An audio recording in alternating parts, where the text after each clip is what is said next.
Hello guys and welcome to the new video. Today our breakthrough HUD newest update is finally released. We've been working on this update now for a longer period of time, and I'm really happy to show you the new update and all the stuff we had. Breakthrough HUD is currently most powerful HUD on the whole hand to node platform, and in this update we did add over 1,000 new stats, few new pop-ups, few new features that I think are extremely important, that can really help you improve your win rate, and I'm going to show that right now. And after that we can play a little bit of poker and a live session, and then we can talk about some stuff that comes during the session. Okay, let's go step by step. I'll try to be really fast so we can fastly go to the play. So this is breakthrough update from 2 days ago, and let's go to the new stuff we had. Okay, this is the versus bet river pop-up, guys. We added versus bet fold on the river, in position, out of position, in heads up, and in multiway pots. I think this is gonna be really nice to know in the multiway pots. How when you're in the multiway pots, this is currently the things that are going on, that people are massively overfalling. I'm gonna give you my HUD, so you will see my stats. You see that against the rear bet in a multiway, so when there are at least 3 players in the hand, that I'm also overfalling to every size basically, except the 25 to 40% size. And here you can also see which hands they're calling you with, so you'll be able to see what is the calling range, how much slow plays they have in these spots. You will see maybe if they will bluff raise. You see I'm currently having 70% of weak hands, so I'm turning some stuff into bluff even against bigger size, against the normal size. You'll see that in this spot I'm decided, because I feel people are over under bluffing and over value heavy in these spots, I decided to turn some hands into bluff, because I feel that a lot of time by calling you will be just people are under bluffing, and it's really nice to turn something into bluff. So you want to identify the guys that are capable of turning hands into bluff. So we add that.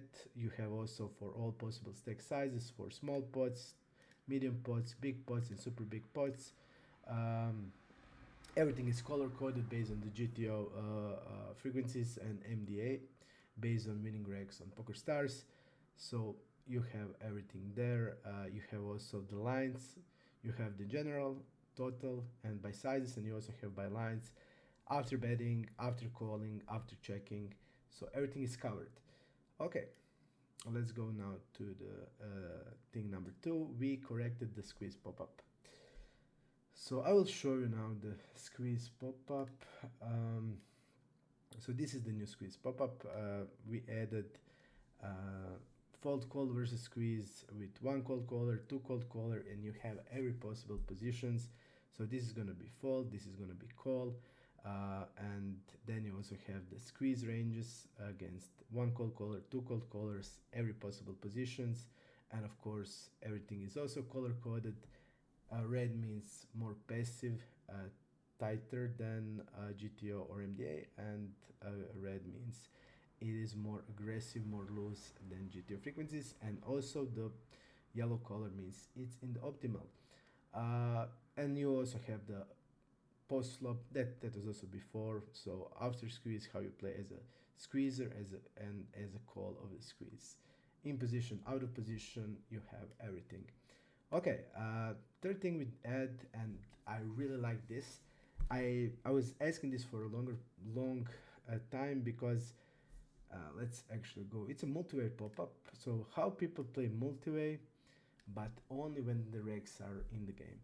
So I think this is really important, because you see like my strategy of c-betting out of position in a multi-way pot, when I have one player in position to me and other player in the blinds.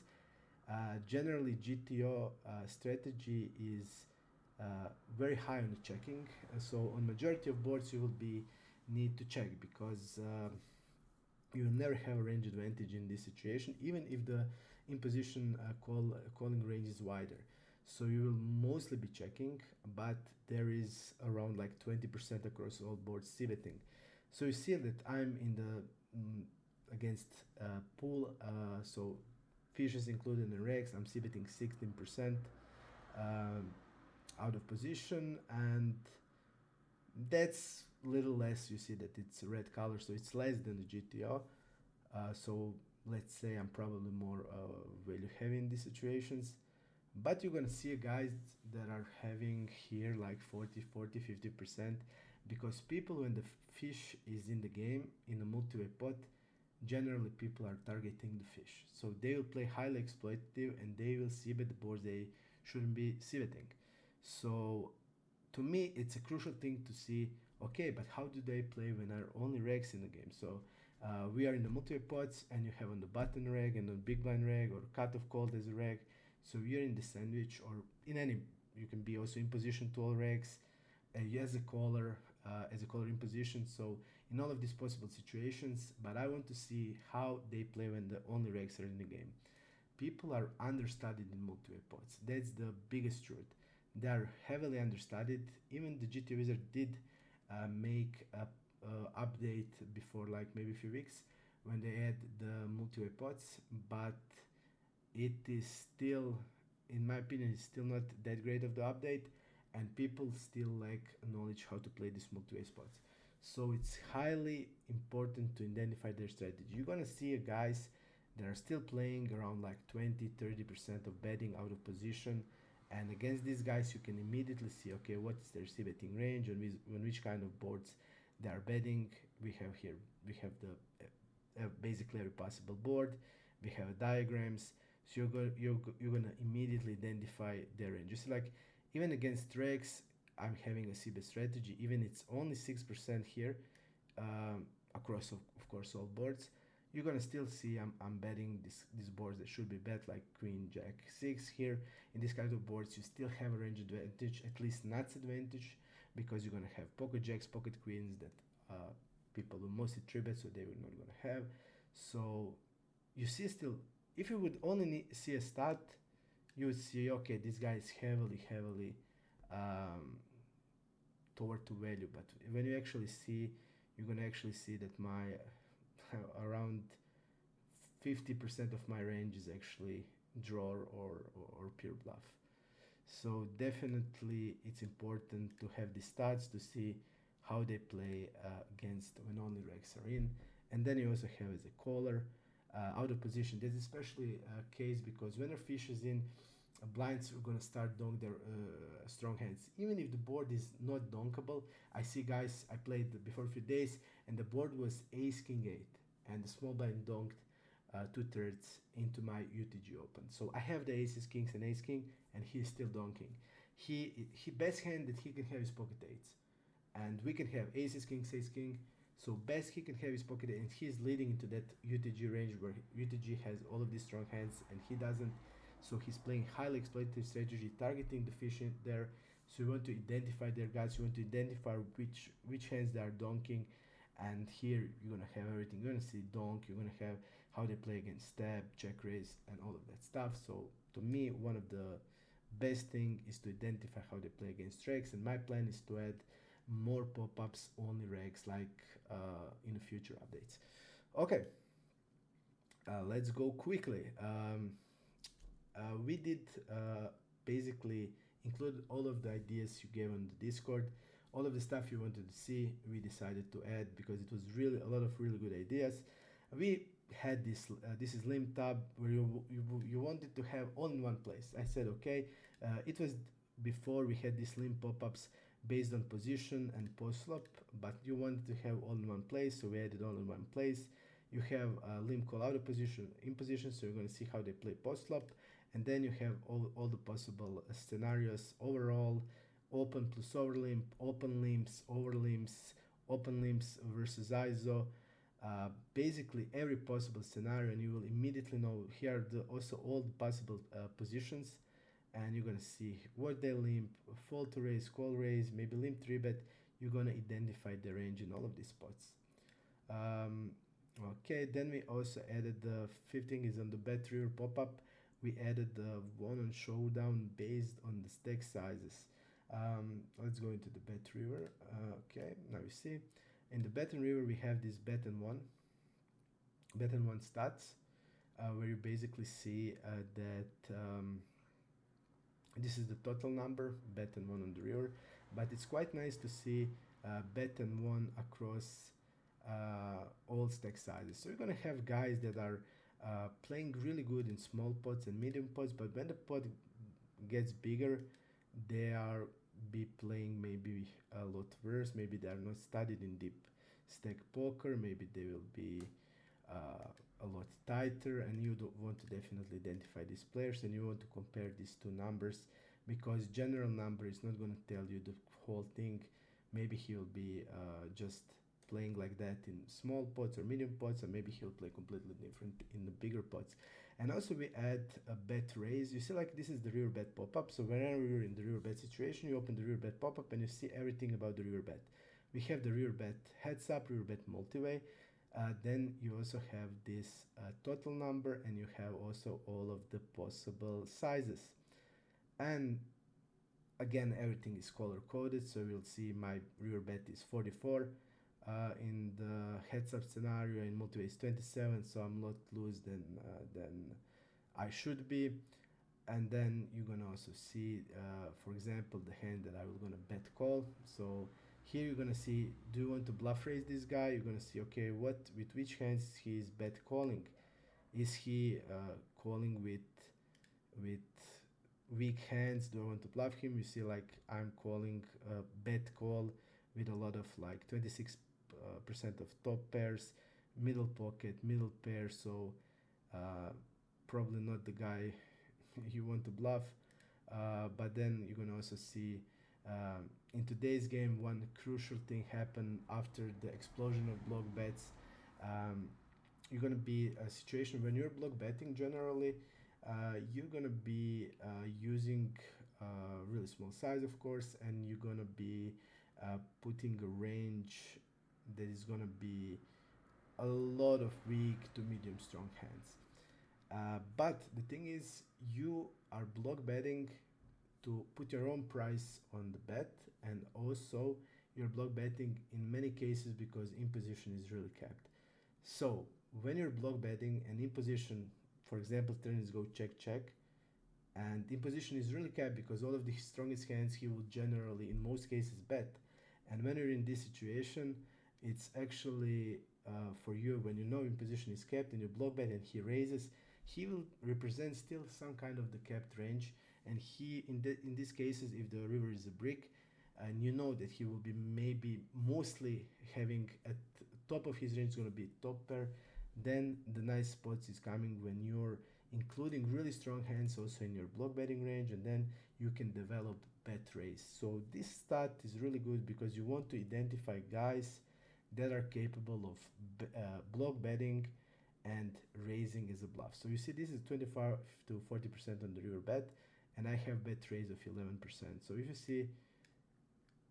you see how in here I'm gonna have like some trash, low pocket, low pair, middle pair, some top pairs, maybe turn that top pairs into bluff like I did here with the queen 10 with the 10 blocker.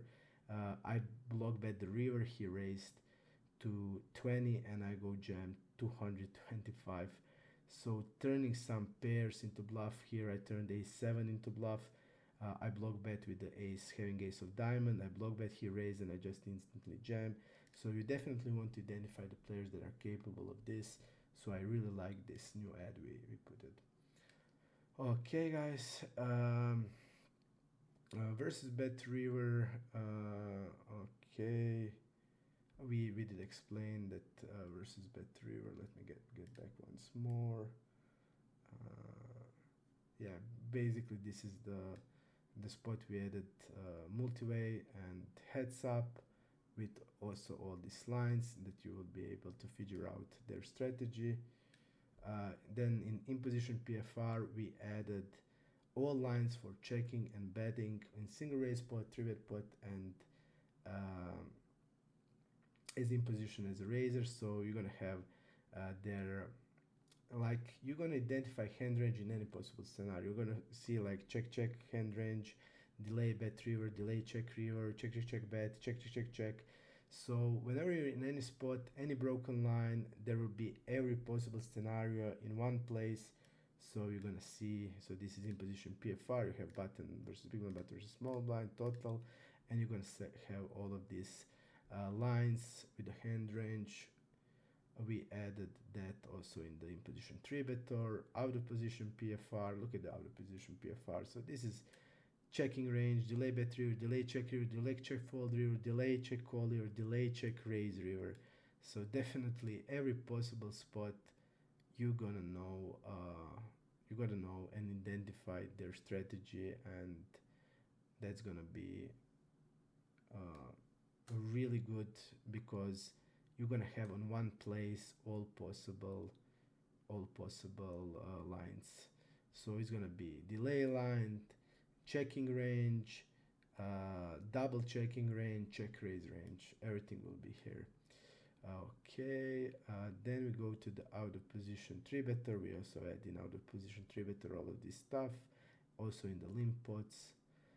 And then we also added the new pop-up for cold calling 3 bets. It's mainly for fish, but you still have regs that are cold calling 3 bets. It's mainly against the fish, so you're gonna see how they play post flop when they are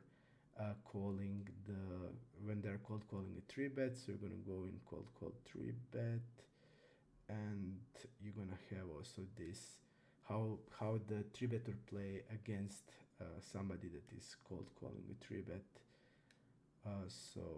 And here is when they are cold calling 3 bet. You're gonna see their hand range. You're gonna see cold 4 bet, cold 4 bet, and how they play out of position, in position. I don't have these stats because I'm basically never cold calling a 3 bet, because you should be doing that. Strategy in this situation should be that you are wanting to be called 4 betting or folding. So call 3 bet you can call only in cases like where you're trapping with aces, or you're super deep and the guy is a really big fish, and you know that the guy that has been 3 betting has really strong range, but that's like really rare spots. So we added post flop situation for all of this. Additional mini tabs, so this is gonna be broken lines, donking lines, all is now color coded. We also added new values because game is evolving. Stats are changing, so definitely we did improve all of this.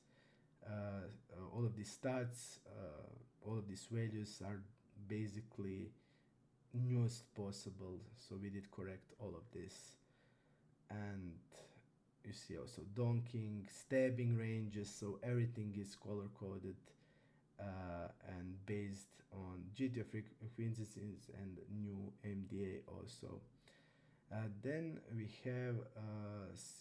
also have this check raise and raise stuff. So when I was in like any spot and I see okay I liked a stat here, I just write it down, and even the spots are rare. It happens, for example, the people that are really fast playing, you want to identify these guys, you want to see their range, you want to compare how they should be actually playing these spots. So definitely we did add a check raise and raise. So against the people, that's basically also raise in a 3 bet, and raise against the raise, basically 4 bet on flop. We added also all of these stats. We put it also in the 3 bet pots. We put it in position, raise, c bet, and raise. So you raise, the guy is 3 betting, you immediately 4 bet. You want to identify these guys to see their range in these spots. And then a really nice feature that I think it's extremely important is out of position 3 better. So I'm going to show you here. You see, like in R of the position 3 better pop-up, you have the total. You have big one versus button, small one versus button, because these are the widest ranges and most important most often. And then we also divided, because in general when you're playing better opponents, or you're playing like, let's say, higher stakes, you're gonna face the opponents that are having on the big blind polarized 3-betting range, on the small blind linear 3-betting range, and there these ranges are hitting the board completely different. So we want to know, is your opponent aware of that? Is he using the proper strategy? Because today in the games I see guys that are 3-betting from the big blind using this polarized range, and then the board comes from, let's say example, big blind versus cut up, the board is like ace 8 7 to tone, and they're betting range with small size. And in this situation you're going to be betting like 25 to 30%. Then they're going to be like board like queen 9 5 to tone. They're going to be also betting range in a spot where it's going to be like 30-35% c bet, and you want to identify how they play linear and how they play big blind. It's huge difference, and you want to identify if they're aware of that, and then you can attack them on some boards. If you see like he's betting the ace 6 7 to tone with range or 70-80%, you're gonna immediately start attacking with raises and put his range in super tough spot.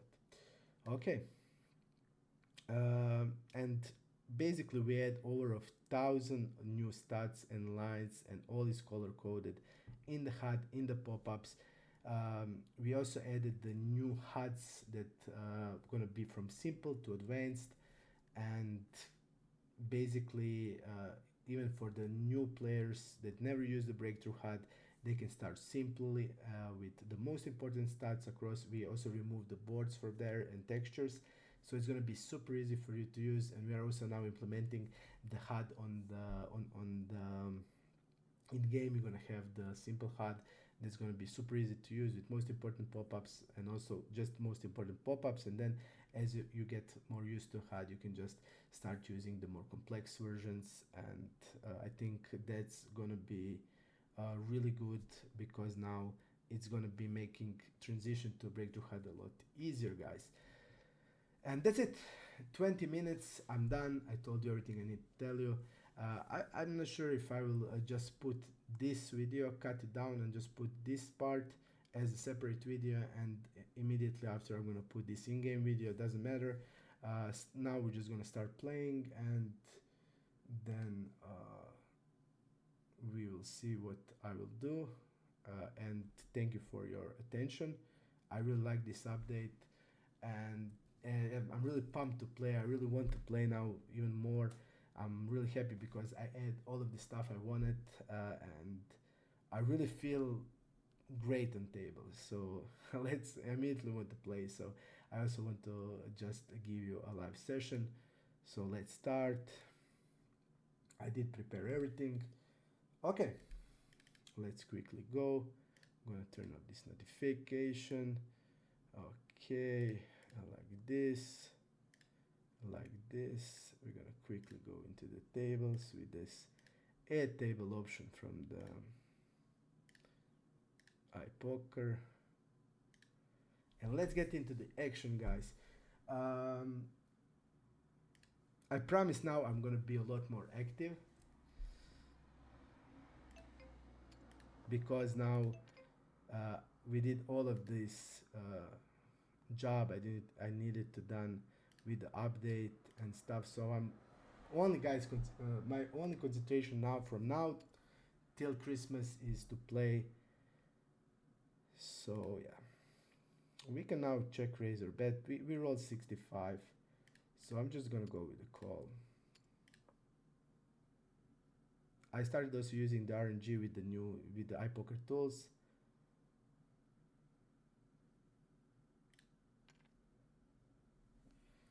Yeah, now we're just gonna call, guys. Now we're just gonna call. He's polarizing himself here, so we're just gonna call. And unlucky, but nice. He was going super small on turn. So super small on turn. Clear call is 6-10.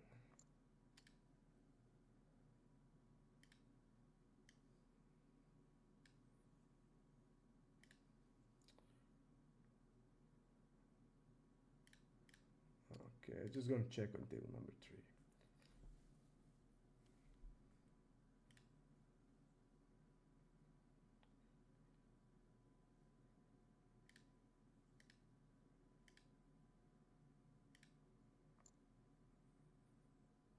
We need to go bet bigger.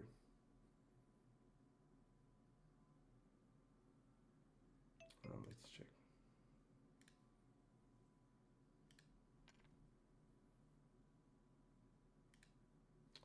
We rolled high. On the turn, I think my betting range should be with a bigger size, definitely.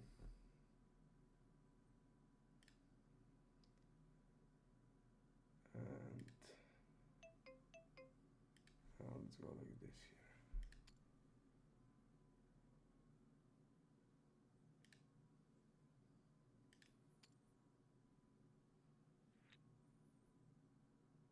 We are bet calling, of course. There is no other thing.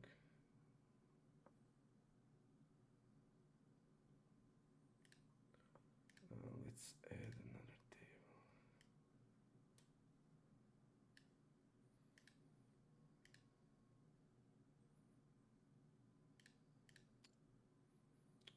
Let's go with the OB. Here, let me talk about the spot. My size here is basically 108 or check on this kind of board. And if he's playing against an orbit like this, jamming a top 2 pair, then it's like even better. We are blocking also 7-8 suited. If he's playing like this, then it's super easy for us to play against him, because when he's calling, he's gonna be super capped. He's not gonna have these strong hands. Whenever you're using a bigger size, he needs to defend by calling to protect his calling range. So he should be calling a lot of hands like this and not raise, because when I'm using a big size, you mainly want to defend by calling. And in heads up on this, if you go to AI Sol, it's gonna use this big size. So okay, we're gonna put here one more. Okay, I would be raising sometimes.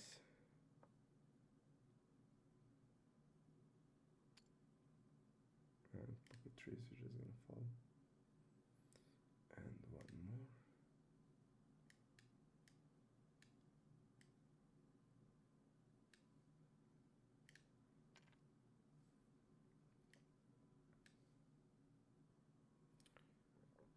So whenever the table open, we'll be getting in with this option, even without script.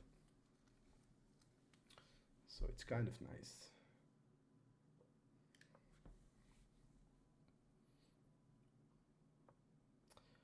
Check. Go check. We're just gonna bet now.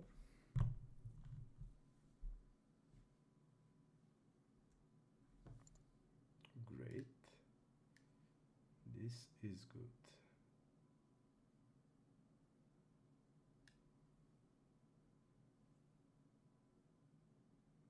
Okay.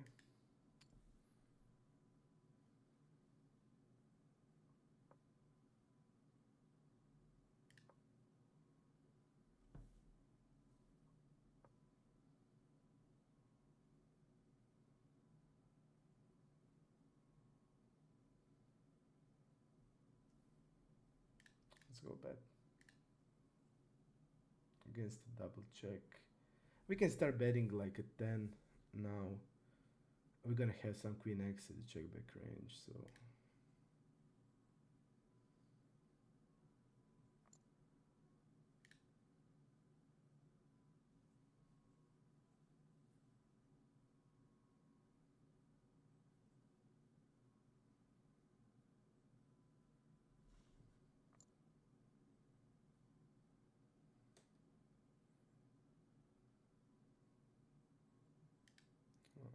raise limper. I want to see. I'm actually gonna go with a 3 bet.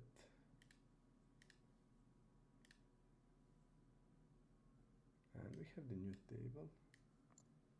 And now we are in all tables, guys. Now we can concentrate. And also the that board with the 8-7-3, it's actually good for it, for 3 better.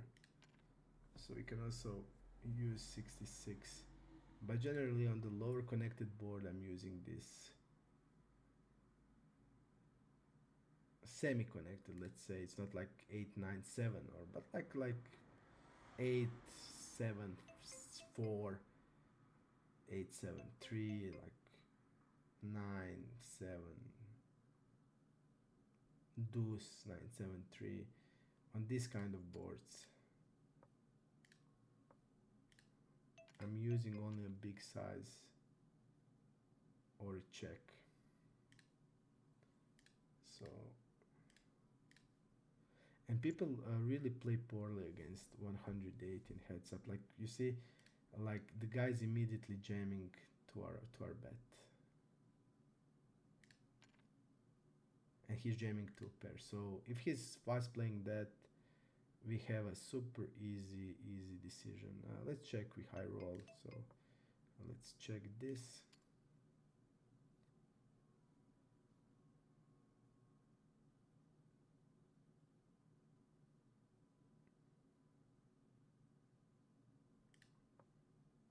Now we're just gonna be checking back.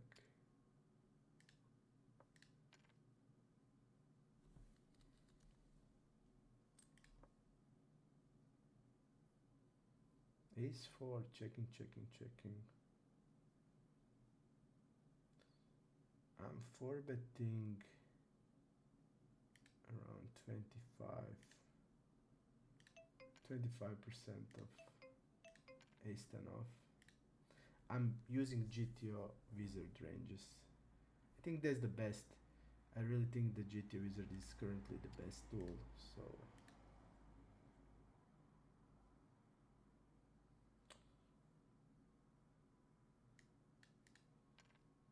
let's go in 4-bet pop-up just to see. Okay, we don't have much. We're gonna with ace 10 we're definitely gonna bet.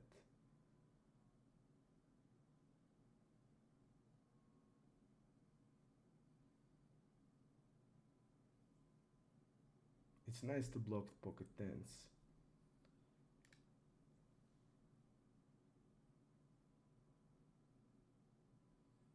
I don't think he's gonna have many 6x hands.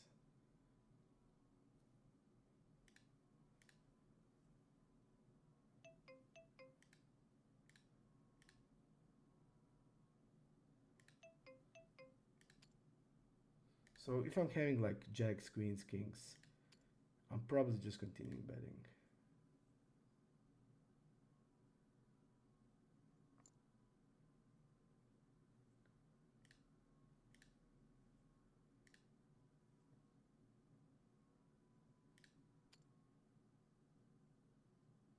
It's basically a brick.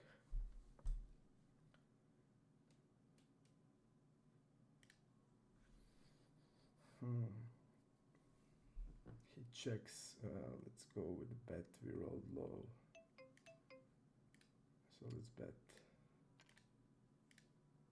Fold, okay.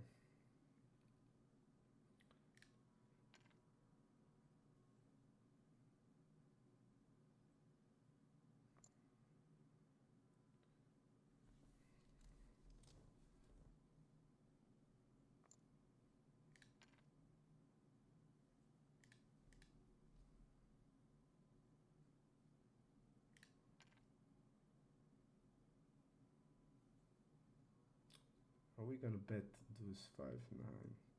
I'll use smaller size here. The guys are folding 50% big blind versus button, also on smaller sizes. So we're just gonna use smaller sizes.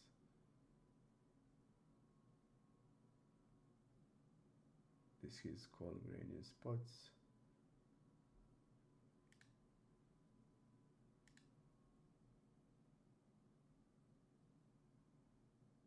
Ace deuce we're gonna fold.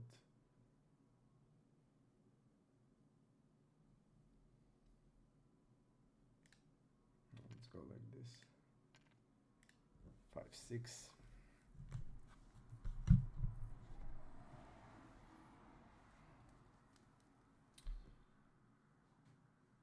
King Jack 40% 4-bet. So 0 to 40 I'm 4-betting. After that we're gonna call. And on this board we're gonna fold immediately. We're not gonna do anything.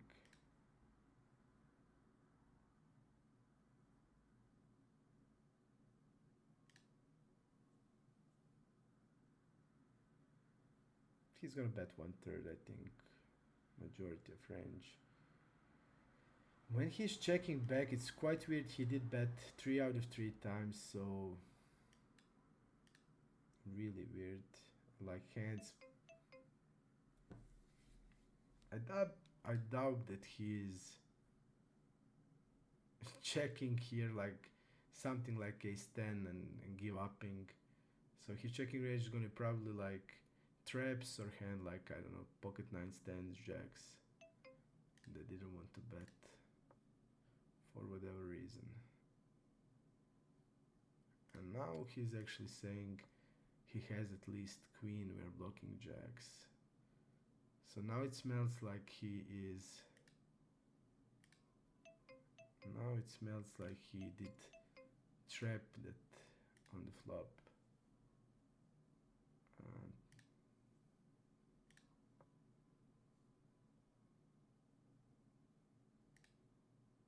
Check, bet turn.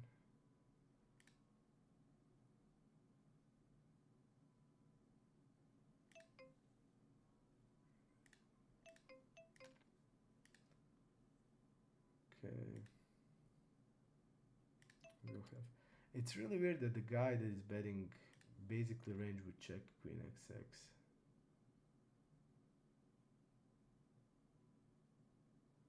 I'm gonna give up here.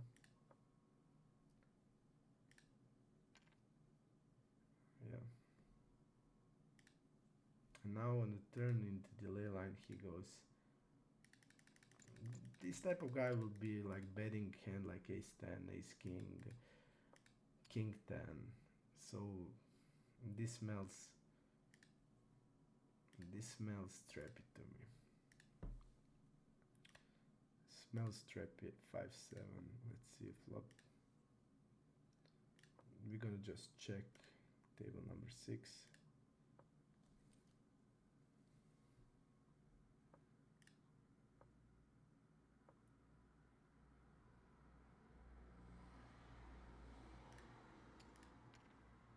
Now we're betting like any queen, any 9. We have 7 high in position, so we're not gonna win the pot for sure.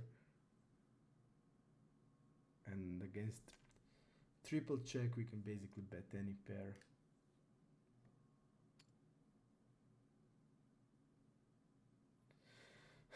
Ace 5-6. Ace 5-6 middle position versus big blind. I'm gonna be...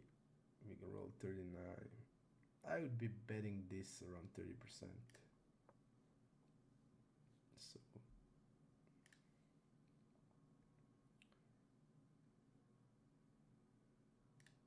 We roll 12, so we're gonna be...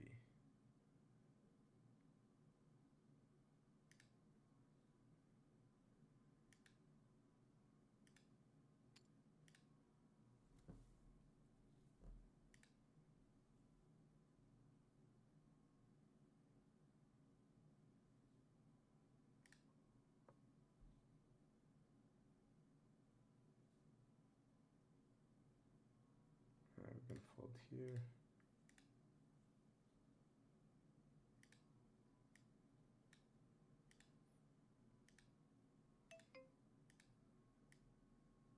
Let's see how much he's, when we are a little deeper, how much he is for betting.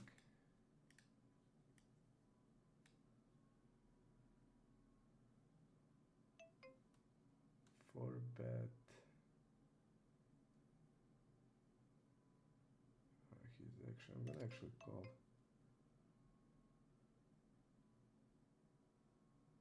Ace 9 suited. By the start, it's looking like he is over for betting.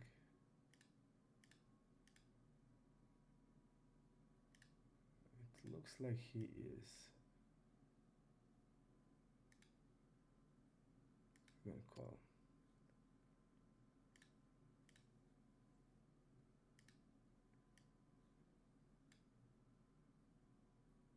This is 4 bet out of position. Look at this. 150 plus.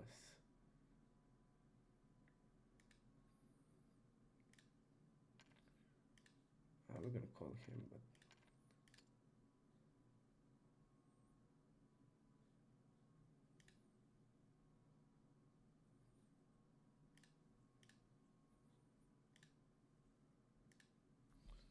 it's not ideal, but he is just too wide, it seems. Let me see. But look at this, I didn't check it out. Double barrel, yeah, I should have actually.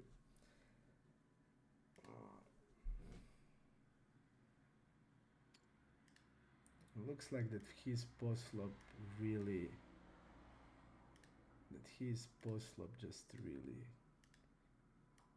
really tight. His double barrel is 56, but against us is 20, and in position is 20. So he's only betting range on flop, basically, so we have a clear call, but I didn't have time to see. I mean, we saw he's gonna have hand like ace-9 suited, so he can have...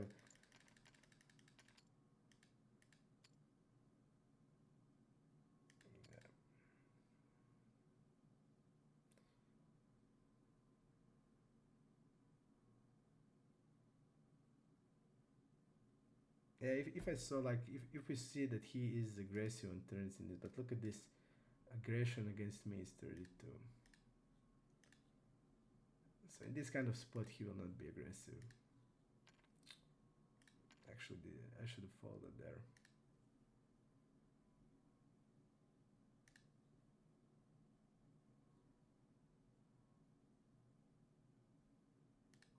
I think I should have folded turn. He's just not.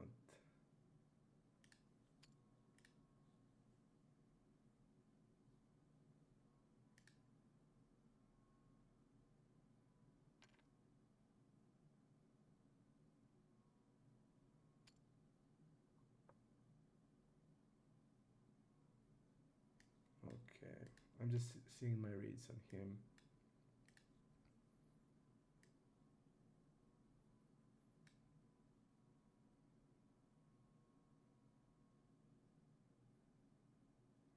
Okay.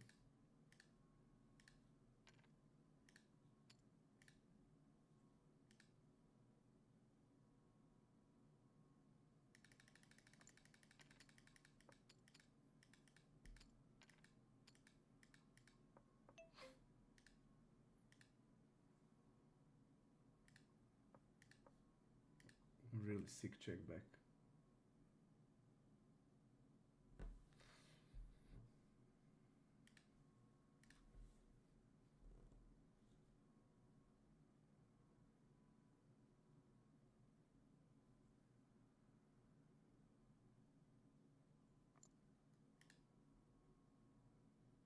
Check.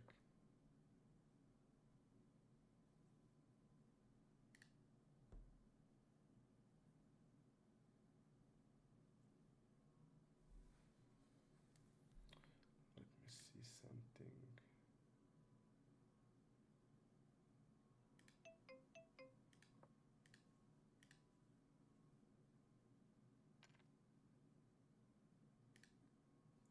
Check bet turn. I'm gonna fold.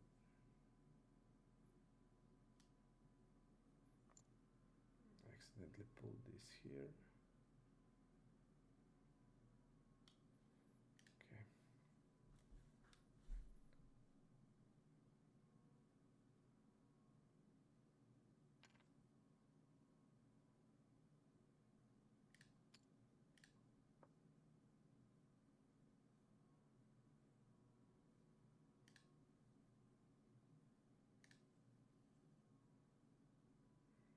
Okay, let's three bet this.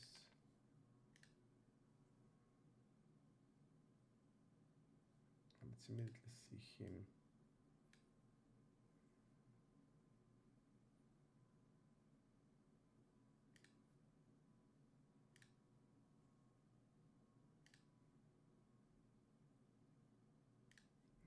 here.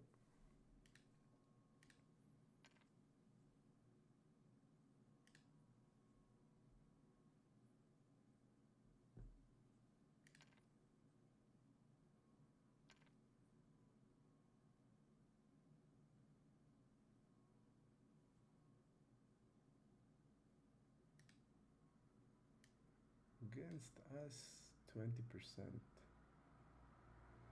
I'm gonna actually call him. Against 20%, it's gonna be a lot of king jack off, queen jack off. Our hand is okay.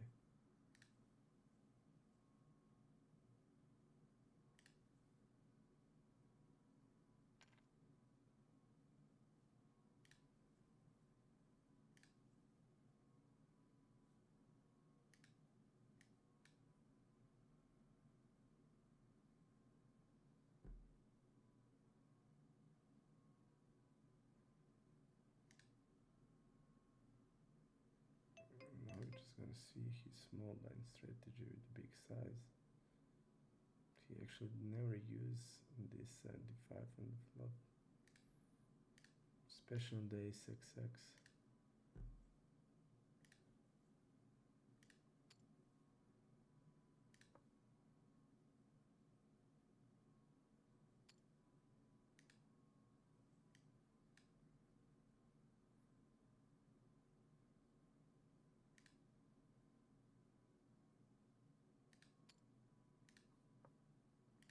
Call here.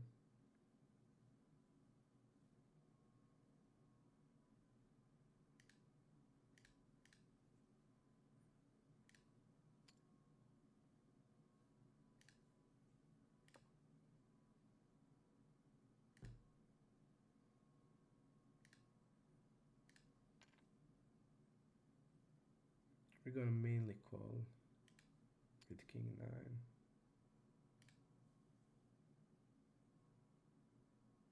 And I'm gonna go check.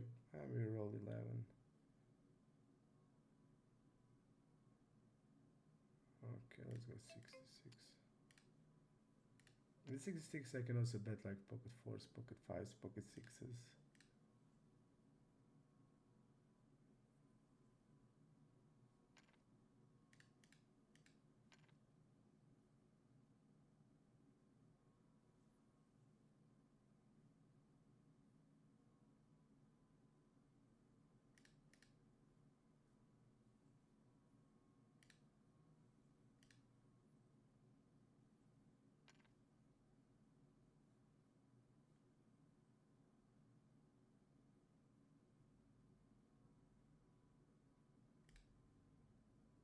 Fold there.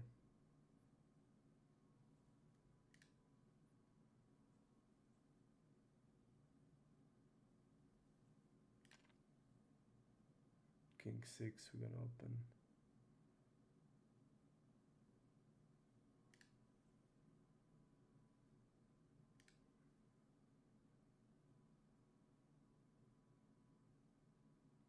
Okay.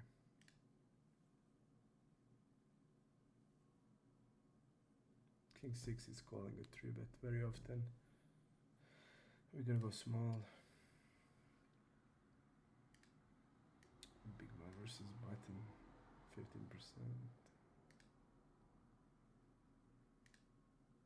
15% 3-bet, so ace 4 off is gonna be also in that he's gonna have it in a 3-bet range, so he's gonna cut down his ace 4 a little bit. Ace 4 off, ace 4 suited, he's also I think 3-betting 100% of time. Check raise is 17%. Check raise and bet really high. To see if he used overbet. He did use overbet actually 2 out of 3 times. We have clear call.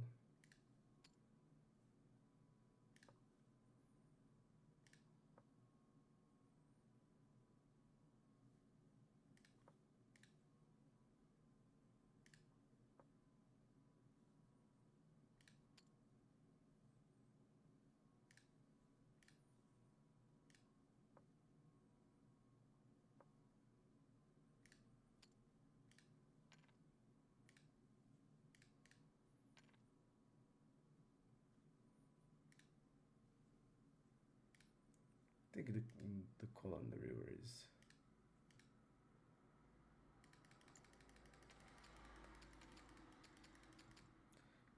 He can definitely bet a flush also on the river. We like 10x when the 10 of diamonds rolls. We're gonna have some 10x of clubs, but and we will not have that like 4x very often. So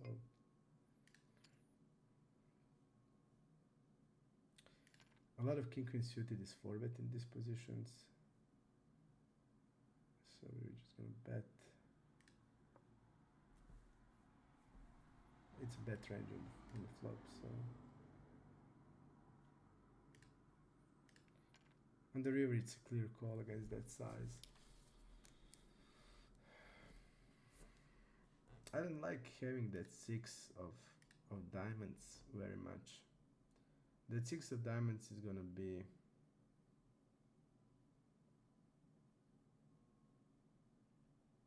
a lot of his like 6-7, 6-8, 3-6 of diamonds gonna be highly check raise the flop and bet turn, and so we are cutting down on the hands that he will play like this and we beat very high. So maybe even again with this 6 of diamonds we can make maybe even a fold, because now we are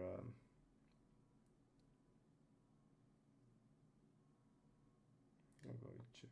I think we're just a lot of hands that we are beating now, they are not in his range. A lot of the flush draw they're playing like that, so maybe beat that hand we can actually maybe fold. Okay, let's go like this. We can bet 8s, 9s. We also have some 10x that are checking back against the small blind range. I'm just gonna bet turn 75.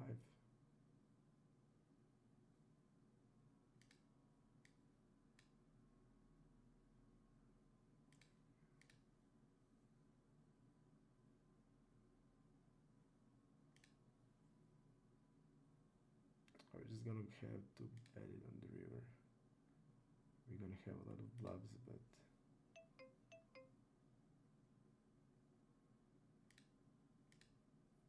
let's go 2x.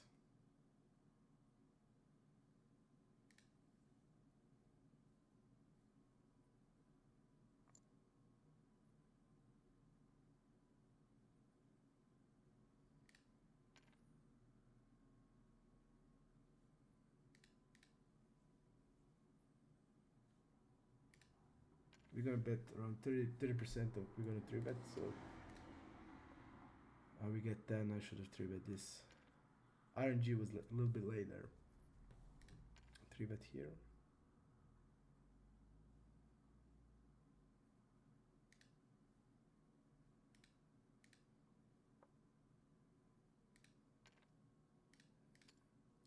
$75.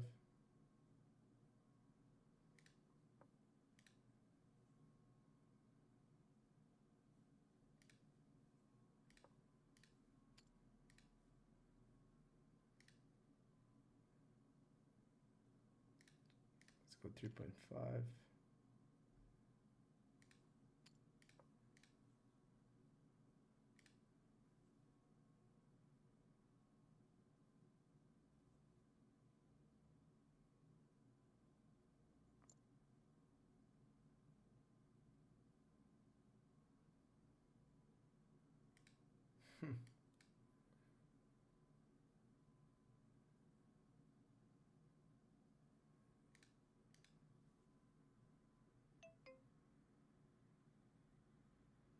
He looks on the aggressive side.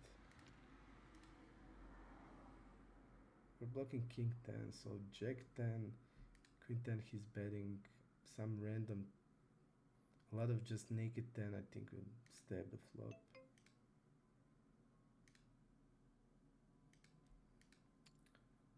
Let's see what he had.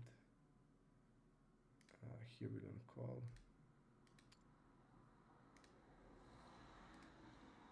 Let's see in a 4-bet pop-up.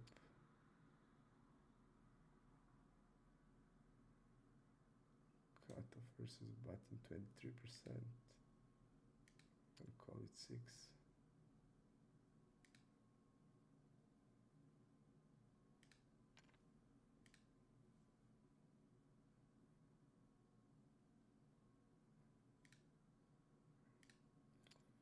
I think we're just gonna bet jam.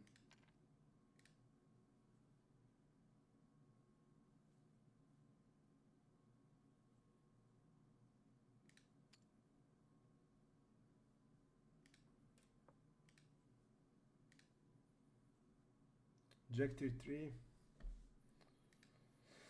Think 8s are checking back. He is overfolding flop.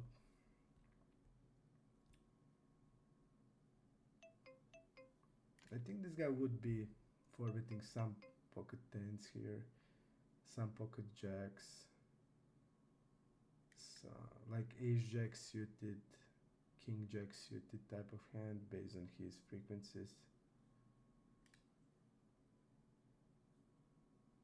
So we're still beating 7. Now he's saying he has like a pocket 10 basically. Hand like a pocket 10. We have a clear call with this. Pocket 8s. Looked like a pocket 10 that he is wrapping. Let's go half here.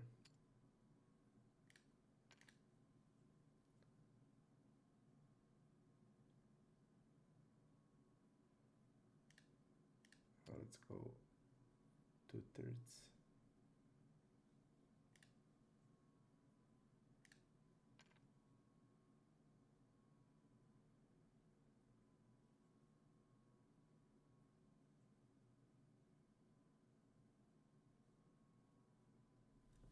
For 7.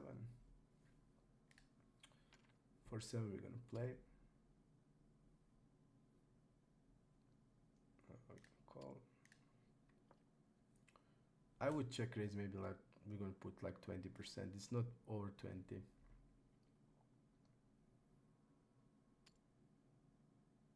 Even we can hit some like, but it's 99, so we're gonna just call. We're just gonna call. I'm gonna go donk turn here. I think it's gonna be checking a lot.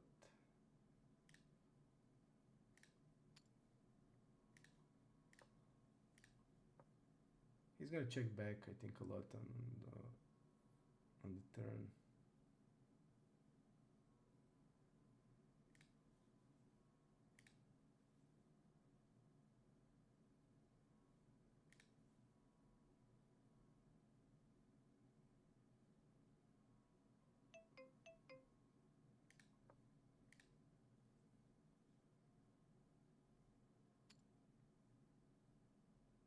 Pretty awful river, guys.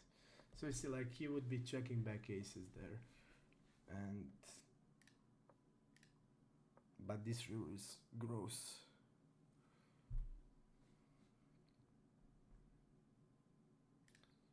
Unfortunately, I think we need to check river.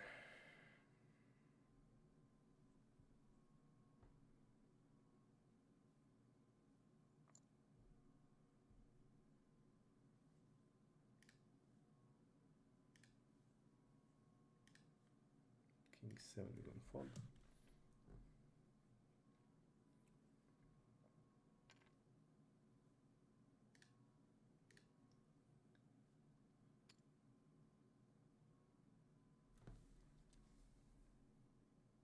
We're gonna mark him.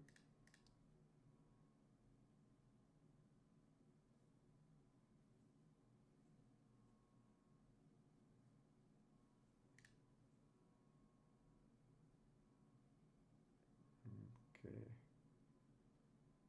This is fold versus c-bet.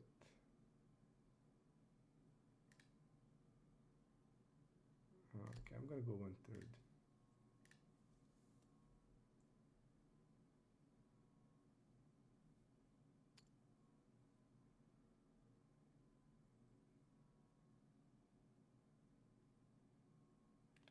Sixes we're gonna open.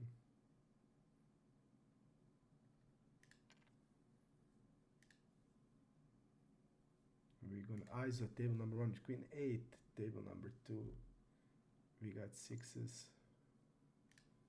but nothing happens.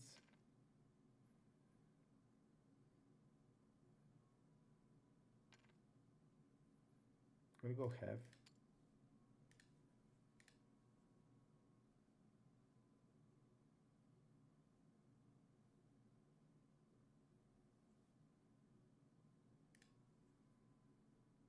King 5 off.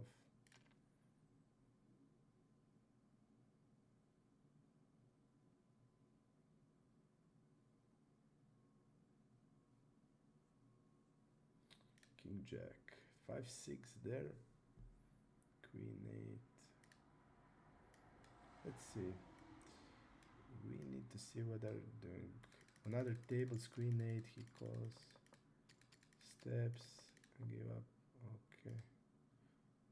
This guy overcalled with 5 6 off.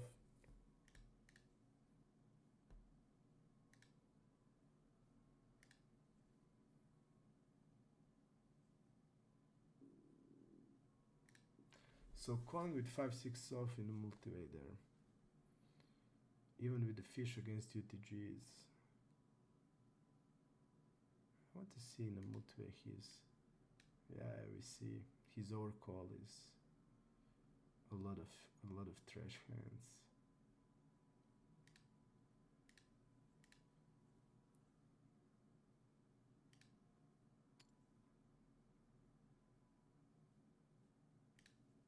But it was suited trash.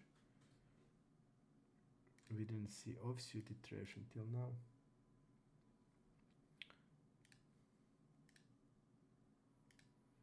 Let's try to find a new table. We're gonna add ourselves on the list. We're gonna put another monitor. Fold, fold. We're gonna go ace 10, 3-bet, but we don't have the chance. Okay, we're now waiting for other table. Jack 8. Jack 8. It's a 3-bet. I'm 3-betting 50%. So we roll 7-9, so we're gonna call. Not the best board.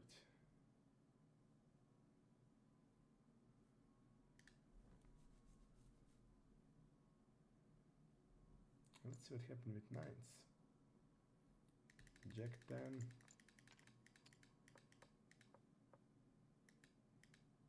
So he checked with 9 10.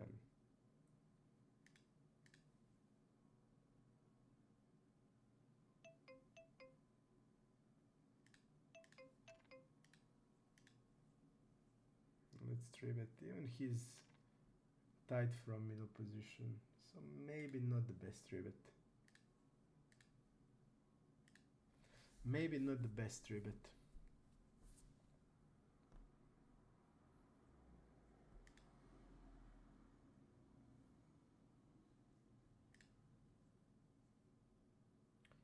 What's happening here with king, queen, deuces?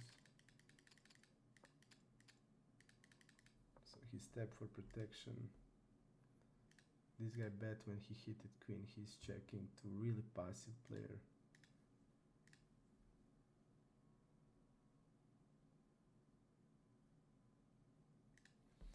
Let's try to see now what's happening on every table so we can feel the dynamics. So we can mark him.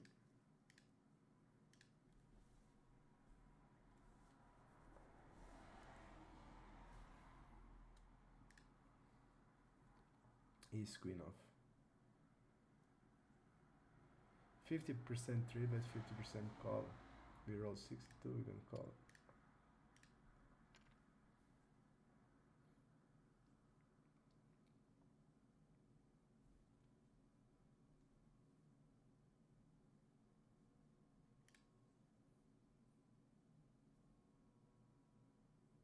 I'm using a bigger size on this kind of board with this kind of hand.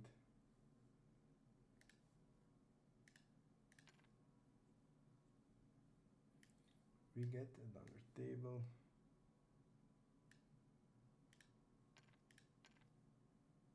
Okay, let's bet.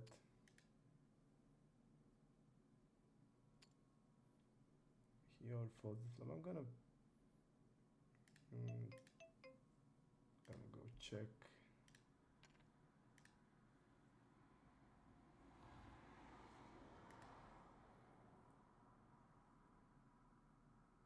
Falling 64%.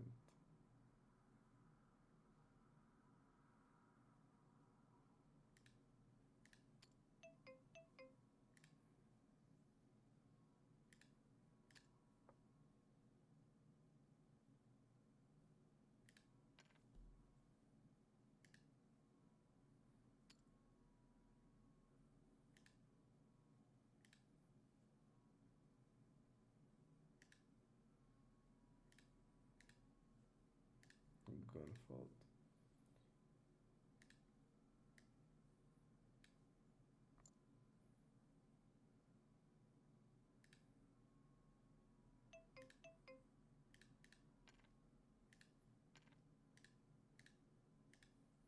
Now we're gonna fold.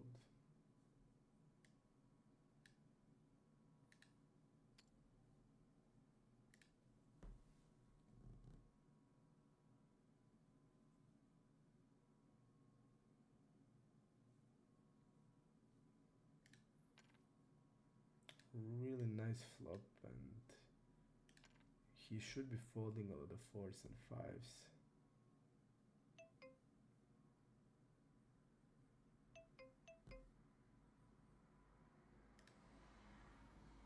I'm gonna bet. He should be also four betting here, even ace queen suited. So he's gonna like a queen x hands.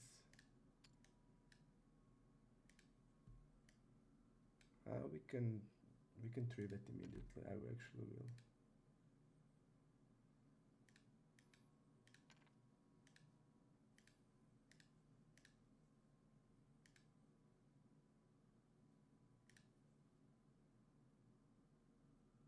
We rolled three, so I'm gonna go with immediately.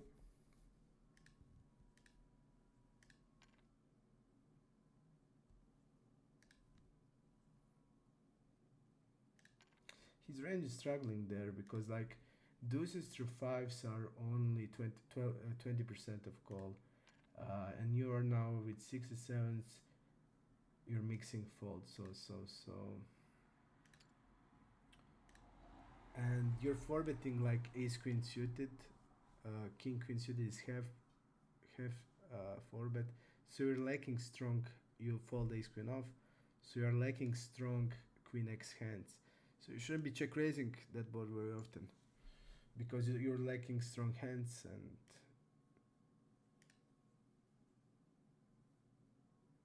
so I would like go like 15-20%. I wouldn't go more with ace queen.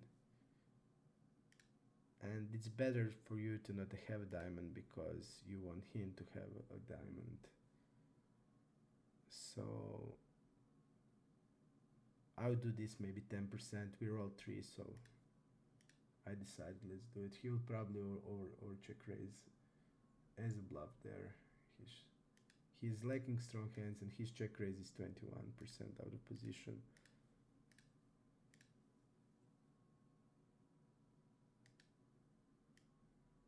So he probably doesn't think like how that board affect his range. And here we're gonna three bet. Our range starts from jacks, ace king, like small amount of broadways like ace jack, ace queen, king jack. And then we go ace queen, king queen suited. And we have king jack, queen jack suited. And then we have these bluffs like we had king six. We're gonna have king four through king nine, some queen six suited. Like this all, it's gonna all be like 20%. And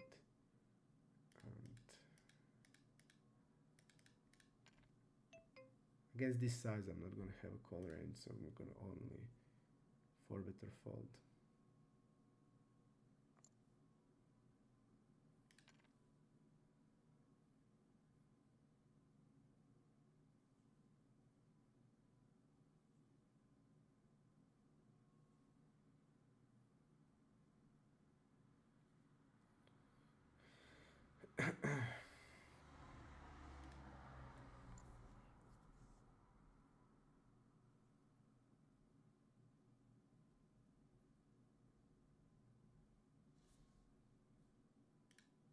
it's gonna be only like small amount of like 20% of this suited, jack 8 suited. We're gonna have some 5 6 4 5 6 4 5 7. It's a polarized range we're using on the big blind, so we're gonna have this type of hands. King 6 is gonna be 20% and we roll it. It's actually King 6 is a little more than 20.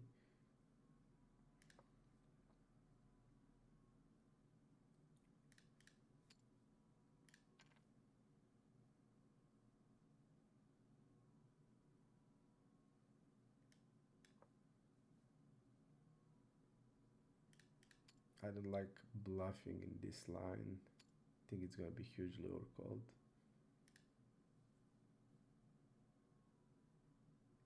Let's go half pot.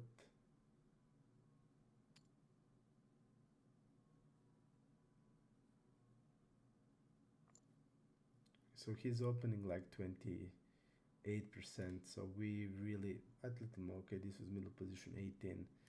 So I expect like hand that are beating us that are opening hand like queen jack, king jack, ace jack. But he now mixed the limp with it. So I think we have a clear way to bet. I expect a lot more like jack 7 suited, jack 8 suited, jack 9 off type of hand. Let's see actually his limping range. Let's see his limping range. Let's go into the limps pop up where we have all in one place. Okay. You see like cutoff, middle position, 15% of limping rate, but he's mixing. You see I didn't open. He's mixing some. Okay, this was traps. Okay. We roll 8, so we're gonna go with a 4 bet. He's also green, so indicates he's more loose. Okay. I want to see his range. Small blind versus button. Okay, we're gonna go small.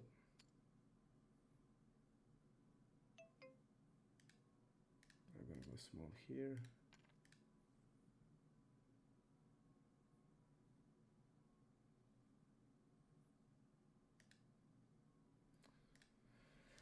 He is overfolding this, so he's gonna call, I think, mainly with the pocket pairs with the diamond. He doesn't have much of diamonds here.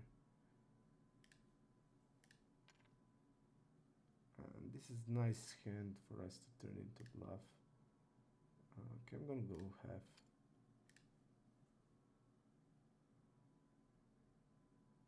We are now looking like we want to get called by, I don't know, like pocket 8s with diamond or pocket 6s. And a lot of our bluffs give up's gonna be king, queen, jack type, so I think it looks believable when we're betting that small. It looks believable. And this is fish also.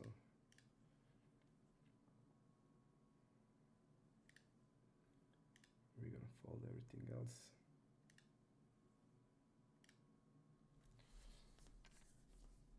We need to fight for pots, guys. We need to fight for every pot. And then we blast the 140 blinds with jack 10. I didn't look at the pop-up, so it costed me 80 blinds just to, if I saw that he's such against me, such an unaggressive on turn. I mean, I saw that he's super wide pre, so he can have these gut shots or overcards or that he can jam on turn. But the thing is, when somebody's playing like this and when he's in a 4-bet pop-up and you see he's never double barreling, and when he goes against us especially, and when he goes jams 80 blinds against us in a spot where he should be betting smaller a lot, it's just, if I look at I just click based on the pre-flop, but I shouldn't. I should have just looked at it. Okay, here we are 3-betting this. Our 3-bet range starts from pocket 10s to ace king to half of the ace queen. We're having king king, queen, queen, jack, jack 10.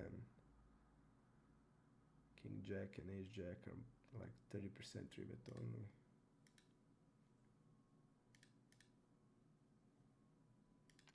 It's really nice also with polarized range. When you 3-bet and you get jammed, it's really easy because you have hands that are always folding and hands that are calling. You're never gonna be too sad to see a jam.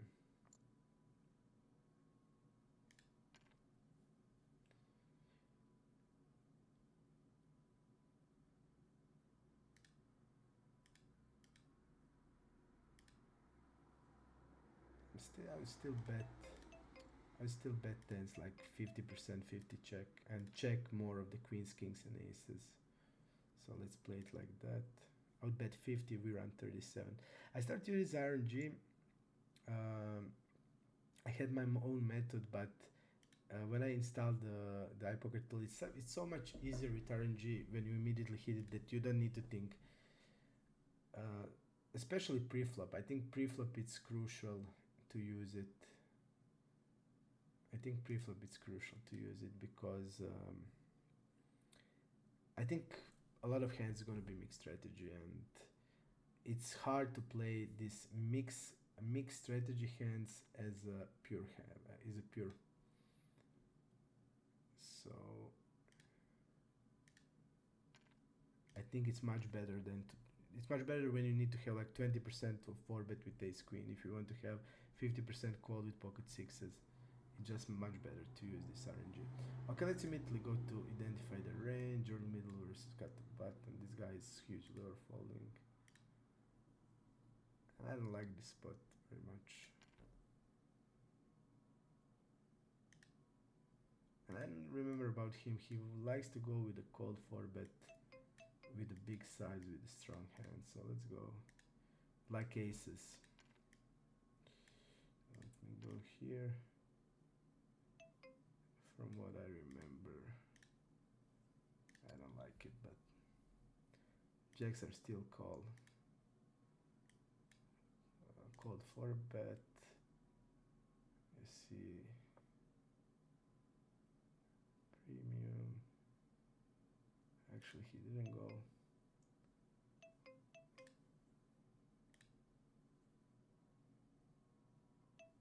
Okay, let's go with the bet.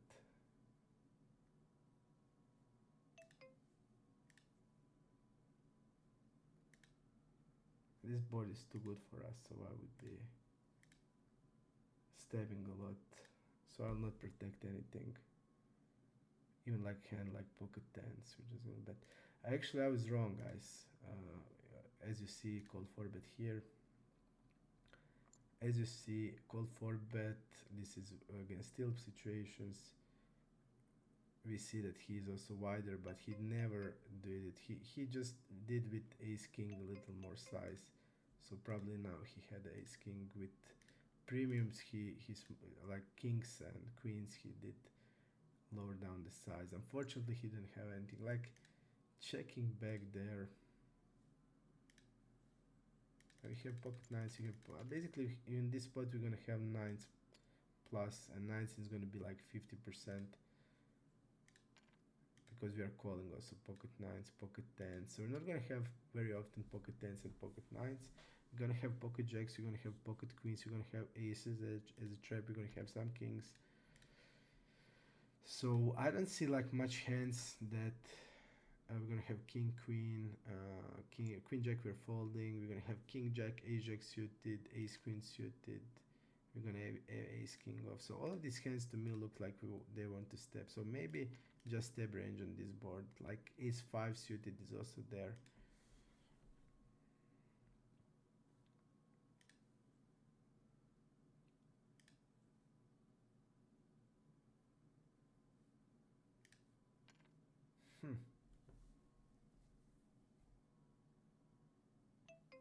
Okay, let's go in.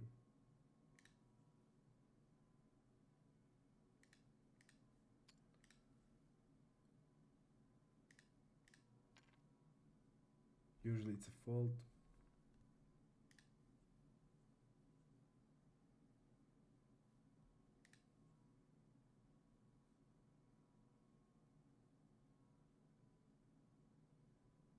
We are calling nines here.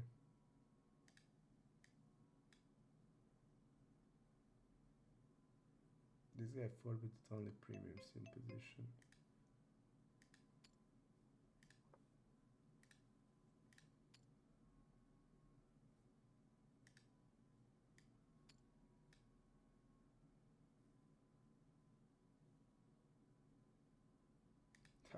I would maybe call like 25%, we roll 21.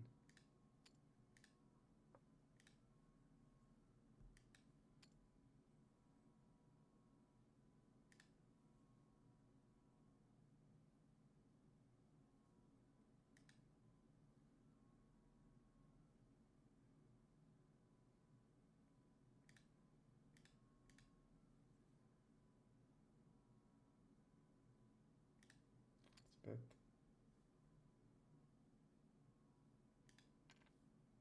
We are only betting an ace here, so we're just gonna use the size. 4 and a 5, 4.5x. Okay.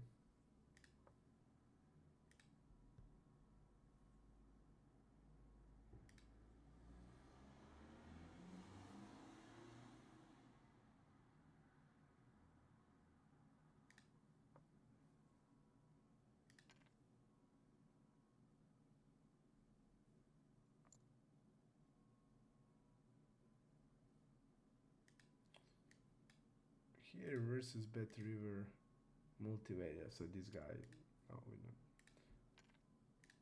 This guy's not falling in his bluff catching in these spots.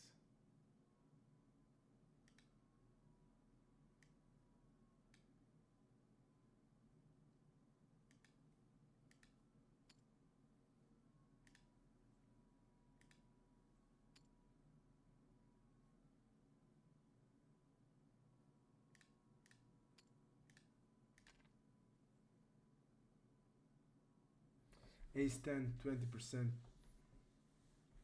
20% of 3-bet, we roll 30. We can check raise, I would check raise around 35%, we roll 95. We have king queen, we have pocket 7, so we're gonna have maybe like 40%, 45%, we roll 95, so we're gonna play it passive.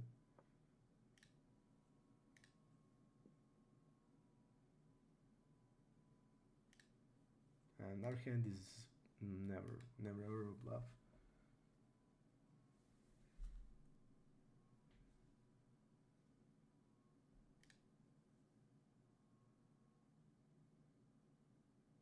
He's now wrapping hand like a king 9, ace queen. Bet check, bet really high. I don't mind the check raise sometimes, but we roll 90. This hand is not that bad, like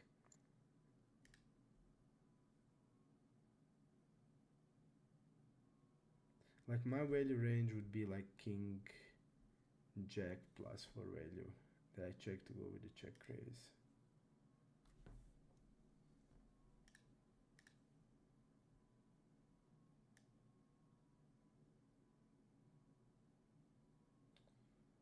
So maybe ace jack is better to block his king jack, because I think king jack against the raise will probably gonna call. We are using like, I would use 100 pot size.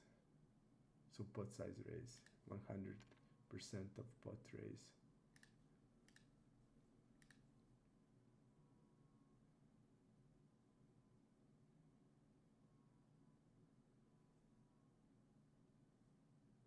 King 10 of,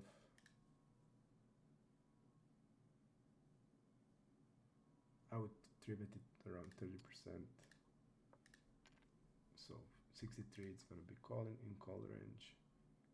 Check raise here. To me, it's player dependable here. Against some guys, I would check raise more. Against the bigger size, I'm gonna incline to check raise less, maybe around like 20%, 25. So we're just gonna call.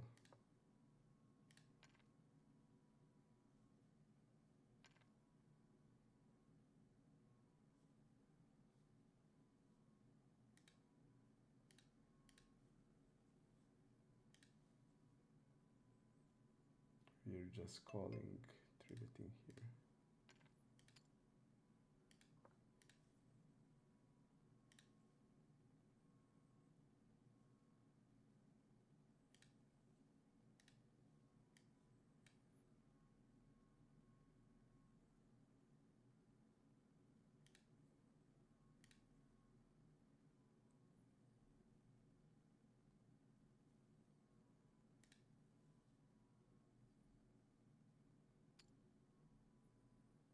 We are looking a lot capped here.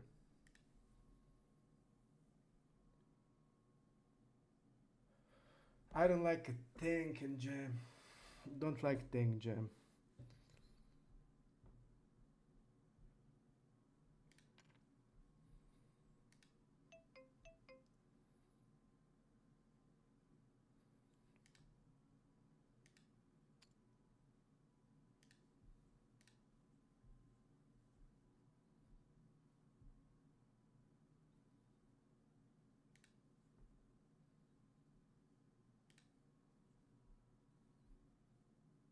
Don't like it because I know he's going for value with that.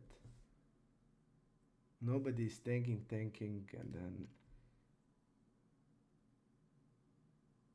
I felt this is tank, I want to get called. Of course, I'm not falling king 10.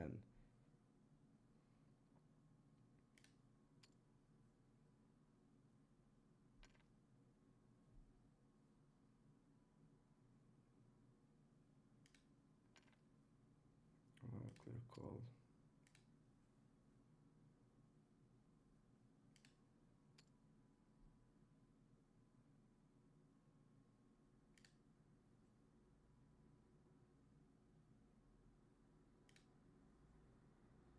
I mean, I think king 9 should be in. I felt like king 9 probably wants to protect your ace kings and just put it in like 66. I think this is not good because we're gonna still have like hand like a king 10.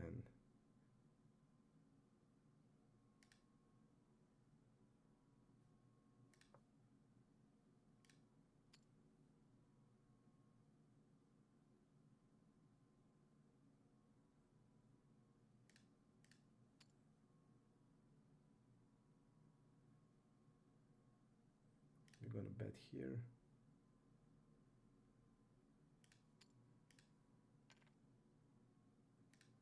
Let's go small.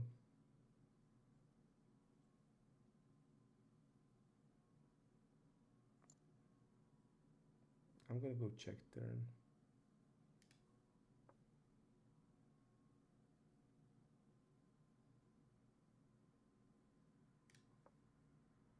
And I'm gonna bet rear here. And we're basically wrapping queens, queen jack, hand like king 10.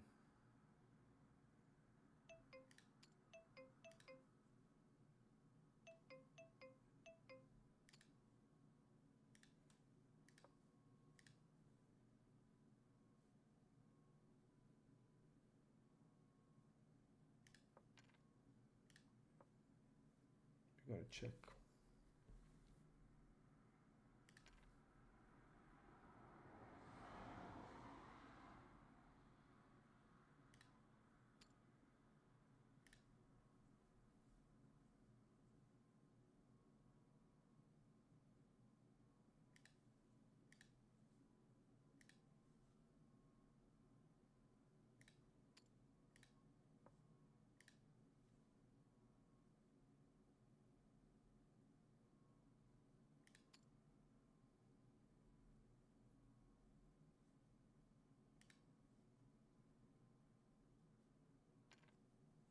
This play has 0 sense. You're still beating my bluffs. Turning ace queen into bluff to this size, I'm not folding any full house.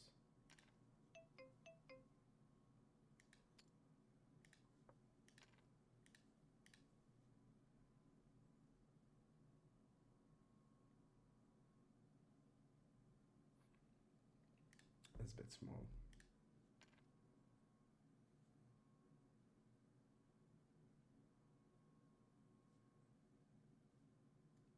We can, I'm gonna actually go bet small.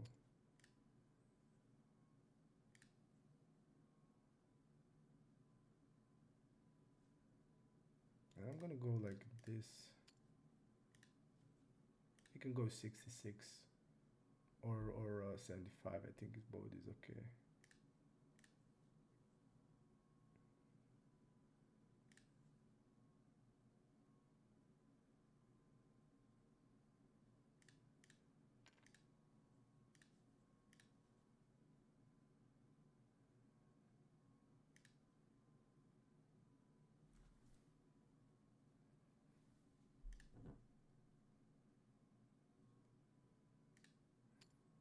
Jack 7, Jack 7-6.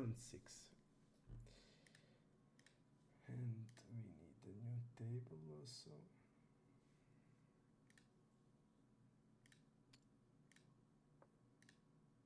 Just in case, I'm gonna add. And maybe this table continues.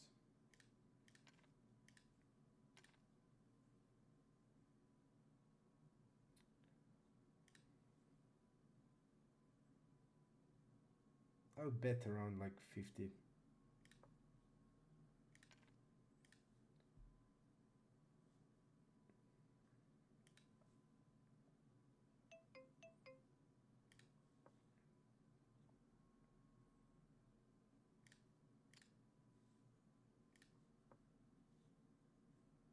Turn is a check back with 8. Let's see now. Interesting line. Check call, check, check, check, raise. We can see there how likely the person will slow play to go for a check raise. I think 8 is 8, 9, like probably jack 8. I would go with a raise. Let's see if he's ever trapping. I think it's just a call. I want to see also, is he trapping? We can go in the river pop-up just to see his block bet out of position. Let's see the straights. Plus, so he had the nuts here going small 1/3. And ace king here on a straight board, so it has sense. It's not too likely that he will block strong there.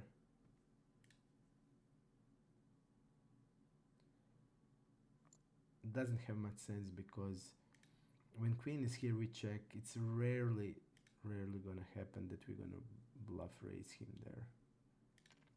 A lot of our range is gonna be just happily calling the block. So in this spot, I don't believe he will have strong hands very often, because our range looks really condensed, really willing to go to the showdown. So max value with his trips is just to go with to an overbet. So actually in that spot, but like 8, jack 8, I think it's the one I want to start raising against real people. Solo probably gonna go with like king 8. Yeah, probably king 8.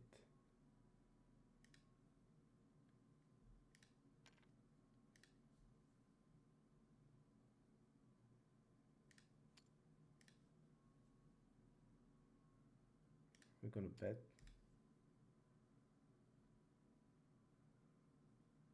We're gonna fold.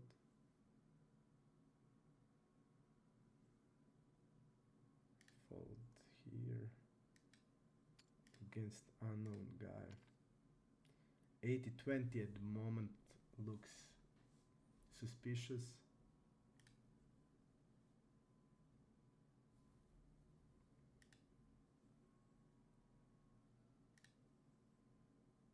Let's check.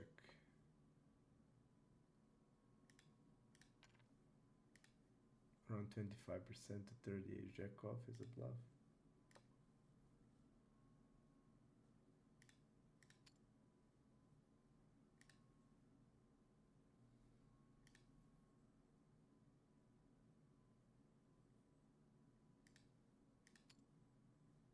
let's bet here.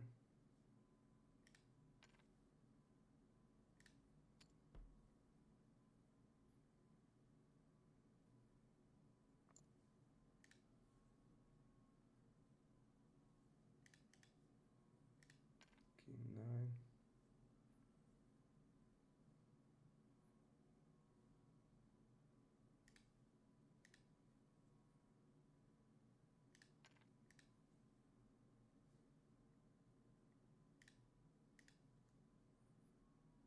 I'm gonna go 1/3.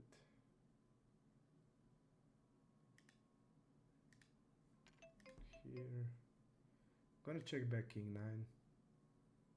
We roll high, so I like to have strong flushes in the checking range.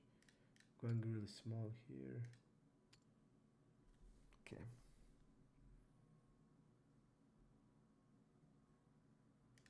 Four is connected a lot.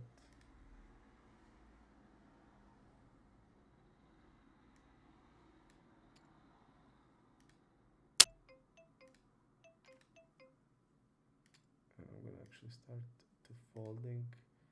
Hands like this. Check raise and overbet. See, like he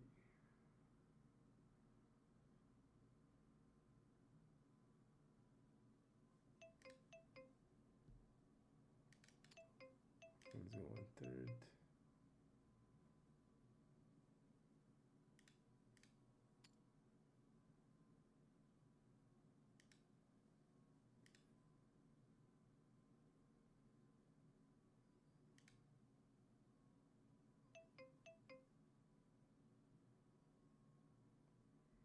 Okay, let's go.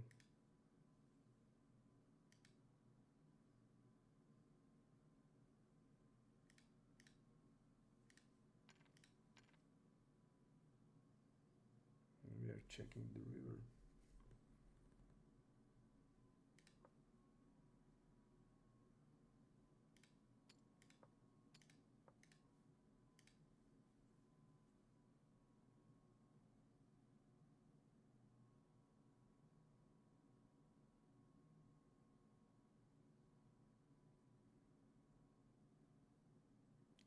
Let's check raise here.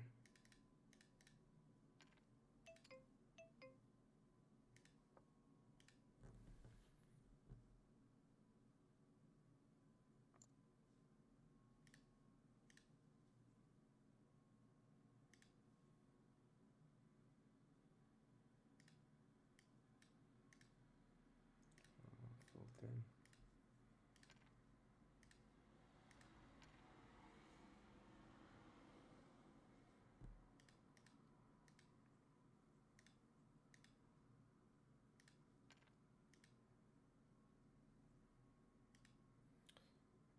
Against us, really tight.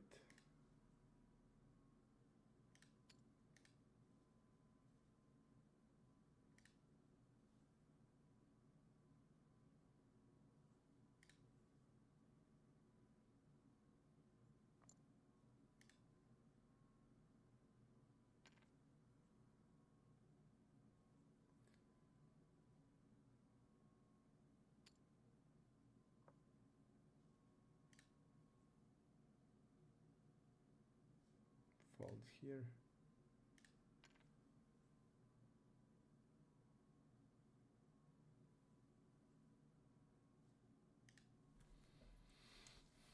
King queen 8-9.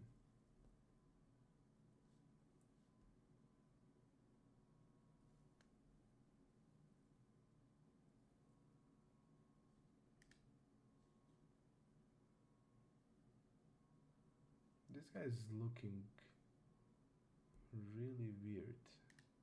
Looks like really aggressive. Pre-flop and post-flop and loose.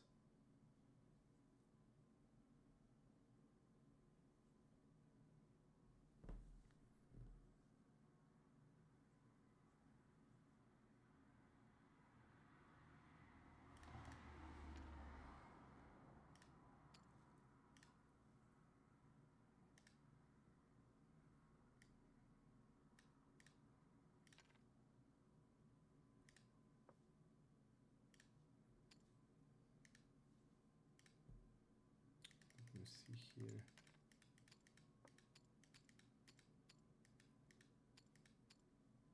Okay.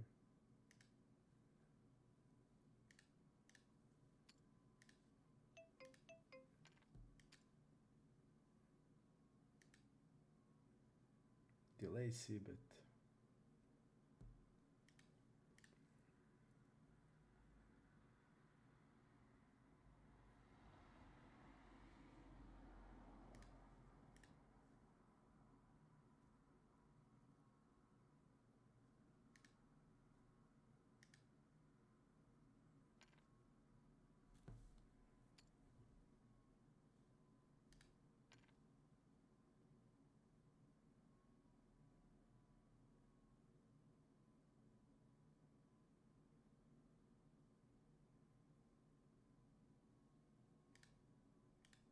King 5 fold. This guy is not continuing on river at all.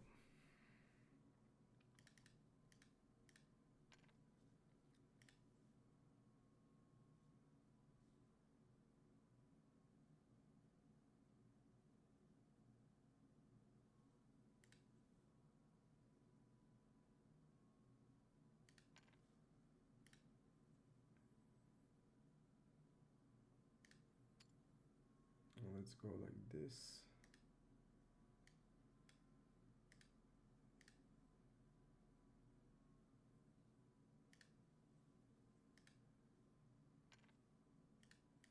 He's three betting wider than GTO. This guy is overfolding, so his range will probably be wider than usual.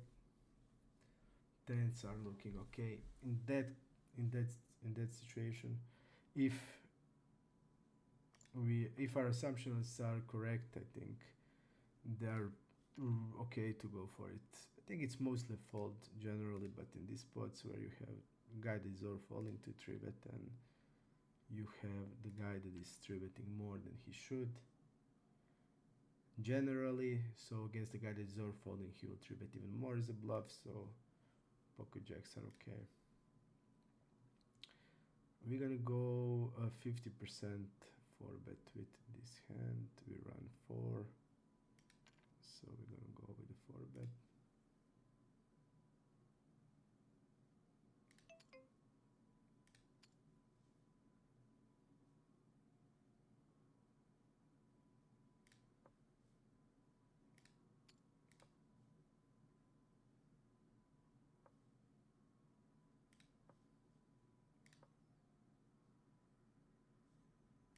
King Jack.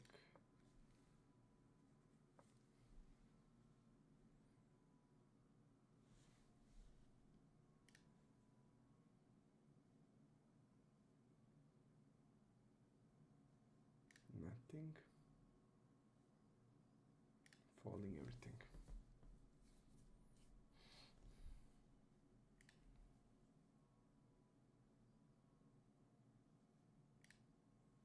I can mark him also. This guy.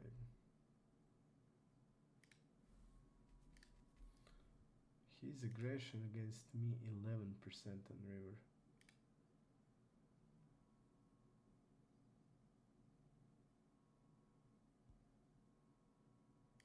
It's very nice stat to have to see actually how they play against you and how aggressive they are against you.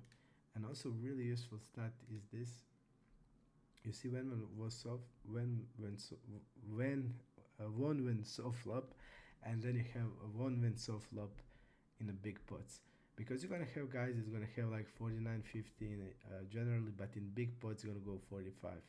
Then you can easily assume they will just not be that aggressive in 4-bet and 3-bet pots, and they will leg bluffs there. So very nice to know that. I think I have the new table ready. No, I'm just gonna go add table, put it here. Okay. Pocket nines we're gonna call.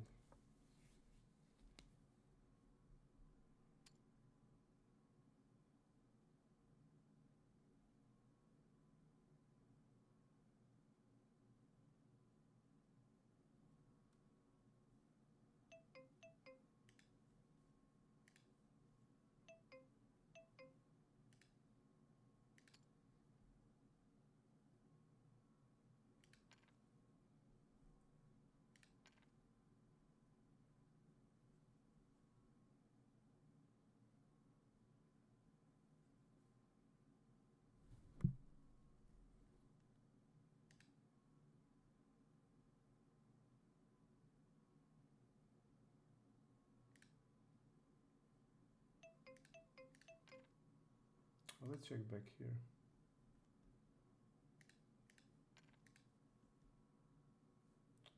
Here we're gonna have jacks and tens that are gonna be checking back.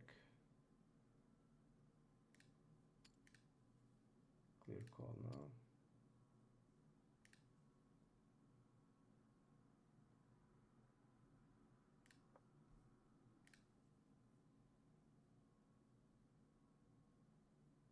So just a little bit protection to these hands, because I mean it's not a range bet. You can play it in real games, you can play it as a range bet, but this guy is overstabbing the turns generally. He's overfalling to a bet. So I think just to have this kind of hands to let him bluff certain times, I think it's gonna be good. So that's why I decided. You can bet range still. Like you see like these tens, jacks are, but you can bet range. Doesn't matter, I think, especially because people will under check raise. So whenever they are under check raise, and you can just see bet basically range. So in many situations, so I think you can just play it as range. But against him, I know him really well. We played 32,000 hands together, so I have a good feeling about him. So I decided to check. Okay, now we're gonna go like this.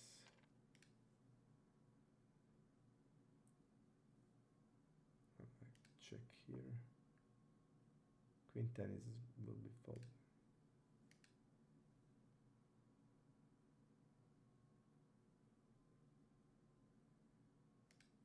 Just check river. We're gonna check river. Let's see here in the multi-way pot. Wow, these guys are rarely betting. Against the reg, he's not even having c-bet range when he's out of position to at least one range.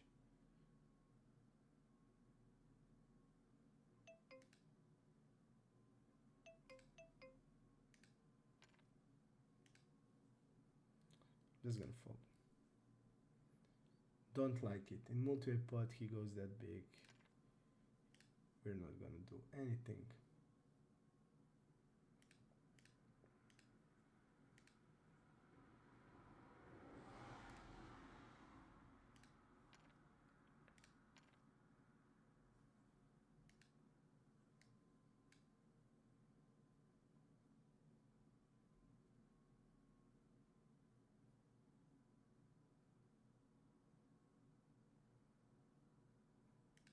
Okay.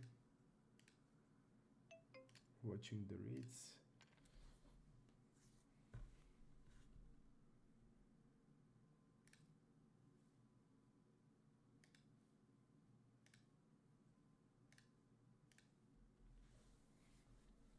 Table number 6, we have interesting spot.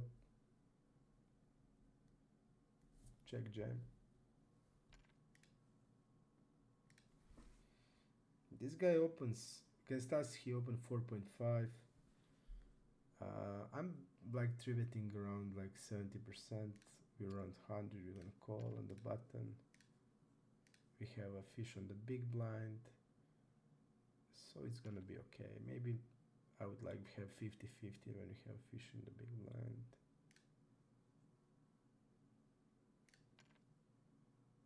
I don't like it. Squeeze, first squeeze. And now we're just gonna go with suited ace is still okay. We see a donk, first donk. He donk middle pair in the single raise spot, but used 1 BB.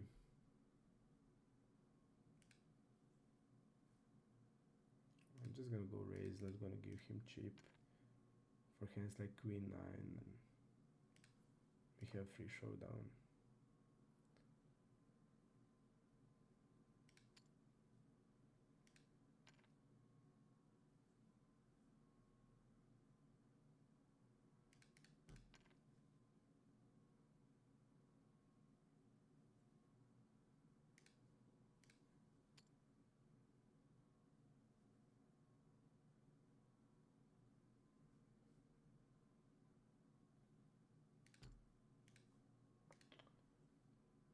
So he was light, 8-9.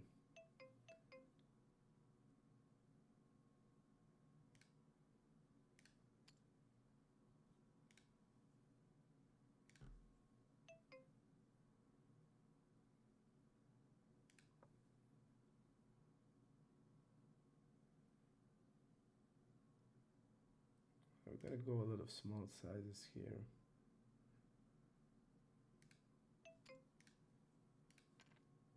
Maybe even 20% is good.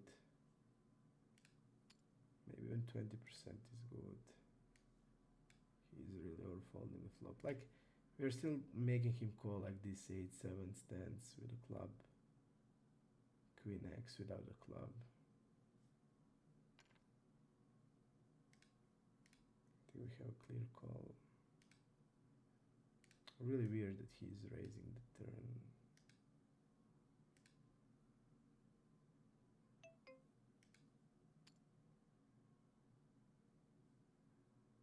I think we just have to donk the river. He's lacking one club hands.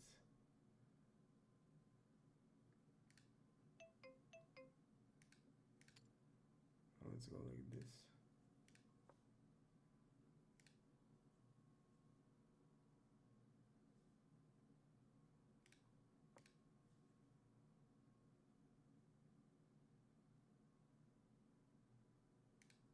And we need to turn here into bluff hand like Queen X, Queen 10.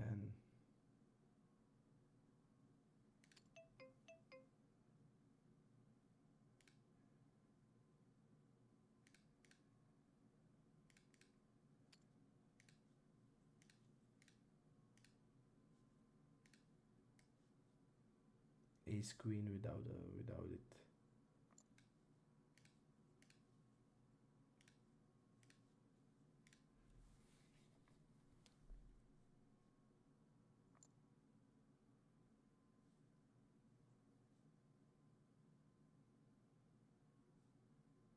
Maybe even two pair has sense to turn it into bluff because we have so much one club hands, like aces, like ace queen with a club. We have king queen with the king of clubs. We have pocket tens. We have pocket queens with a club. So I think, in general, here we need to just be very creative with it. We can turn a lot of stuff. Ace 8 is very bad.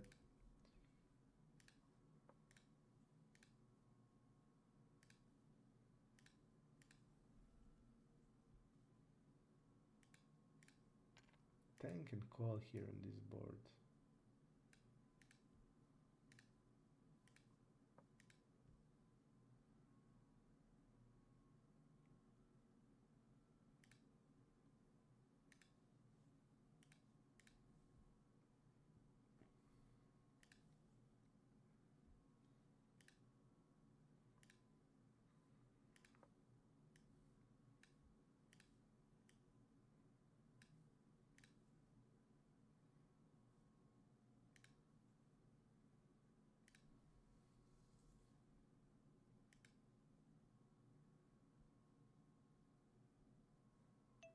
Let's see.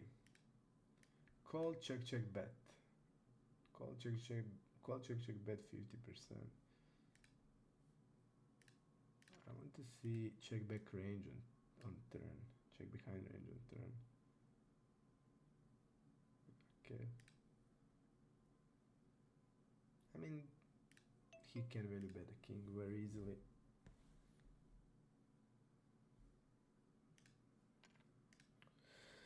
Okay, we found a new one.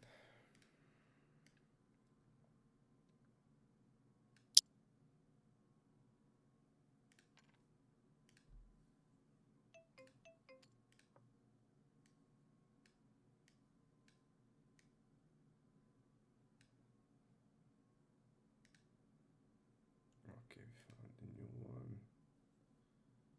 I'll put it on the side.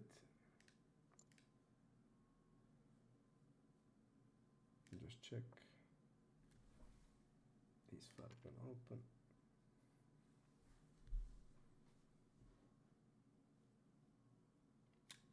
Sevens.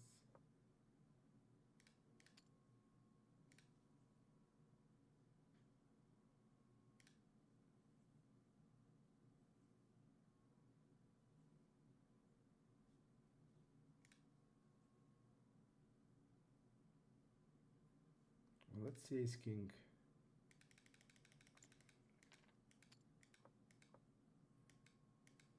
And he checks behind with ace king.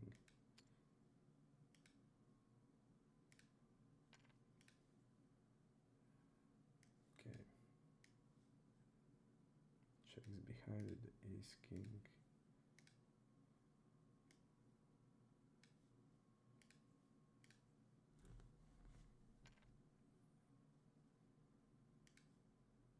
Okay, we have 6 tables.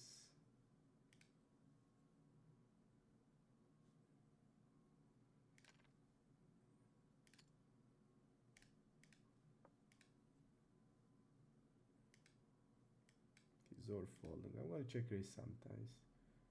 Let's put like 30% of the check raise.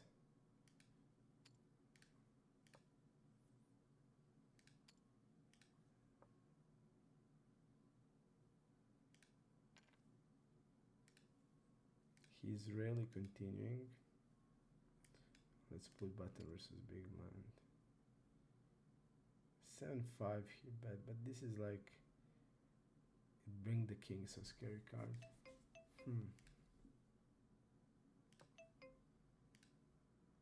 We have a clear call. And now we are not beating much.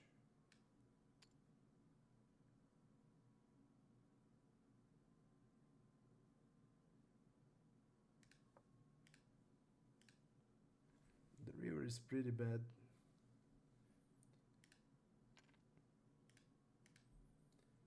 Because suddenly on the river we're not good that often anymore. Here I want to donk actually. The guy is really tight. He will check back everything, so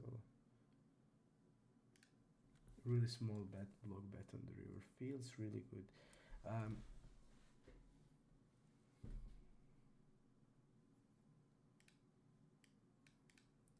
Okay.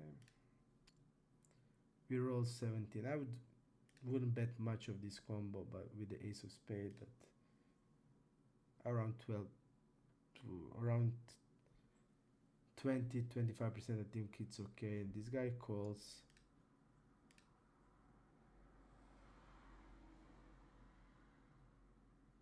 I'm going half on turn. And we again need to find a new one. Tables are breaking today. And no heads up action also.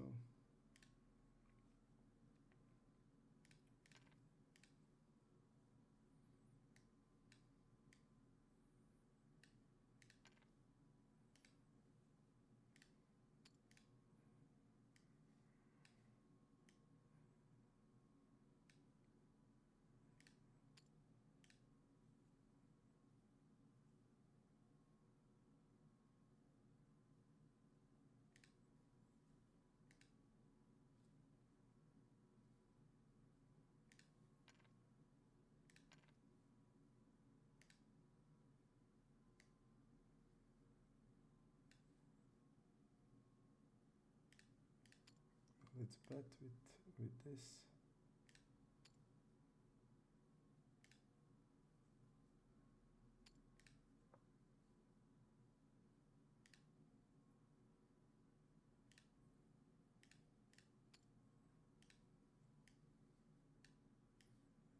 Maybe this guy will play. We are having here the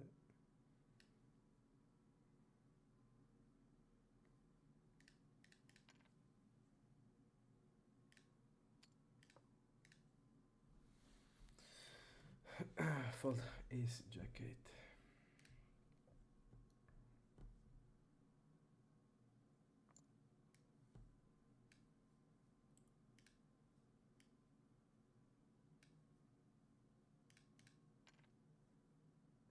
I actually have. So now the table will be filled up because this guy joined.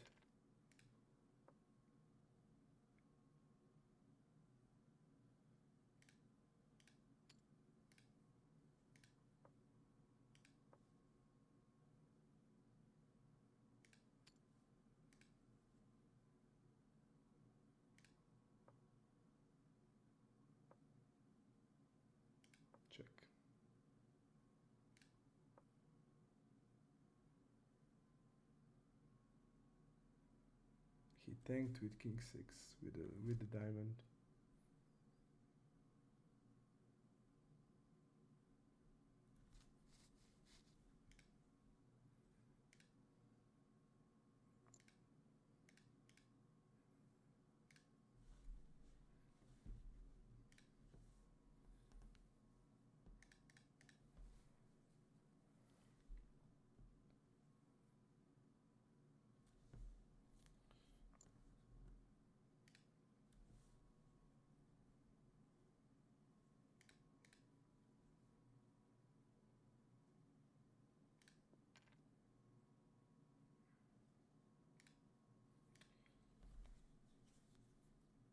Guys, if you didn't, I ask you please to join my Discord, Breakthrough Discord. You can study and work, learn with us. It's free. You don't need to buy a Breakthrough HUD to join the Discord and to work with us and learn. We have really good players. So in the study, there will be Philip, who is one of the best players on the GG on highest limit that is running there and on 2K. You're gonna have Daniel, who was fourth in the Coin Poker Championship, World Championship. So definitely there will be a lot of good players, and I also plan to do a study really fast. We will arrange it on Discord, so definitely join. We are doing it. We did it always with the Skype. Now we started with Discord.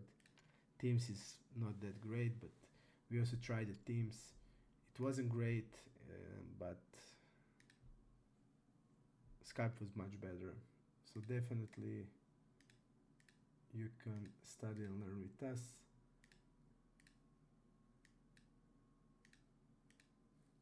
I basically from the June, I was actually studying. I missed only 2 days of study, and we did study every day, privately. I mostly worked with Daniel. We have really similar playing style, so we learned to we did study a lot together. But I plan to make more now. Now when the summer is over and people are not on vacation, we can now easily organize it. And also the Philip now changed his time zone. He was in Bali, so it was hard to arrange it with him because his time zone was way off our time zone, and now it's gonna be similar. So next study it's gonna be I'm gonna try to get the whole team. I'm gonna try to get all the best players. We're gonna have Frankie from Stars. He's one of the best players on Stars. So it's gonna be really fun, and I think that's the best way to learn. No matter which stakes you are, is the best way to learn. Like in this type of group, where you're gonna see a lot of insights that you maybe didn't notice, and people discuss. We are speaking about exploit strategy, what is best way to play in real games, in this kind of pool, how we're gonna exploit there, this spot, which is a super profitable spot for exploitation. I did work a lot on 3-bet pots in these last 3 months, but I still wanted to work on small blind versus big blind, so I think probably we're gonna arrange small blind versus big blind, blind war, single raise pot and 3-bet pot.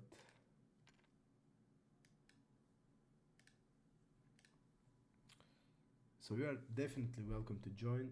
Also, I'm asking you to, if you like the content, if you think you have value in videos that I'm making, a like and subscribe would be helpful to see that that you like it, that you're supporting the content. And also guys, if you have any comments, ideas, If you like, now we can maybe even like go with it.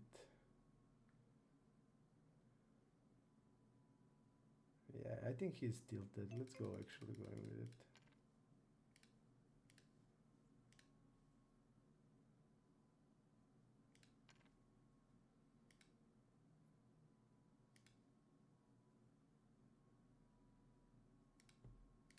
Let's go with 10.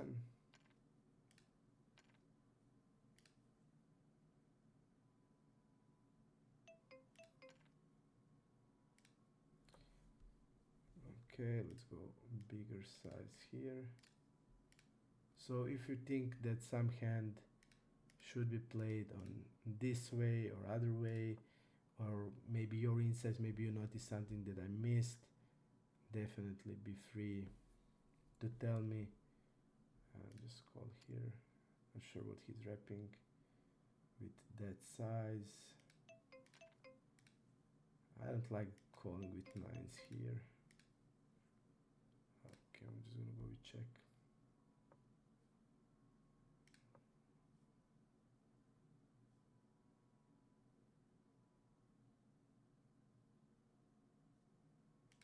Well, let's go like this.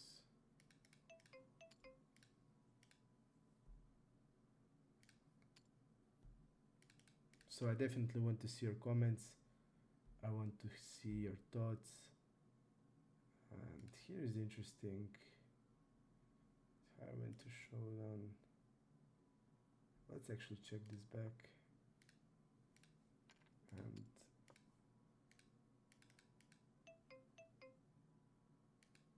now we're gonna bet. I think we're just gonna have a lot of ace-x hands here. Betting, give upping.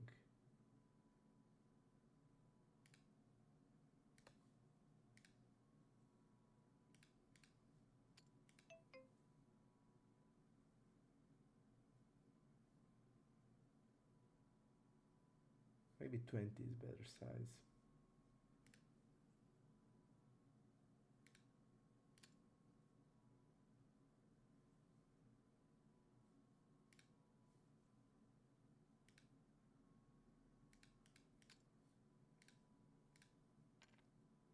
Okay, it's good.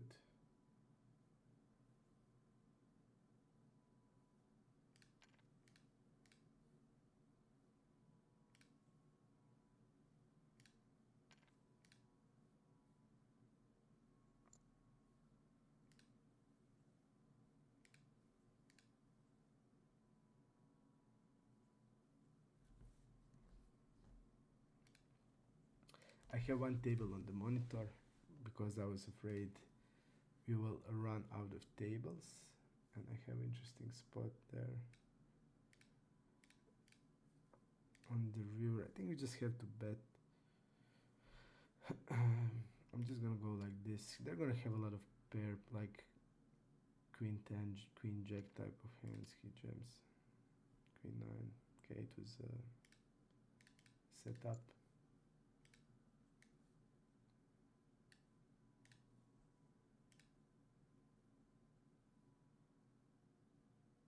Let's go like this.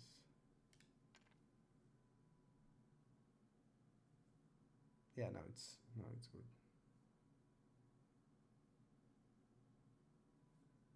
And here's just too wide. I'm just gonna go with it.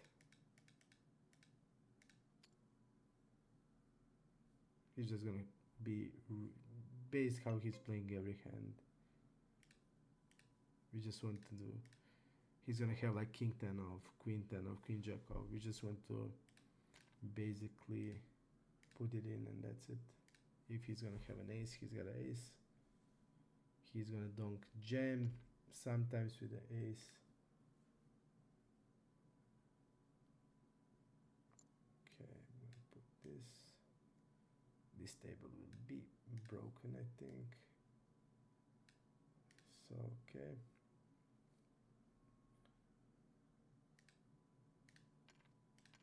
Okay, we're gonna fold there.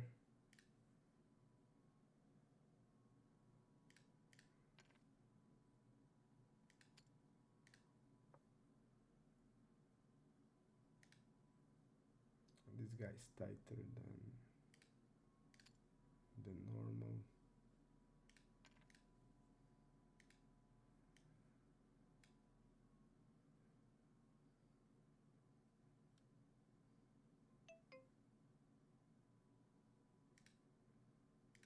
wins the call.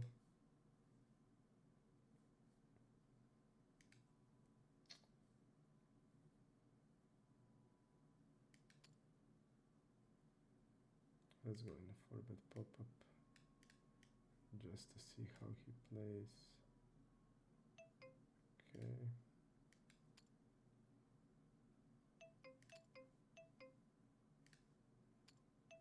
A lot of hands it's happening.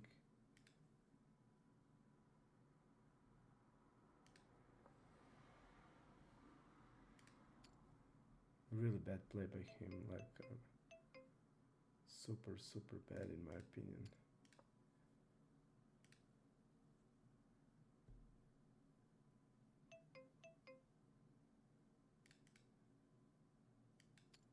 Let's wrap now an ace jack, ace queen. Okay, and let's go like this. Okay, I'm gonna go 125.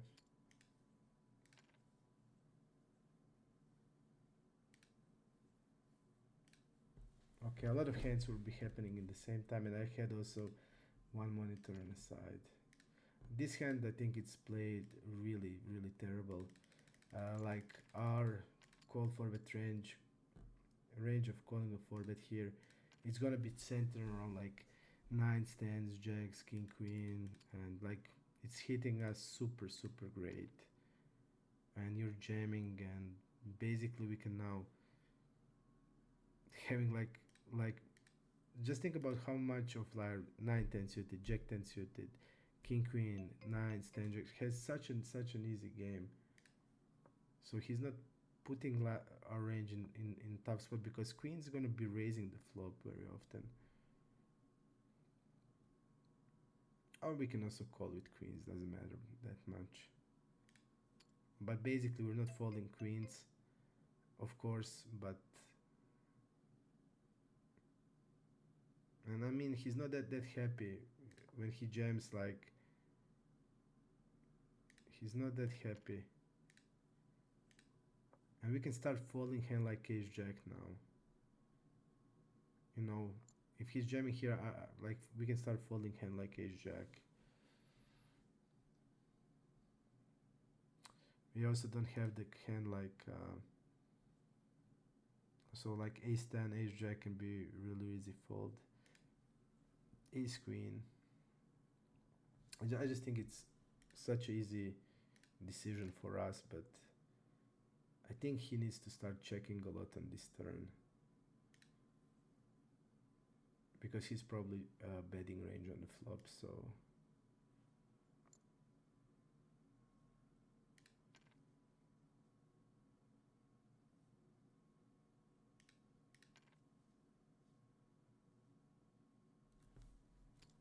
eight 10, we're gonna fold. And now finally I will see cold 3-bet. So this guy as a reg cold calls 3-bet. He never ever cold call a 3-bet here.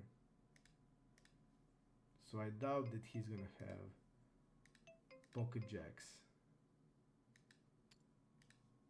because that's only thing I think that's beating us here. I would much rather think that he's gonna have like 8s, 9s, and 10s if he's gonna decide to cold call 3-bet, which he shouldn't be doing, or he's gonna have aces that has also a lot of sense. Okay, I'm gonna go check back.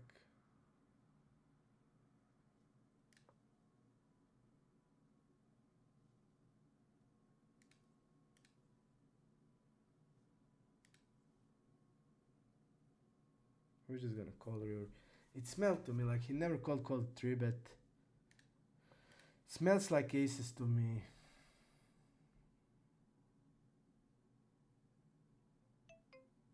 Smells like aces or pocket 10s. We'll see. Okay. I don't know what to say about it. He never called 3-bet, and he cold calls now with ace queen. Maybe it's a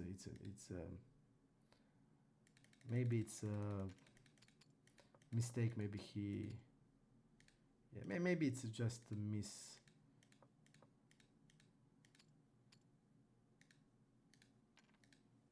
Maybe just a misclick. He never ever did it, and he suddenly do it now. Doesn't have much sense. I'm gonna go check back.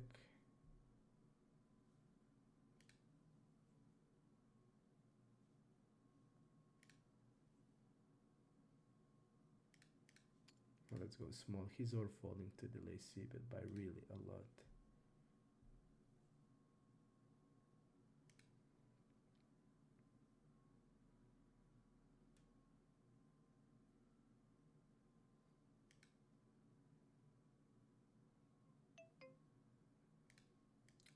I think here he would be a lot of pair plus hands like Jack 10, Queen 10, Queen Jack, Ace 10. I think we need to just blast it off on a brick, basically. Basically, that has to be a plan.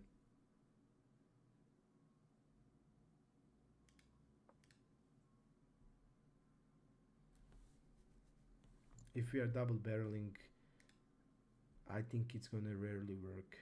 He's basically folding Ace 10 here, I think, and that's basically it.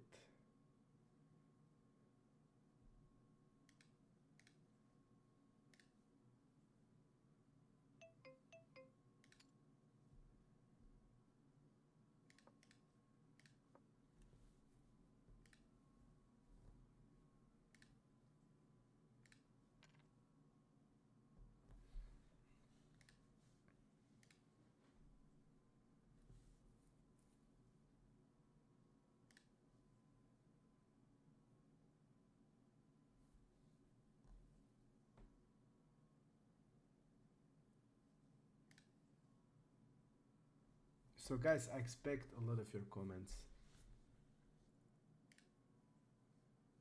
It's always interesting when, because people notice some stuff that you didn't notice in game, and a lot of people is watching, they can see some stuff that I didn't notice, some mistakes maybe I did. So definitely I'm open for your comments, and tell me if you want to see, what you want to see, which type of format, maybe MTT, if you want to see that, or maybe heads up, maybe Russian cash, maybe. I also plan to move up soon. I don't like mixing sides or mixing limits. I mostly like when I just play one limit, one side. That's thing that I'm I'm usually that's the most, that's something that I like the most in that way. But I don't know. We'll see which how will be traffic on bigger limits on iPoker, and there's a lot of problems with scripts. You see how tables are breaking a lot. We're gonna call like 30% of force. We're on 57. He's also under 3 betting, so we're gonna just stick with the numbers. Okay.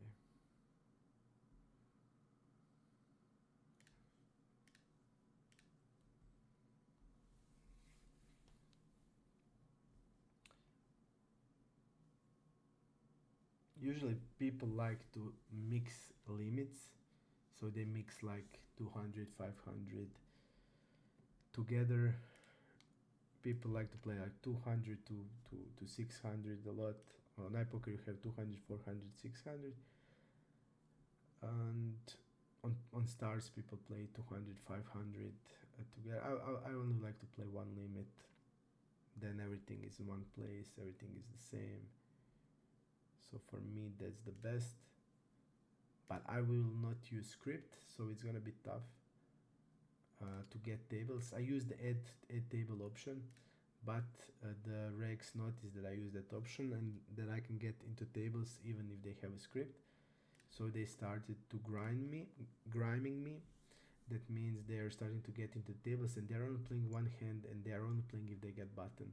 It's officially violation of all fair play alone on all the rules, and that's how they scanned me at first. I didn't even notice. My friend Boy Loco said to me that he wants to check my database, and we go and he said, look how much more hands you're playing on the big blind than on any other positions.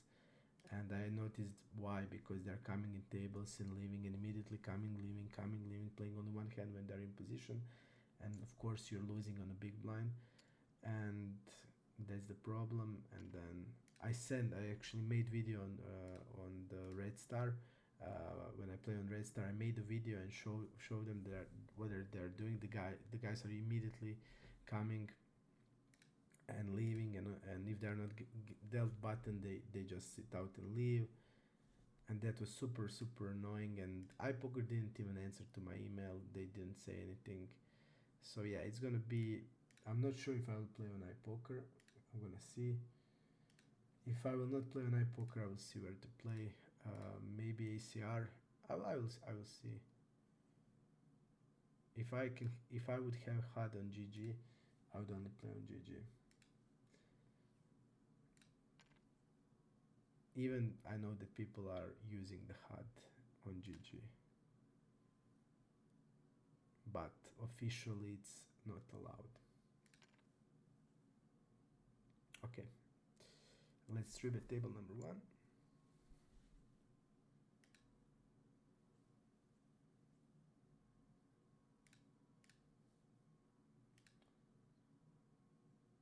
But my plan is now, when I did finish my everything I needed to do around the update, and I can just strictly concentrate on the game. I'm not leaving anywhere. Maybe I'll go to the live tournament in Prague or in Rozvadov, and that's gonna be all. But I'm gonna be strictly playing, studying, and yeah. The last 3 months, I only missed 2 days of studies. Even when I was in vacations, I was just studying every day, at least like 1-2 hours, even on vacations. So a lot of things I did learn, and I did work with really good guys, and I did also work a lot alone. Okay, I was just gonna call.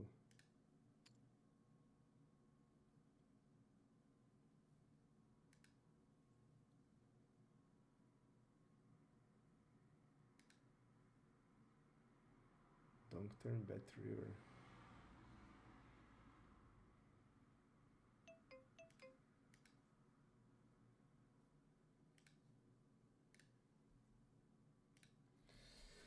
And also, I will guys have much more time to make content.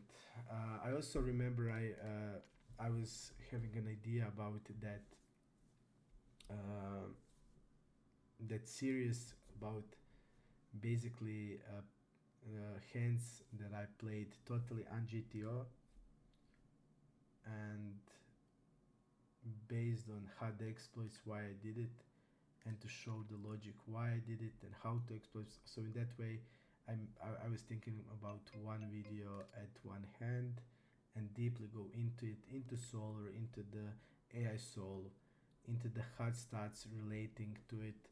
So I was thinking about that series. So yeah, if you're also interested in that, let me know in the comments, and we will arrange something.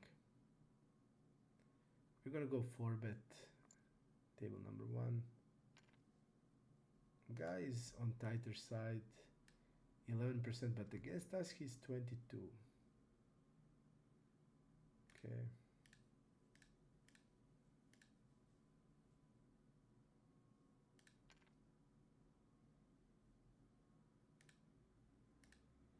We get it in good.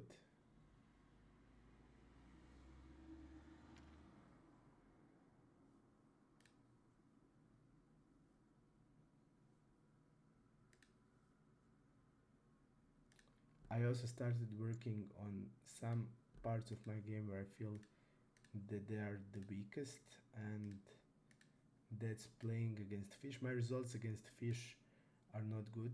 I'm not happy with them, especially again when I have like 2 fish at tables, 3 fish at tables. Um, it's not that good. I thought it's mainly because I run really bad against them, always on top of the range. But I started working with one of the best guys regarding playing against fishes, and I noticed that I actually didn't. I was always applying my logic to fish logic, and that's where things are falling apart. Um, Also, I didn't. To me, like fish is somebody who is playing 30 to 10. To me, fish is somebody who's playing 26-8, somebody who's playing 24-11. Like, but there's so much difference in how to play each out of these type of fishes, and I was just like labeling them just fish, and that's it. So we will see. Still now, my results didn't improve, but I started applying some different concepts. I did starting also having a cold call range in other positions when fishes when the good fish is in the pot, um, and yeah, a lot of other things that I didn't think about, but we will see how that works for me. Basically, all my life I did mainly concentrate my game on playing against regs, and I feel best playing against regs basically. So that's also one thing that is going to be problematic for me on iPoker, because you see like how tables breaks even now, and they are rarely playing without a fish now, and on bigger limit it's going to be also problematic, because scripters, if they scripters are going to be scripters are they will automatically get position on fish. That's how the script works. I know the script they are using, but I will not use it out of the principle. I think it's such an unfair advantage. I did talk about that in my videos. I think like it's cowardly. I don't know how to like you're having a big advantage on fish, and now you want to even more advantage on fish. It's such unfair, and I think it's really bad for everybody. It's bad for this side, for the players, for the fishes, and at the end it will also come that is bad for the same people that are doing it. It will be bad eventually also for them. So definitely I will need to see where to go, where I will play. But to me the most focus is I want to just keep improving all the aspects of my game. I want to improve, and that's the key.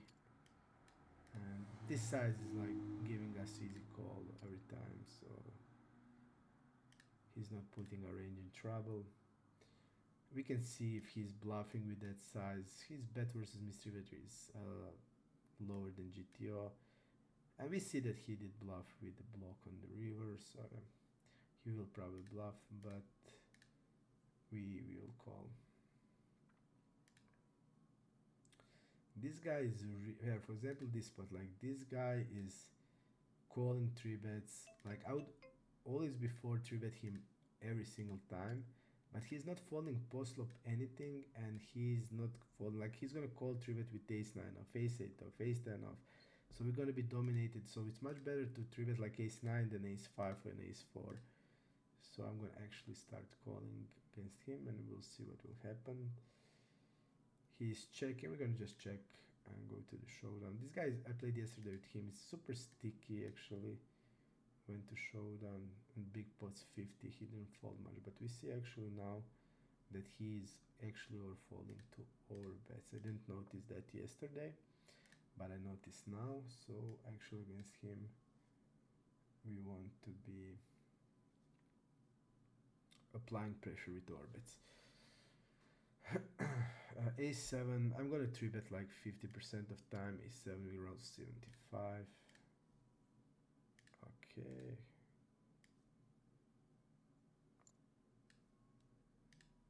And this guy's also not playing. He's using a script coming into tables, and now he will leave the spot.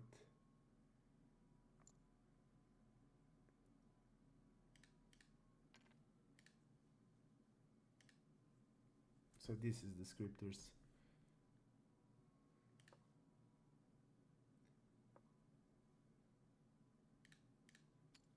only playing with the fish.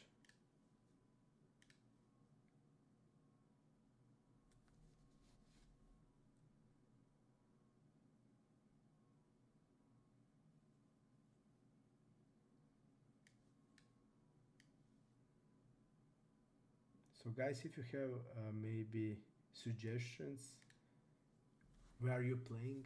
Let me know in the comment which side you are playing. How are you satisfied?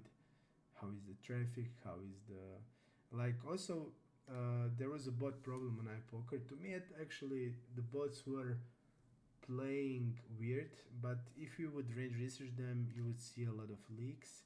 But they did make problems for other regs, because other regs contacted me and said, "You see, did you see these guys with this strategy regs were?" And I saw, yeah, yeah, yeah. They were linked through. They played like 28-4.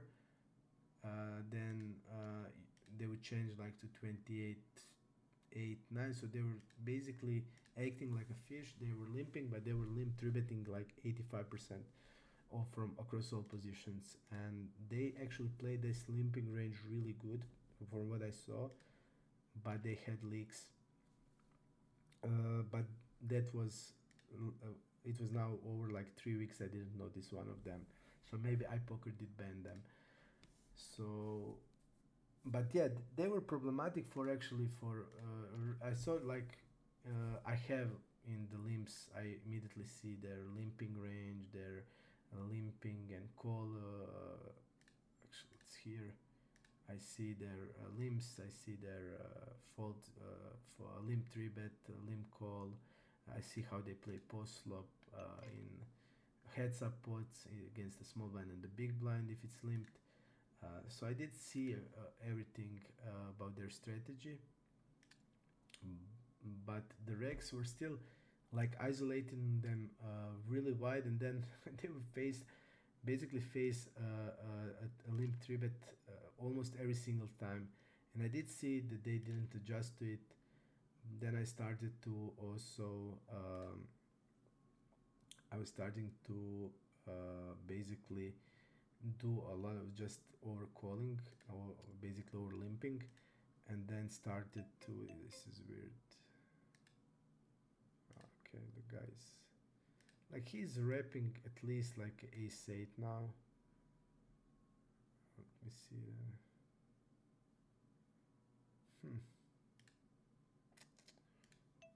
I'm gonna actually call. We're blocking a queen jack. Maybe just like ace 10 goes for value.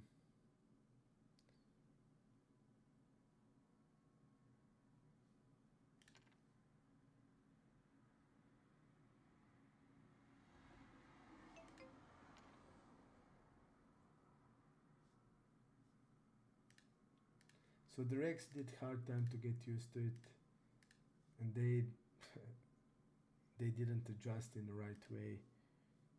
So it was pretty funny. But the problem is they did play really solid post flop, and they did include like all of the right hands in the limp 3-bet strategy. So they had hands like ace jack suited, king jack suited. They had hands like ace queen off. So definitely it was. They also played really good against the fish. So yeah.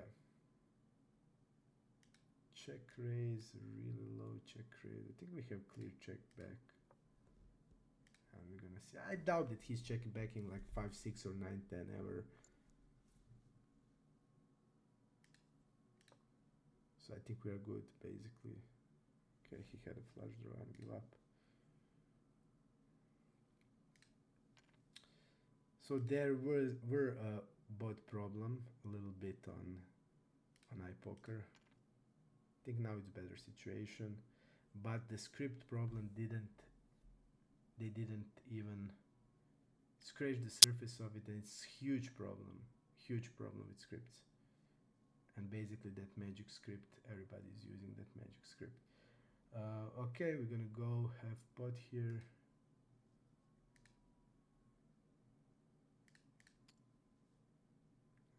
Go half.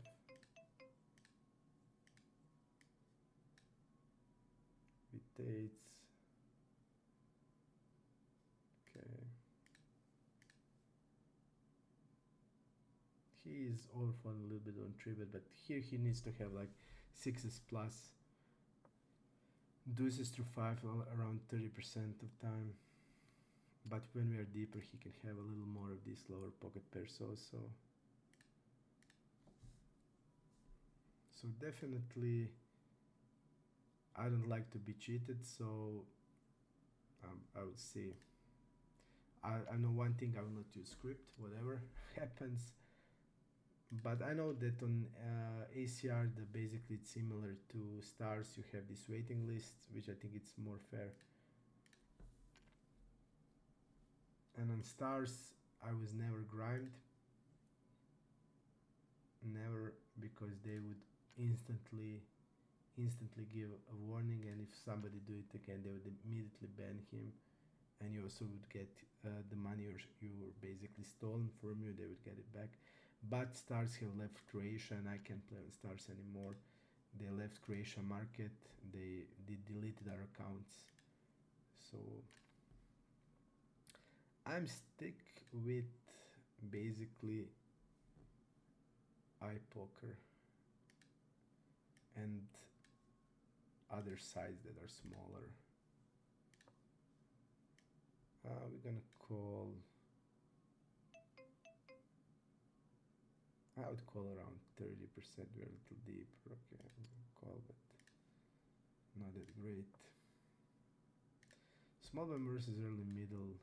He is having like a 9%, so he probably uses, we see hand like a king queen off, so he will probably use a range of this like around 10% hand, maybe eights plus ace jack off, king queen off. Even he shouldn't be having much of these hands against middle position. He goes with a bet, we're calling. 10 is giving him a lot of equity. Let's see, small numbers. Look at this, he's double barrel. He did double barrel ace jack for whatever reason.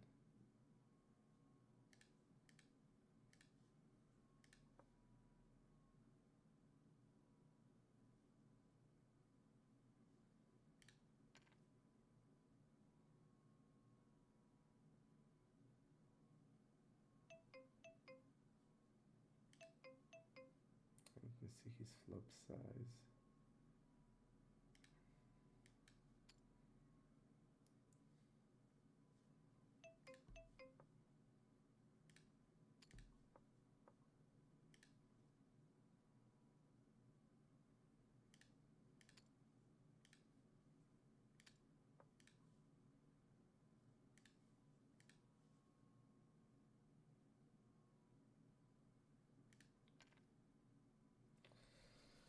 I think he is not jamming queens, kings, and aces anymore.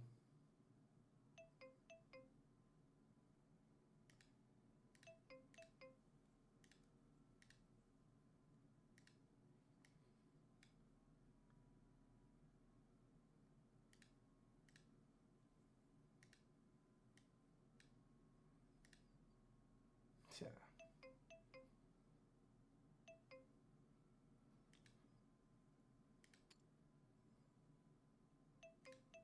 I just think he's gonna have too much of ace queen and ace king with the diamonds, because now I know how he plays. He's not gonna have this king. He's gonna have like too much of king queen ace king with the diamonds, and he's not jamming like even jacks. He's not jamming there, and he's not jamming. And I'm gonna check here. He's not jamming queens, kings, and aces deep.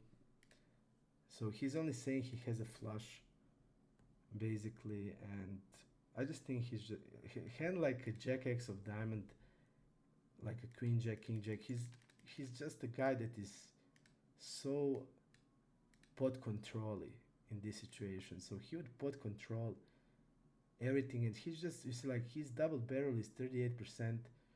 His is actually 22. So he's just gonna be so much bluff heavy here, because he will start checking. He start checking even aces here, kings, and he's just too much bluffing here like he did. He had the flush draw, but I know that he's so much pot controlling that his double barrel range is gonna be mostly like toward. He's gonna protect his checking range with this also over pairs.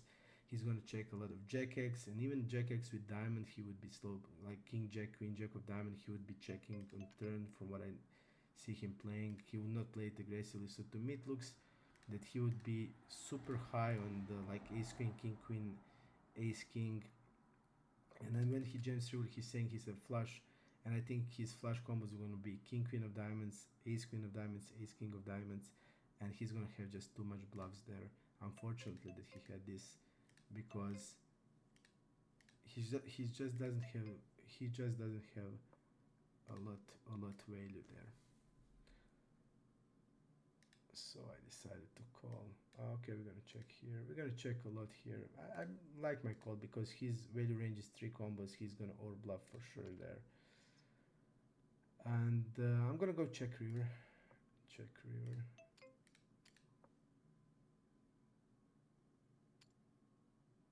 I think he will just now bet every ace.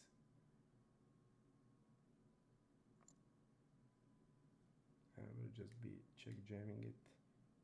Really unfortunate because I really know exactly how he plays, and I know there I called on turn because I just know he'll be unbalanced toward bluffs. I'm gonna call here.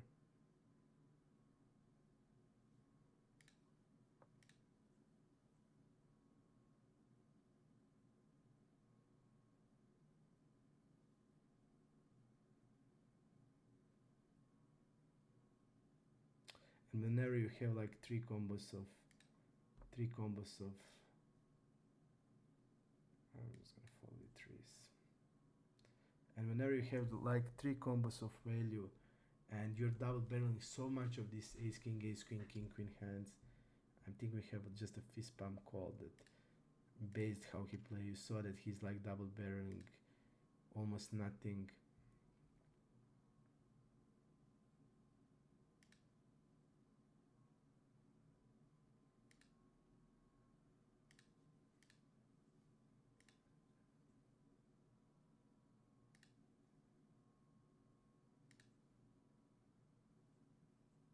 These are the guys that are like pot controlling everything when they have this value to protect against bluffs. But and when you see the stats, you would actually see, wow, he's betting only 20%. I should fold everything, but they would be so toward the bluffs in this spot.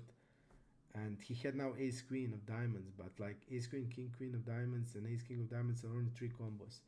And like just think about all of this, and we saw he's three betting in these positions king queen off. Just think about like all the king queen off, ace queen off, ace king off with the diamonds that he will jam. He will just have 3 value combos compared to like 12 bluff combos. Or even if he's gonna use like a queen of diamond, it's gonna be like maybe 16 bluff combos in that spot. So a lot toward two bluffs. And now it's really unfortunate he had that, like, because it's gonna be rarely that he's gonna have it.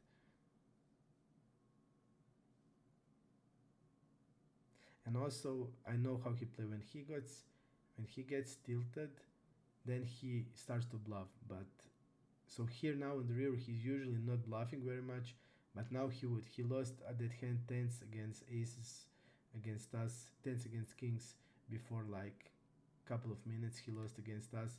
So there he would barrel like every diamond in his hand that he would have. I just felt it, I know, and unfortunately he had flush now.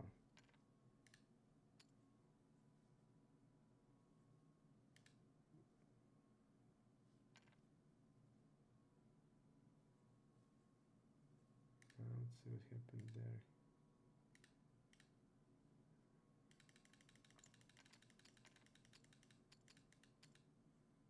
Okay. Let's check.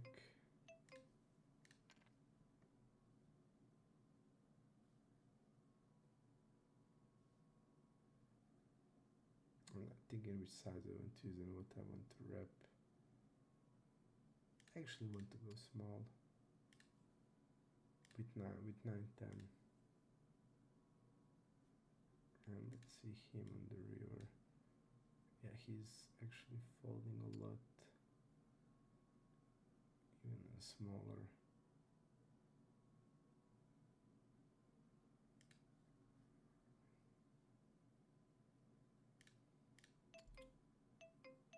I think we can easily bet like tens and jacks even with this size. And we're gonna also have this weaker queen x hands. I can play this hand like nines and tens and block bet, but I'll just go a little bigger.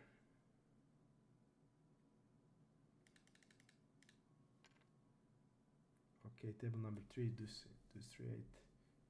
I'm going with a bigger size.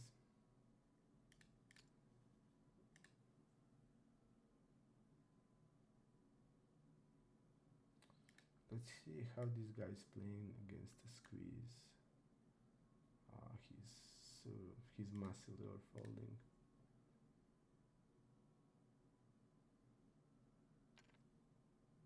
And we actually use the size that he needs to defend.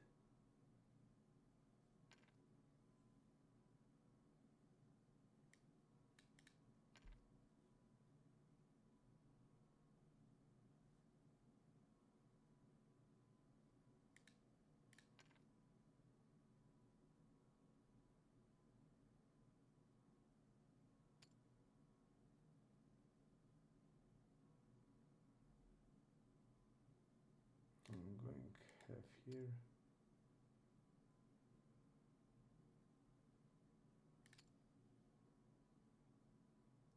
And I'm gonna go check turn.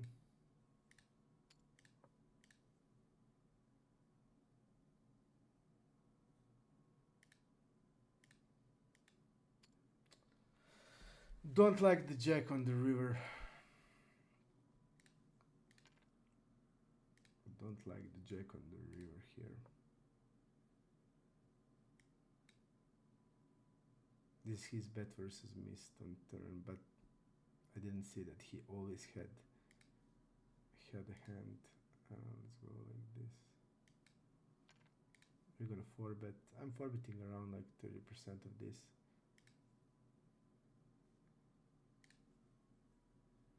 We lost the flip.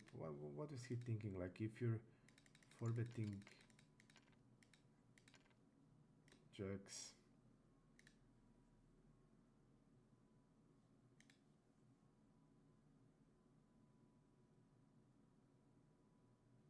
I think it's okay.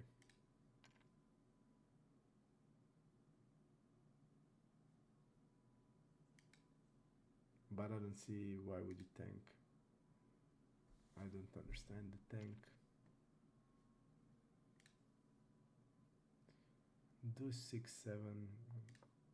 Go with check.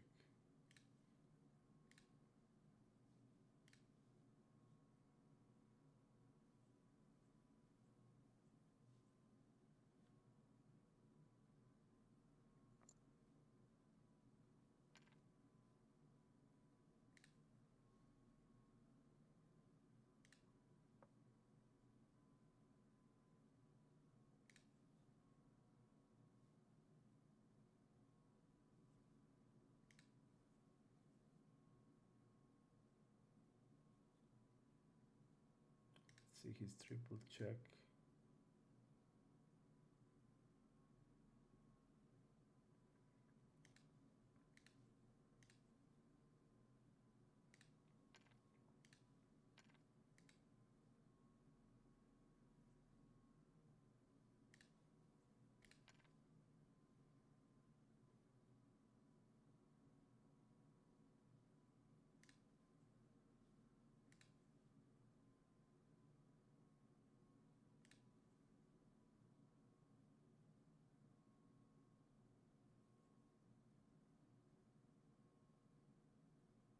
Also in that spot where the guy had ace queen of diamonds, if he knows how to play, if he would know how to play, he would understand that his range is heavily capped on flushes, and he would only have on river smaller size in the river, where he still value bets his over pairs. So he would only have like a smaller size on the river as a bet. because our range as in position is we're gonna have a lot more flushes, and especially the way he plays. Uh, if he was range aware,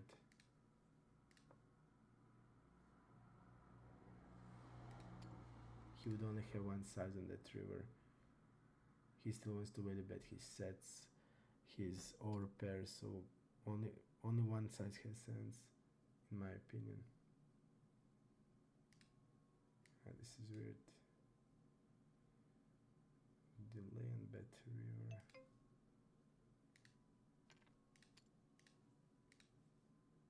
This is weird.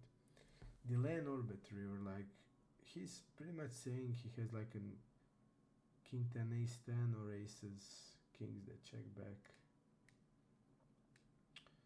Let's see after betting turn the orbit. This is a little different spot.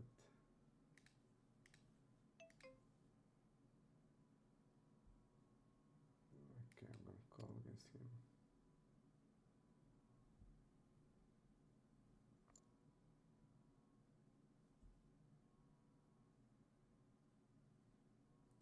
The reason mostly why I called is because I didn't see like any his oversea betting. I didn't see any overpair checking back this flop.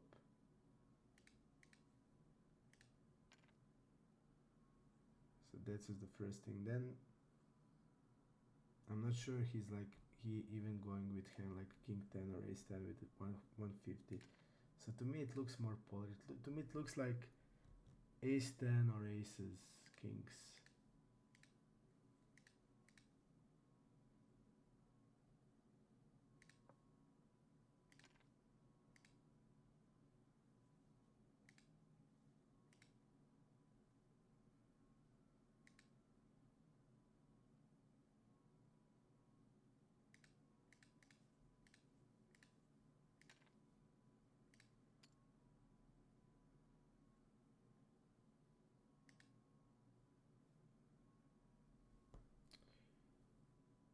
I think actually it's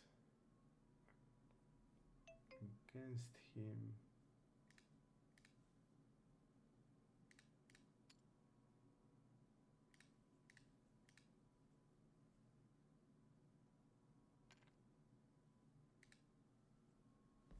I think it's we roll 6, so I wanted to call. I mean, we need to call small amount of this, like 6s, 7s, 8s,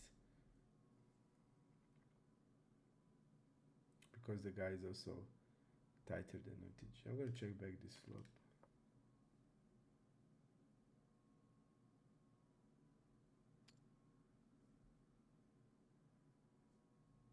We are formatting this.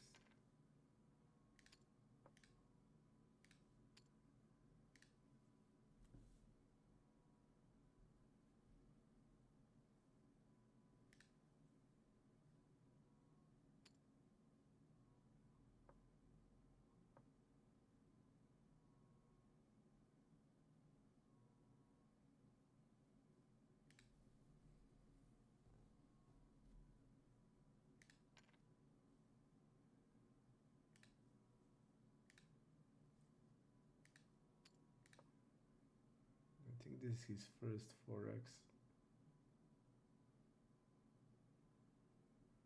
It's not, he did have it, but he had ace king. Checks this board. So smells trappy immediately.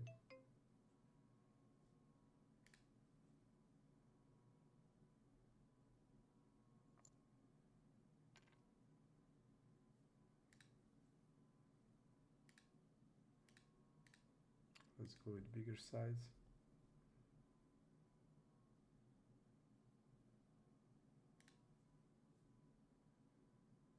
I'm just gonna go 75 on turn.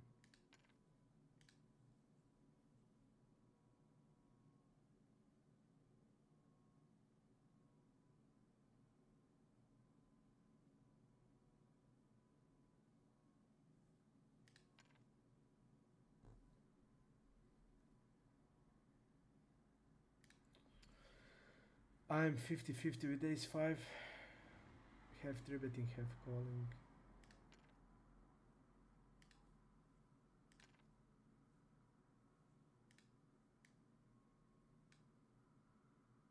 See if I can fold to raise zero.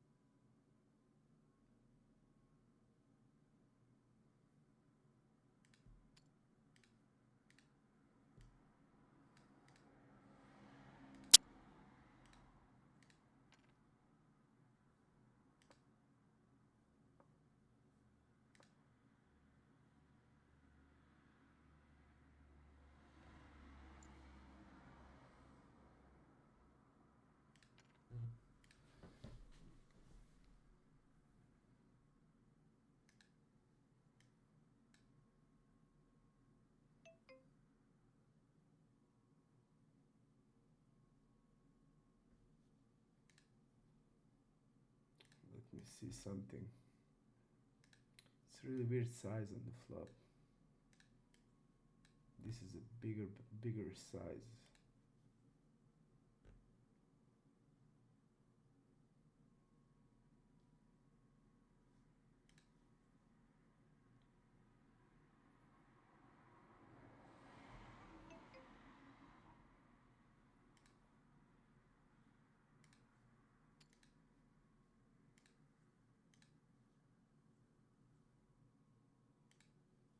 Like he's using the size, let's say for eights, nines, and tens.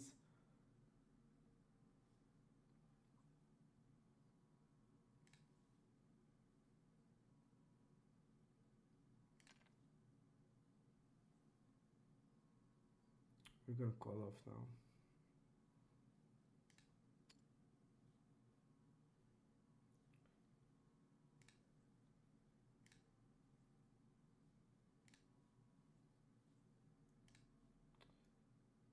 You see, like with queens, kings, and aces, I see his betting structure is going.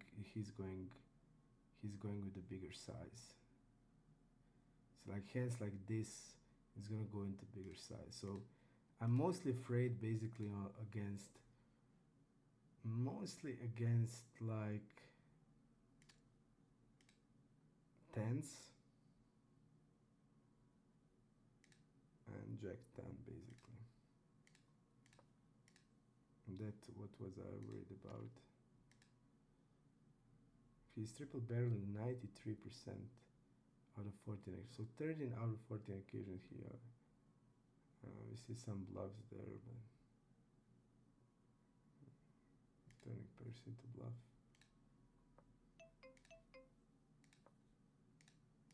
It was really weird because I know his sizings. It was really weird.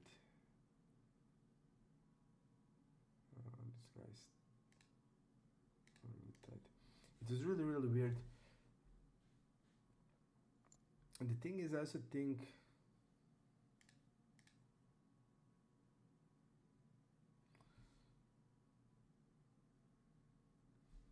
yeah, I think this is actually snap call.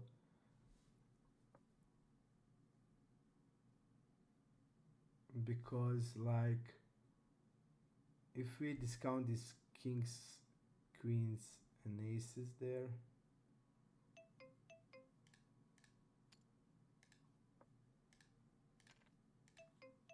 his value range is gonna be like mostly jacks, like ace jack, king jack. I think he's just betting it bigger. So he's gonna be like queen jack, jack 10, queen jack. He's also three betting a little wider than GTO. So maybe the flop is gonna be, basically the flop is gonna be like sevens, eights, nines with this size. I think like jacks, tens, jack 10. But I also think the hands like ace 4, ace 5, 4, 5 is gonna be that smaller size, I think. So now hands like king, queen, I think it's gonna going in bigger size. Maybe ace, king, ace, queen can go in this. But I think they just have sense in the bigger size.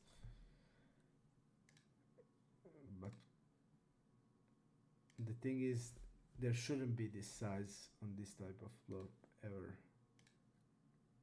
So I think it's only like bigger size. I think like 75% plus, 75% on that flop. If you're playing two sides, I think you can play 50, 75 if you want to bet this like sevens, eights, nines. But I think it's close to range bet on flop.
Check raise really big, then half pot on turn. Don't have much sense. I guess it looks like a king queen or ace queen for value, but ace queen he will definitely bet river.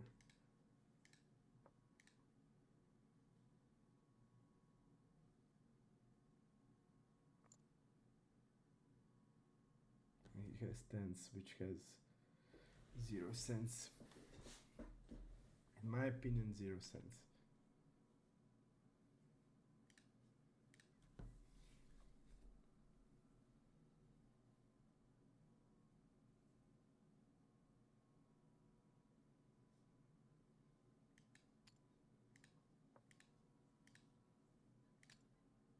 So 9.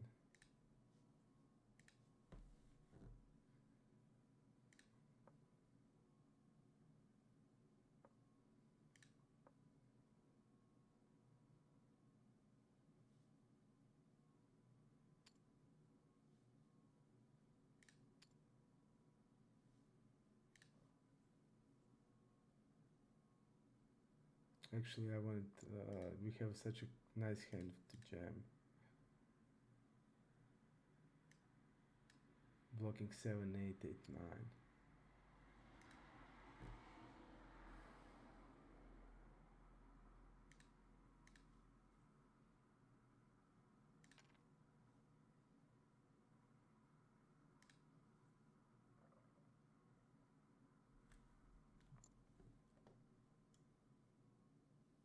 He's all folding to 3-bet in position, so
ace queen.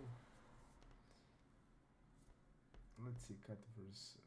It's gonna mainly be folded in against us his wires, so I'm gonna go like 30%, and we get it.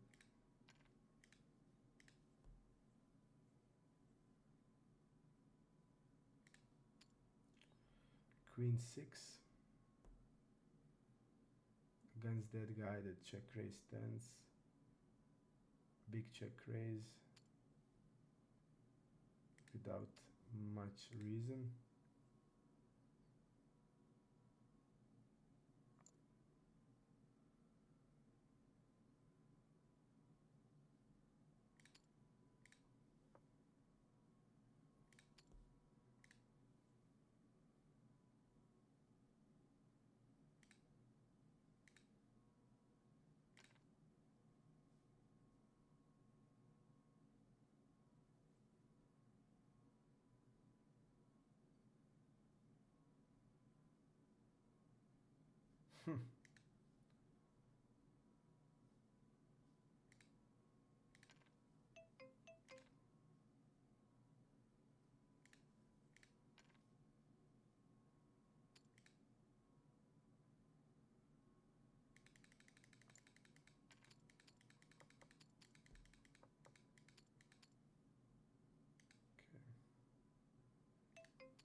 I didn't expect a turn check raise.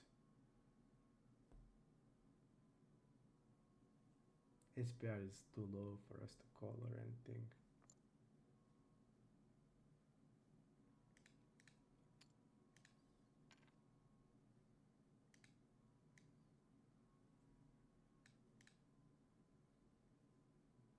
We're calling with ace queen.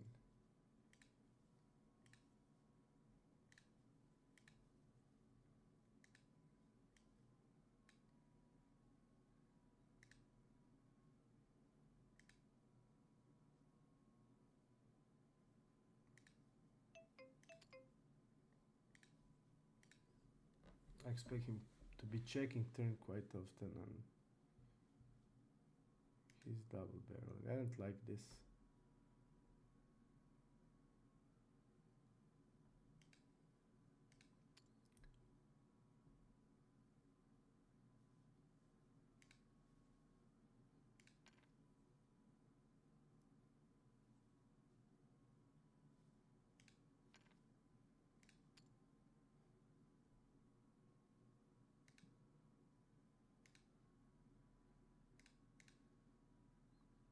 We only saw that he did double barrel, basically bluffs.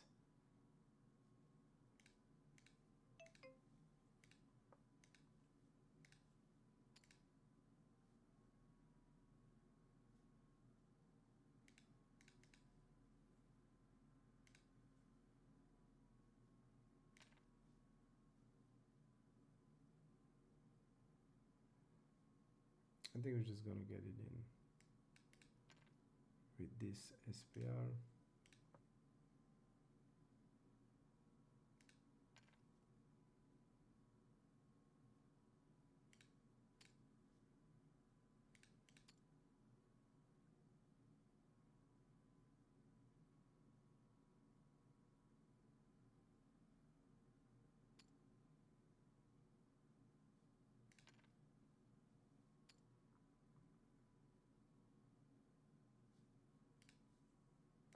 Just to check.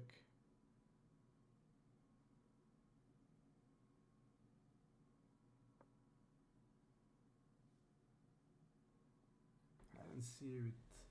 We're blocking ace 10, basically the only hand that I think can call us, so I'm just gonna be checking. And he had ace 10. He called a small blind, so I don't expect much of the ace 10 off calling there, unfortunately.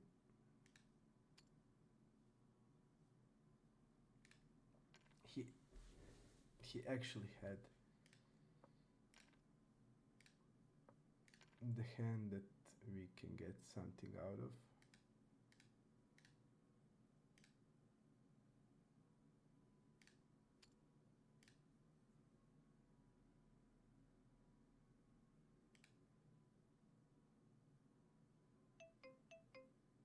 I think small size has the most sense.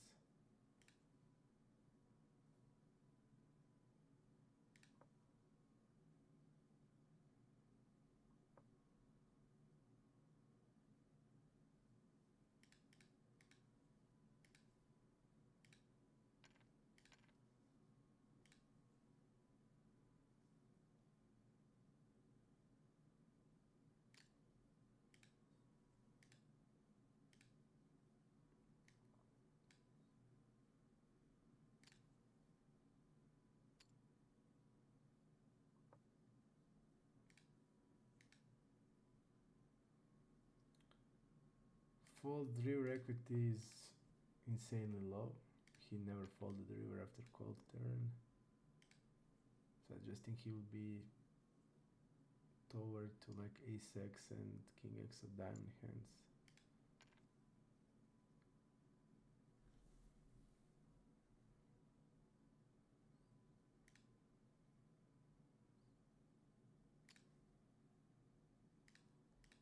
Well, let's go like this.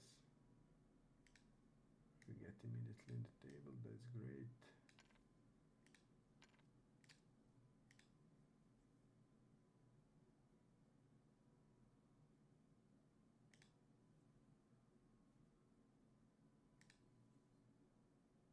I think we're just gonna go 150 on river.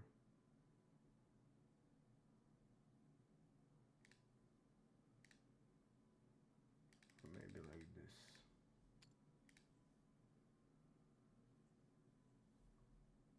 Regarding value, I would go like king jack with this size plus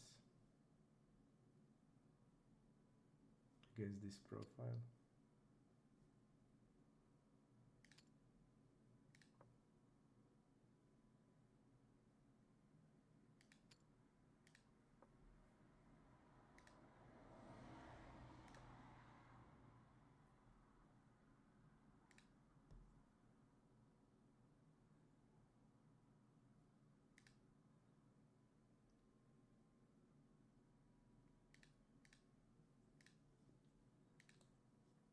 Let's see if table is, so no free table, we're just gonna need to add it like this.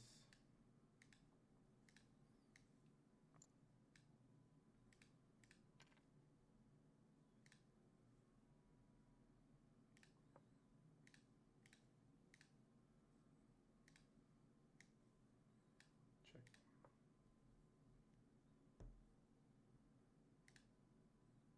Okay,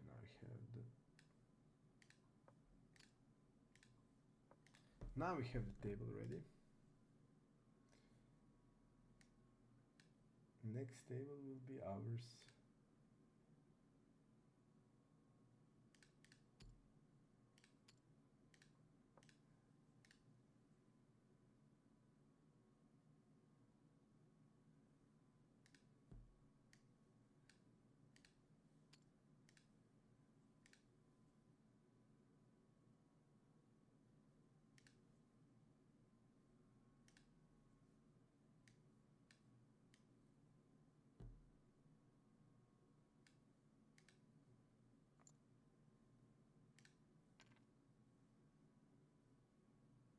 What happened there with, okay.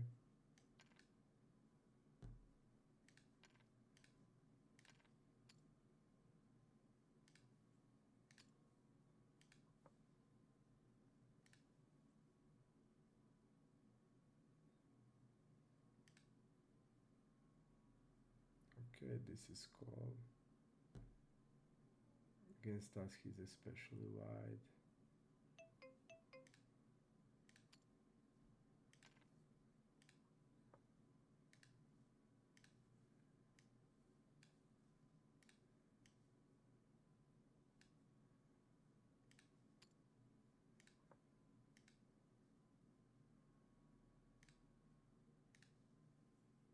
I'm just gonna be checking back on queen.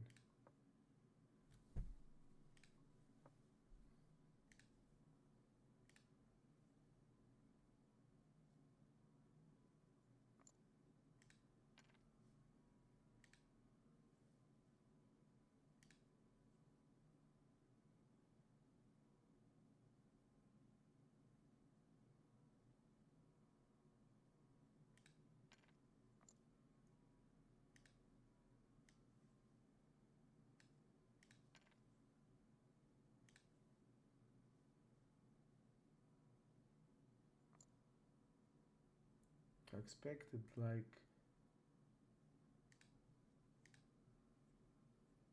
a lot of like 1/3 on river.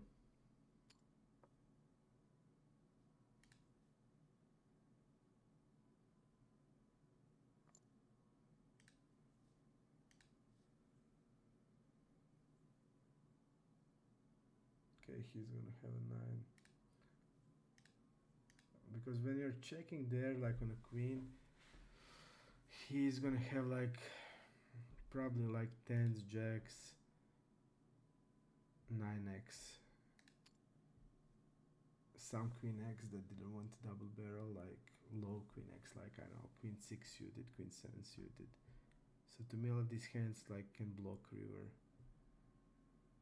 So okay, if he's gonna have like a 9x, I would put some of, but the problem is that I think in these spots what people generally do, they just over bluff on a queen and then they just actually leg bluffs in a bet check bet line. So then it has sense if that's the case just to go like this that he did go.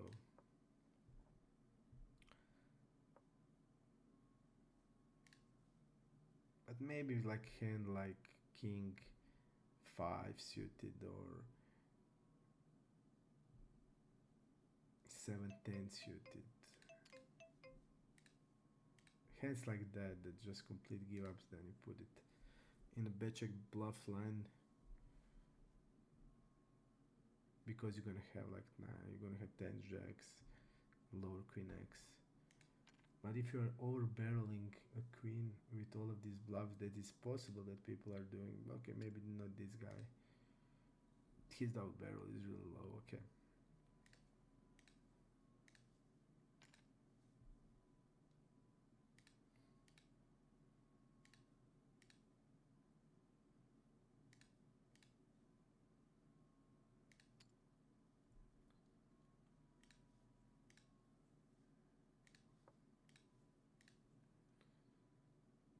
Also 7-9 is never 3-bet in any ranges that I'm aware of. And we saw that he's using polarized 3-bet strategy. We saw ace 4 off, ace 5 off, king 9 off, so 7-9 suited is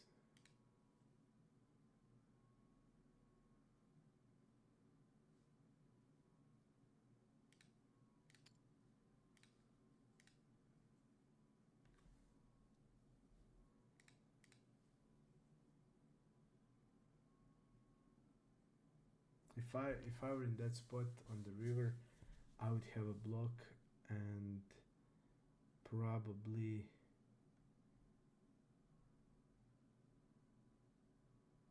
I'm just thinking like my double barrel range, all the over pairs. Yeah, I would have probably maybe on the river 150 and like block or jam or block. It just depends to me mostly like how my double barrel range is constructed.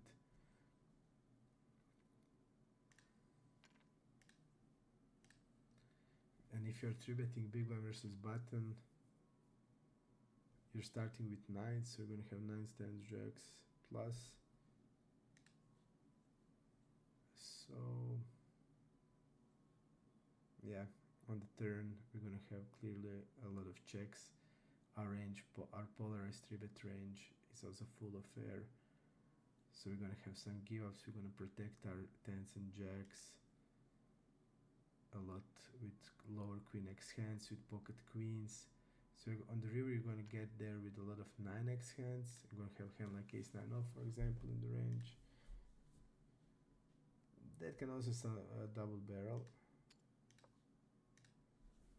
So if you're gonna be like that on the river, like still hand like pocket jacks and go for a block bet on the river. I would maybe 20%, 25.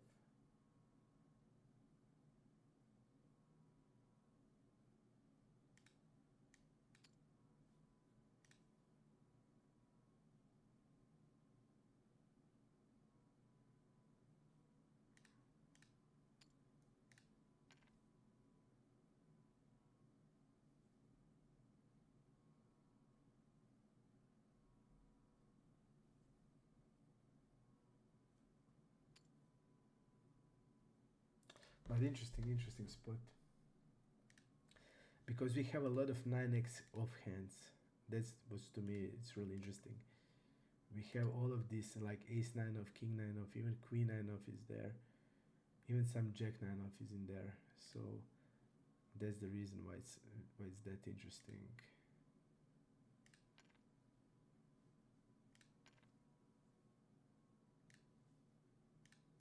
Let's go half pot on turn.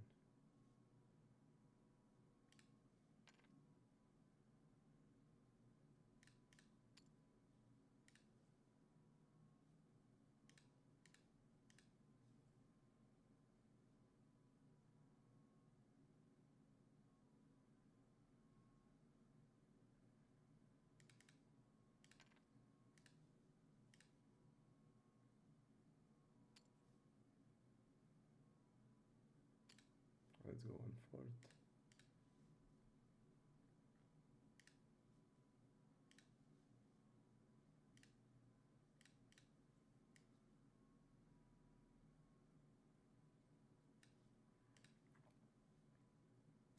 To me, that 66% size is like saying we have so much queen x, strong king x that we are betting and we are not gonna have them. That's the thing with that size that don't have sense to me. And if your range is like around lower queen x, this middle strong pocket pairs, this size just doesn't have sense because you're quite polarized with that 9x and with you don't have like you don't have their hands like ace queen king queen queen jack that like in bet check bet can go with that size. So that's the thing that's off to me in that all composition of.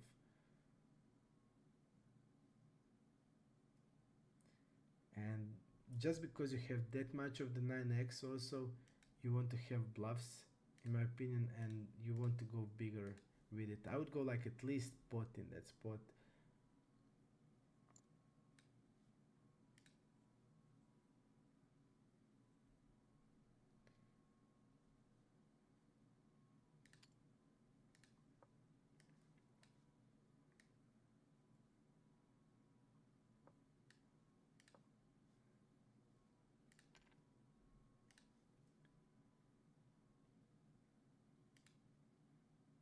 He's folding 71% in position, which is going to 3 bet even a hand that is never 3 bet.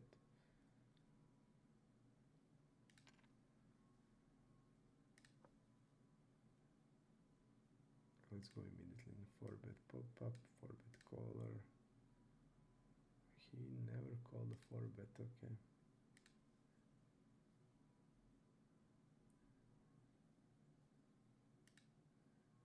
I'm gonna actually check back. And like his check raise is really high generally. And we can sometimes check with aces and kings. Aces most of the time, kings not that much.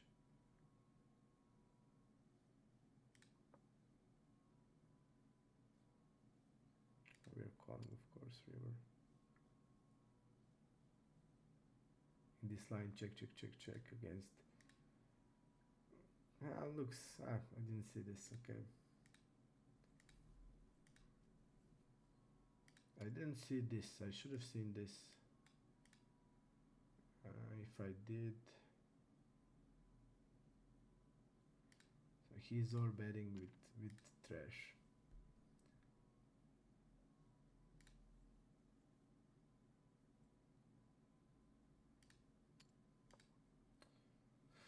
I should have looked at the HUD because this guy's tight. And in the big pots he's not bluffing. And we are beating only a bluff and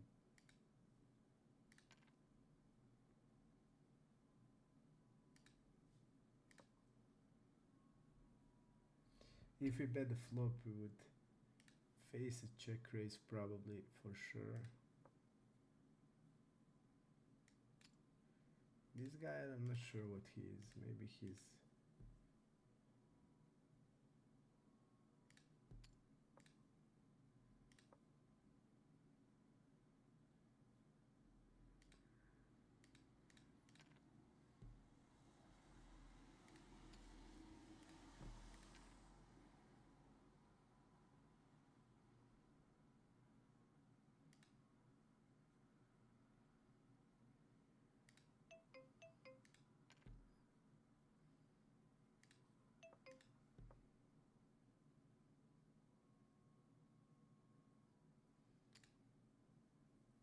Feels like he's kept here on like 9s, queens, 8x.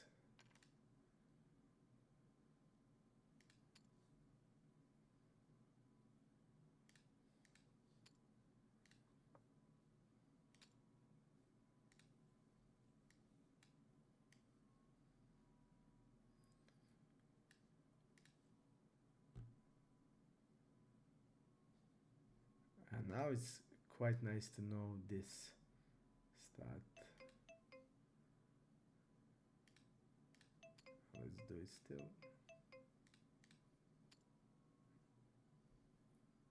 Against him, we know that he's falling into the multiway pots hugely. So I'm just worried about this guy.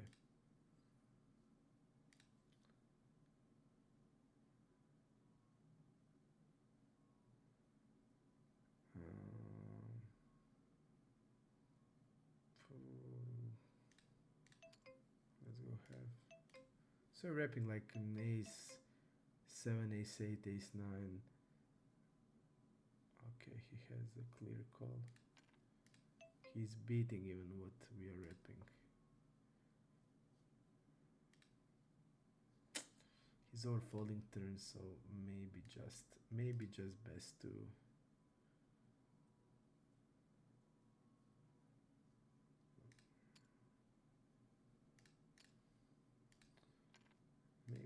best against him to give up river. Second time I didn't look at the HUD and I made a mistake.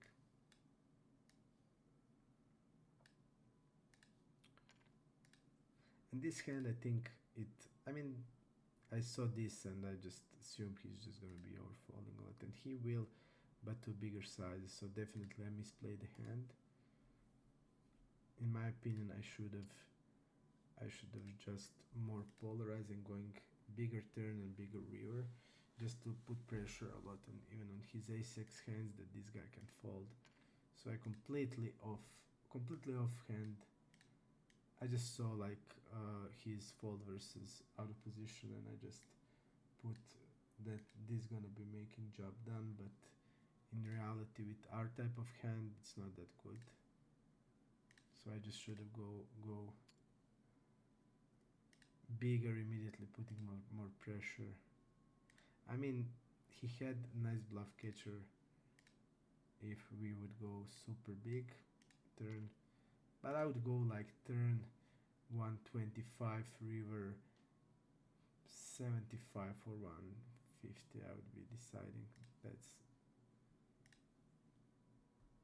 and our value range is quite wide there.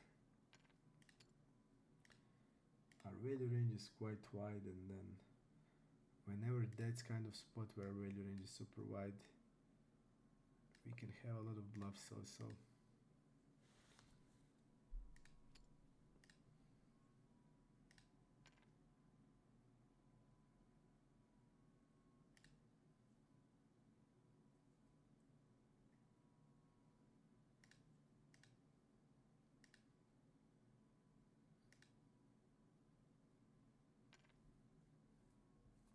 Really weird.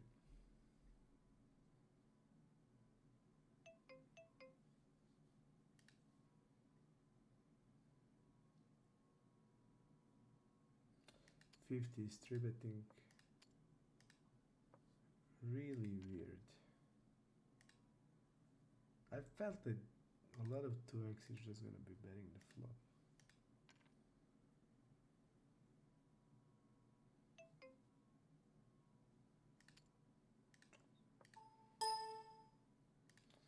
I mean, we have also 2x hands. I think we're gonna have more than he.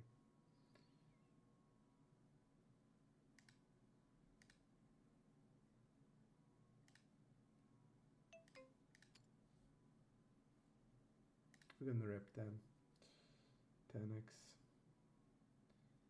And this is actually fold. We are only defending 50% of it. This guy's also tighter than average, so we're gonna fold more.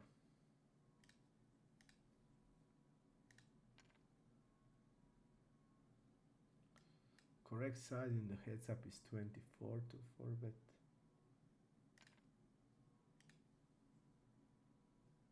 So he's maybe doing it to incentivize us to wide, to jam wider maybe.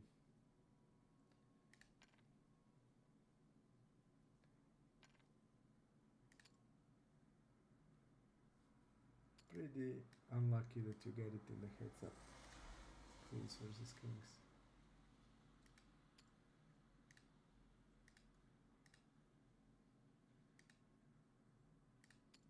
Let's go for protection.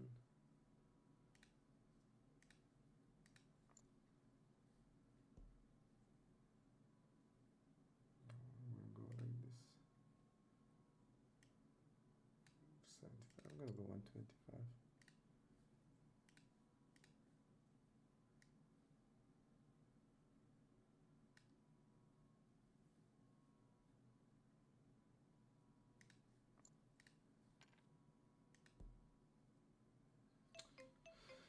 I'm gonna go check. Don't like it. I wouldn't have like a queen jack very often there.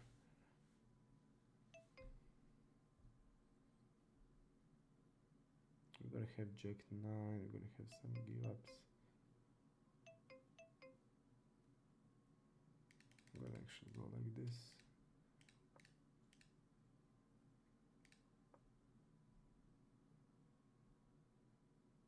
I think he's gonna like a jack X. I think he will overfold the flop also with some of it.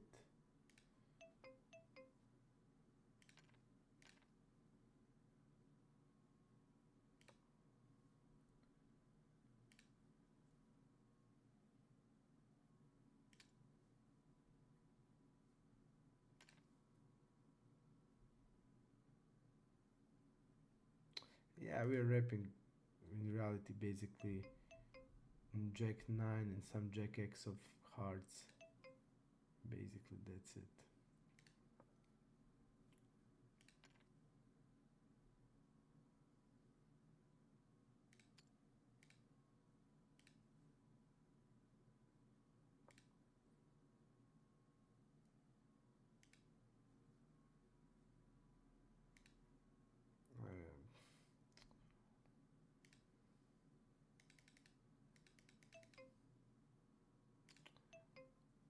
We're gonna go for it.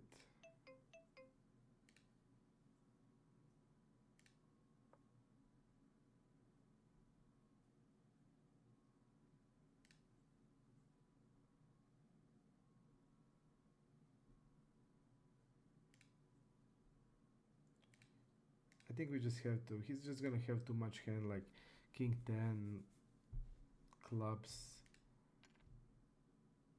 maybe we'll be sticky with some ace X. We just have to bluff river. We also saw that he is overfolding to our bets. And we are wrapping 9.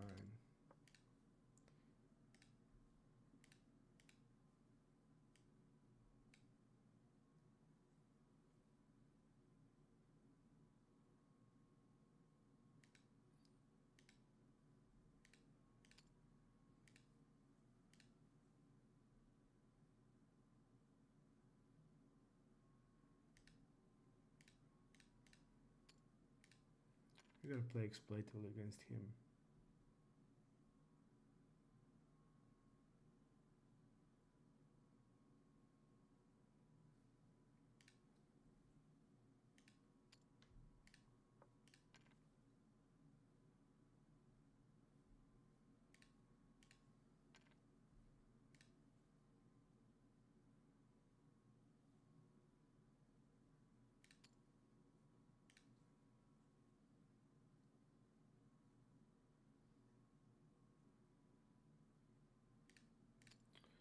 Let's go big.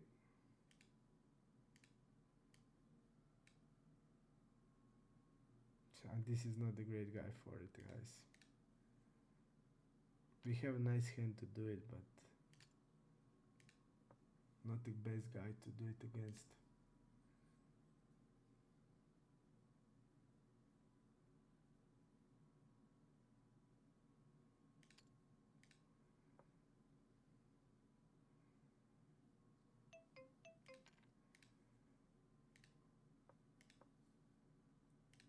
the best guy.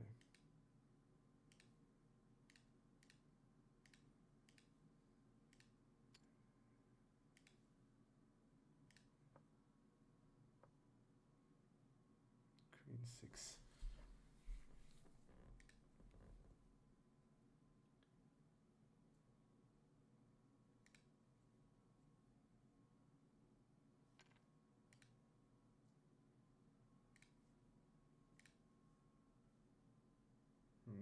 Maybe.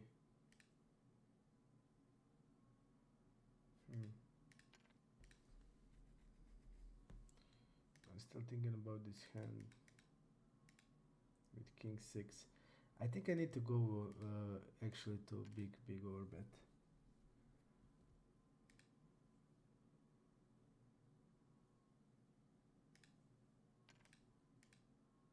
Because like the problem is I don't have much jack x except like jack 9, that maybe he can see that I could continue bluffing, but basically jack 9, jack 9 and some jack x of hearts, and basically that's it. So yeah, I just think it has sense. 150 has to me now the most sense based on the situation. Maybe even like 200 or 150 is okay.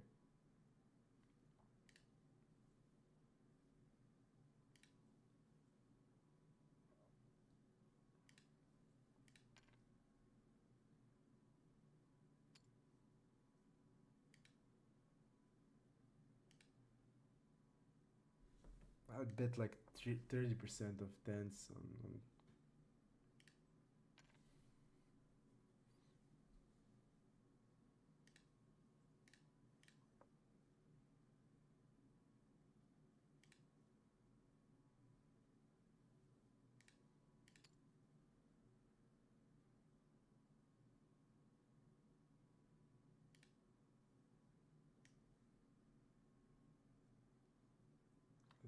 Let me read the reads I have on him.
Okay.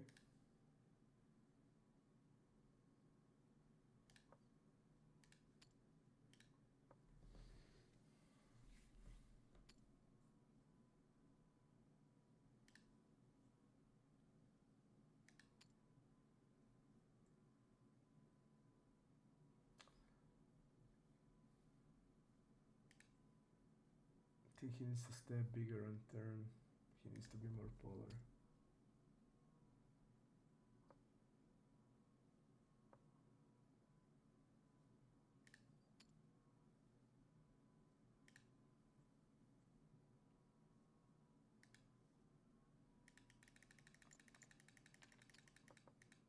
Yeah, this set has 0 cents.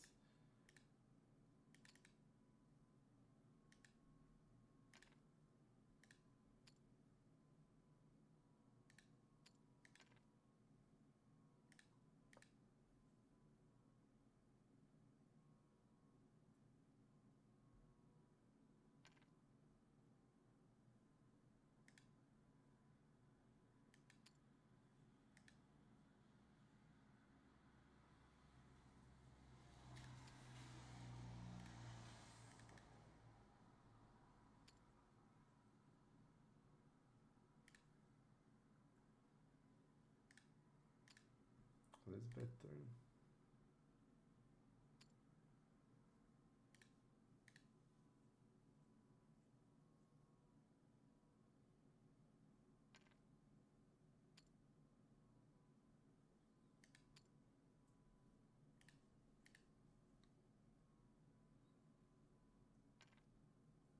I think a lot of his 8-9 would check raise the flop on, so I think we are good.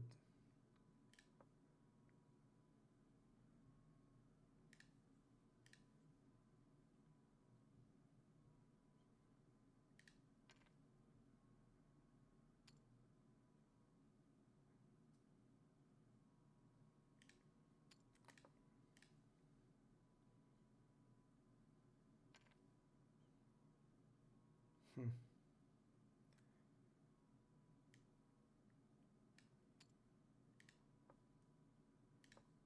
One check flop on table number 1.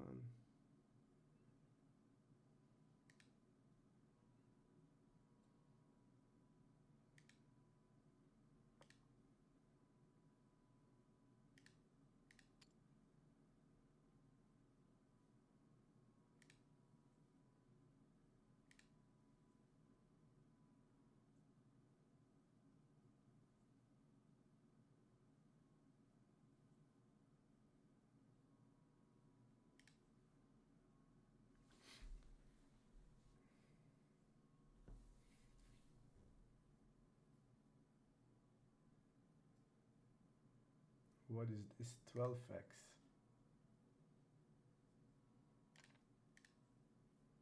I want to see table number 3. Let's immediately see.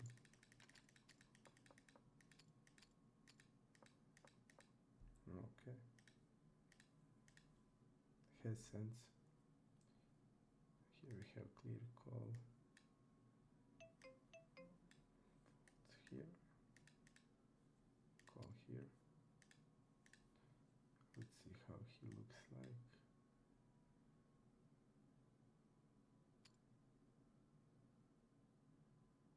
Eights. He 3-bet eights in this position. It's never a 3-bet. So he's probably using some kind of his own range.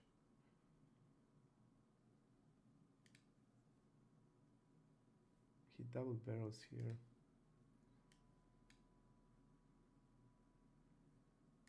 We're just gonna be calling.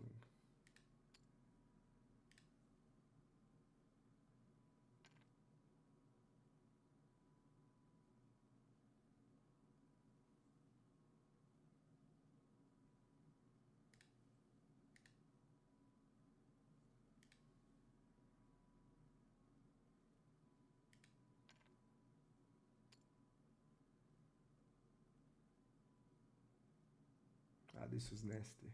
Really nasty. So not protecting anything, just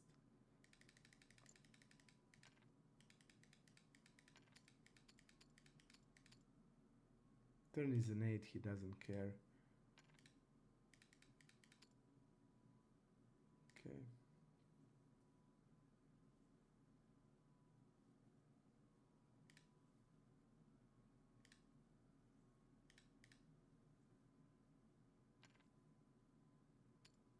We're also deeper, right?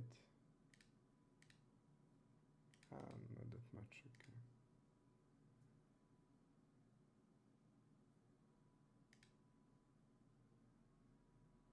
This guy is really tight, look at this. I mean, he's loose pre-flop, but post-flop is different story.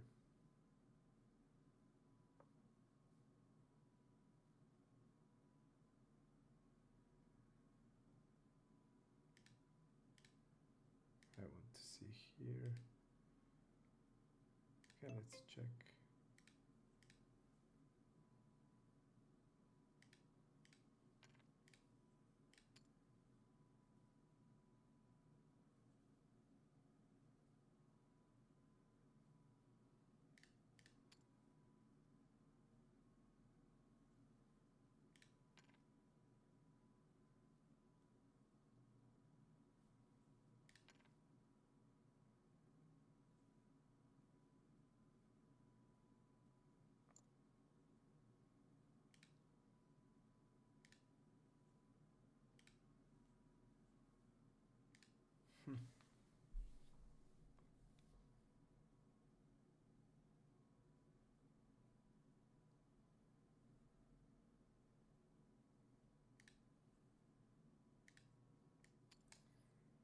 his fold versus river bets.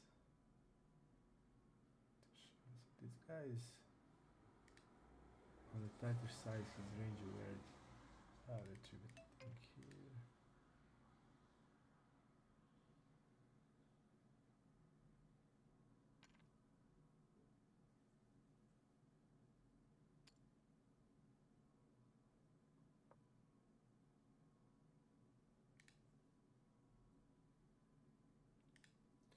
Let's see this. Okay.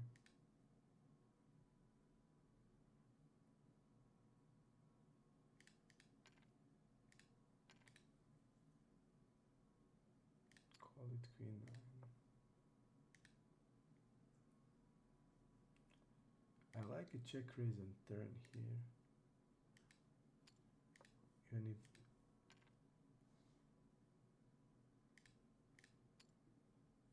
let's go 2x.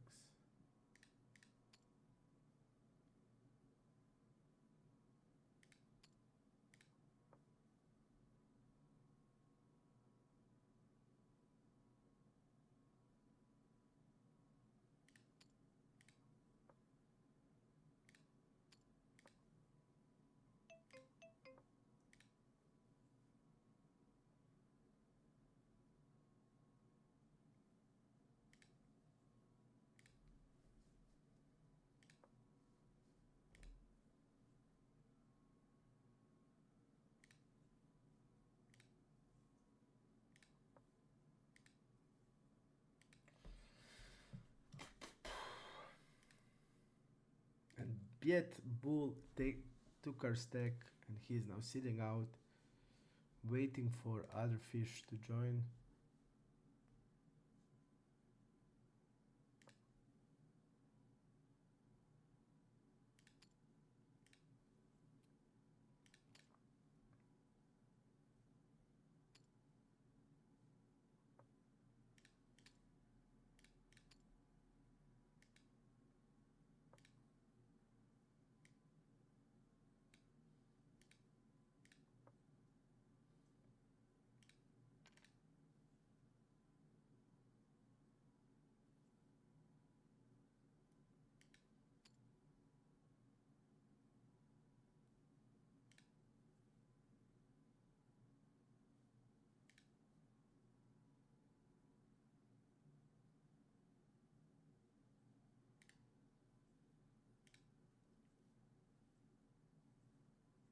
Jet bull is leaving.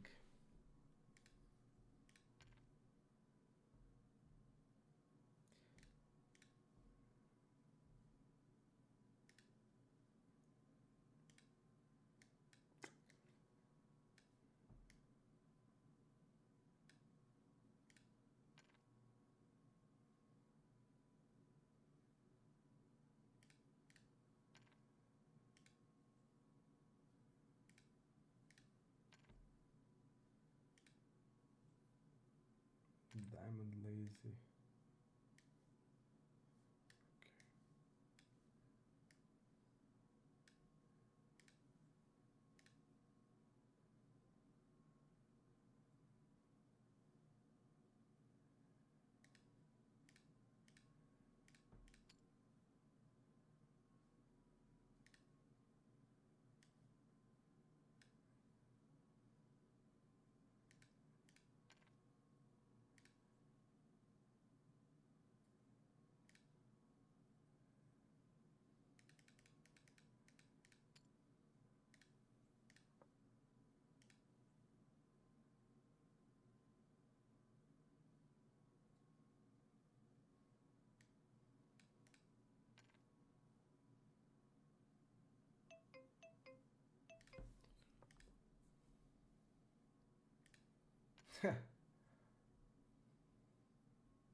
I should have just raised flop bigger and just shoved on turn, and that's it.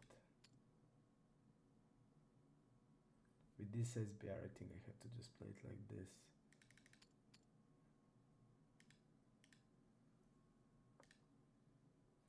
I could save on the river, but it looks like, I don't know, like a six, like pocket eights, sevens.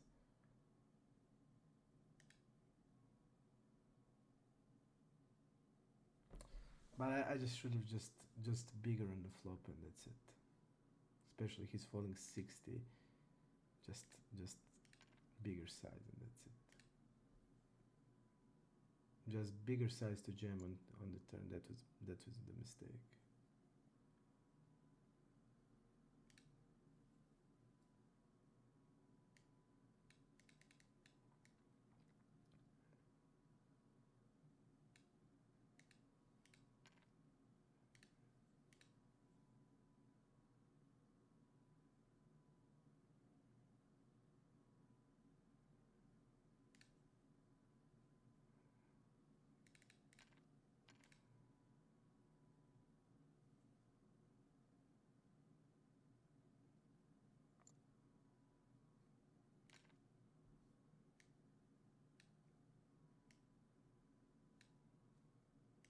We're gonna put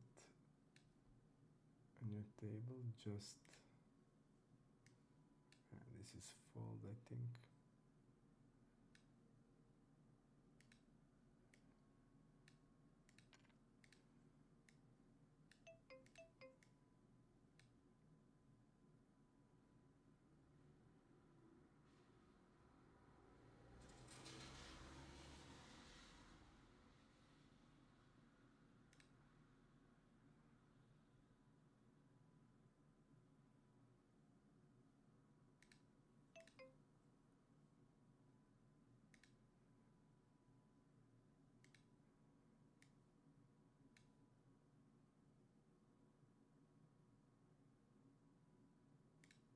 And so all of the green guys take our stack and then they leave. But I'm mad on myself on that second hand because just easy, just bigger size and that's it.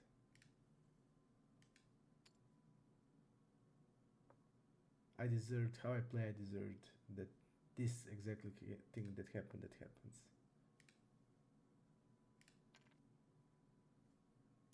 So I did deserve it.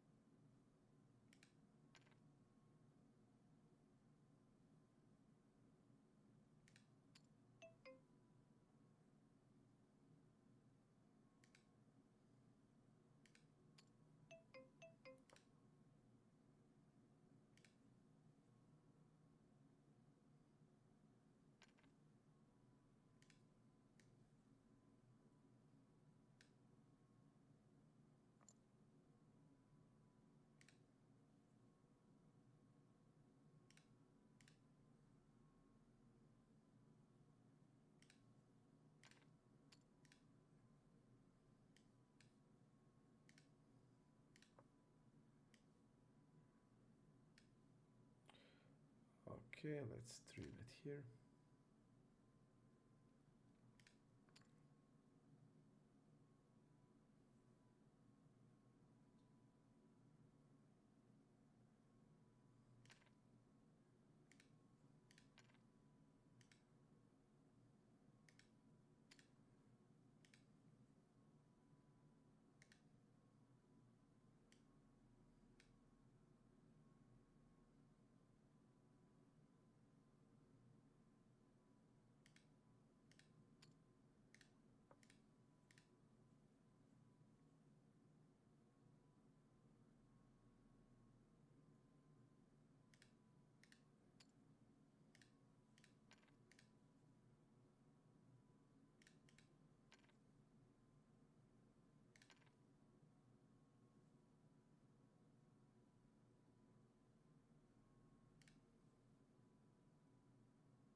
Really weird line. Check, check, or better on 999.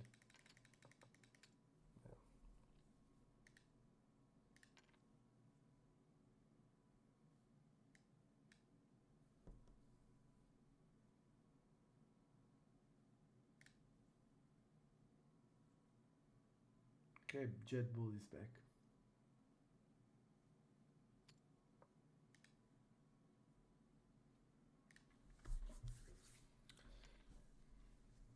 We have to get revenge on somebody.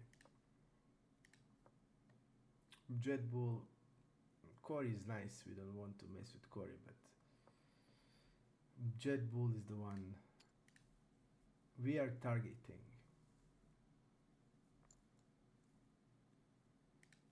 It was disrespectful. Disrespectful. Let's go with the check raise. I don't know.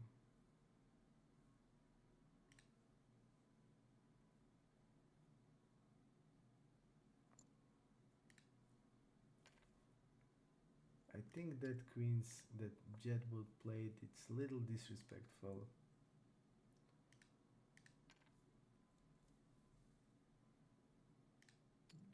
I don't know, it feels disrespectful, it really feels. Going big. Okay, should be only having like 20% of deuces and fours in the range.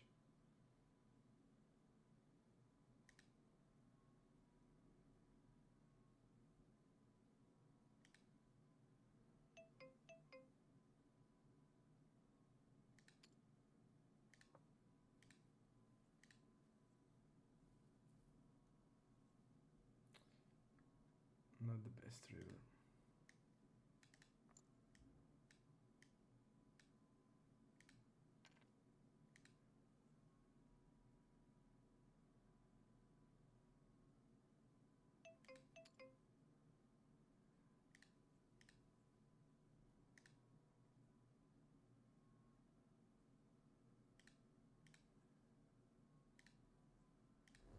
We're only calling on table number 6.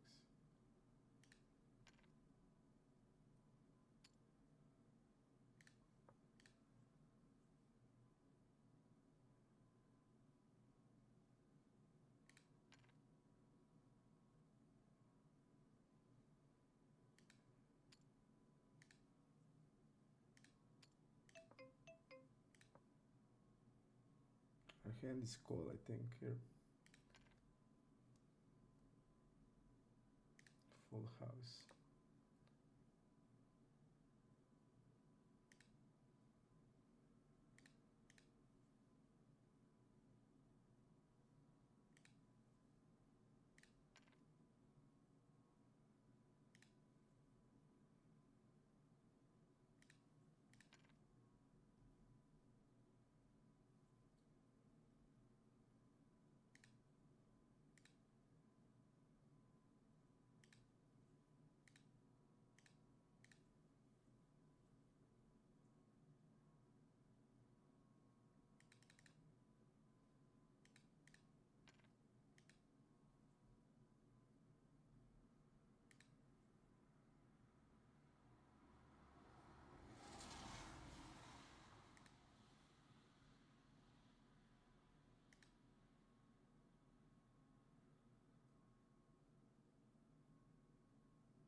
Oh, let's see, total. Okay.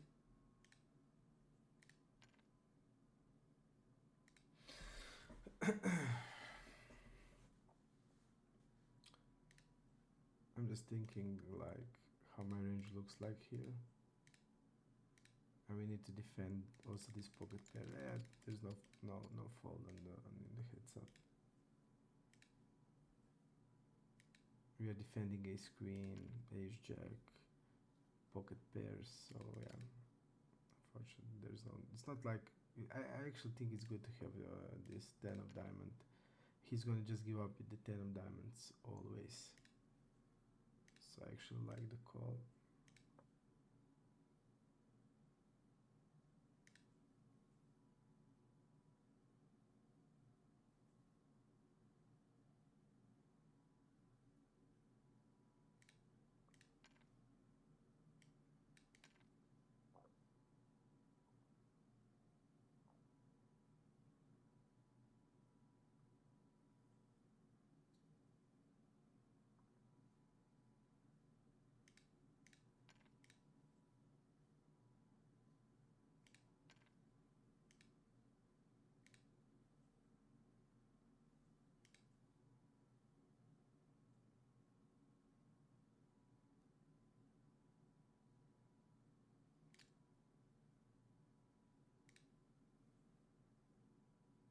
actually think it's a good call.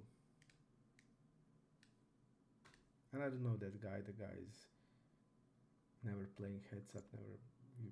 I also didn't see him much in the six max, so I don't know how he plays.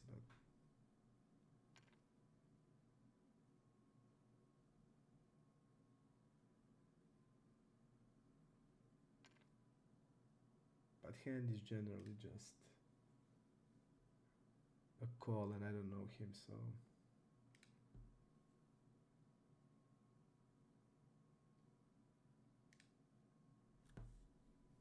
If he's good, he needs to jam. Also tens, jacks, queens.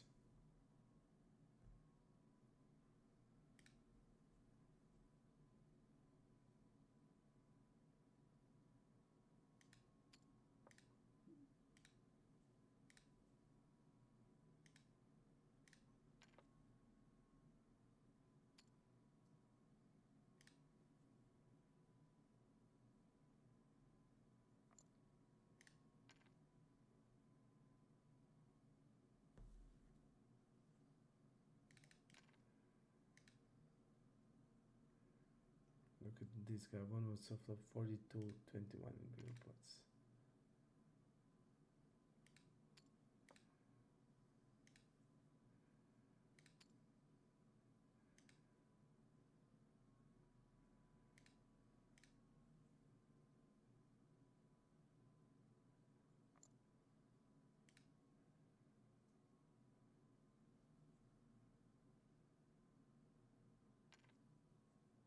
Very good played.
He reps the ace as we have.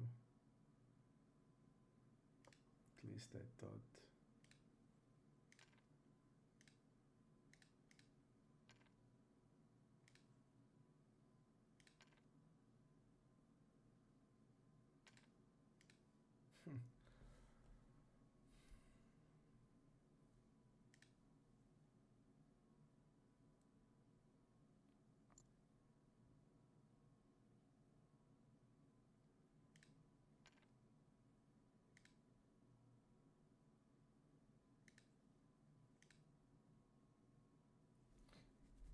We get the perfect spot.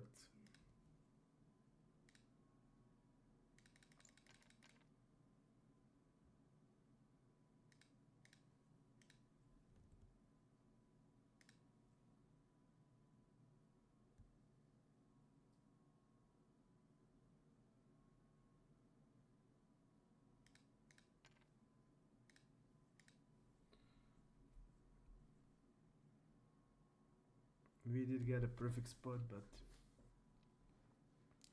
today it's not that day.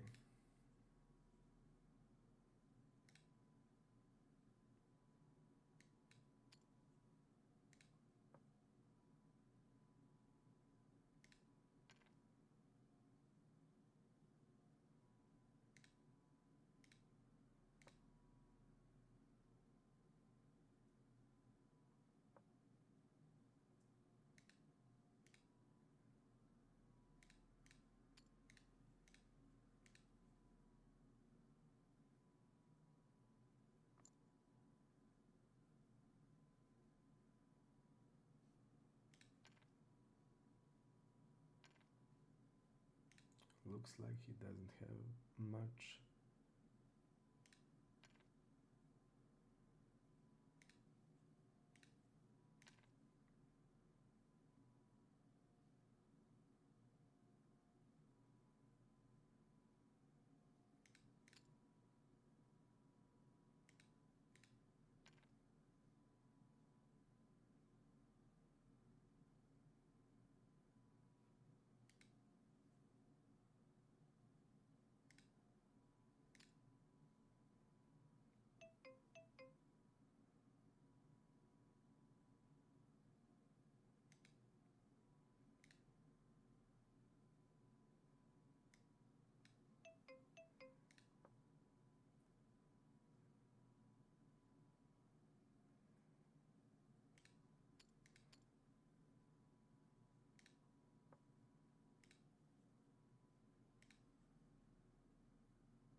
We can also check the flop.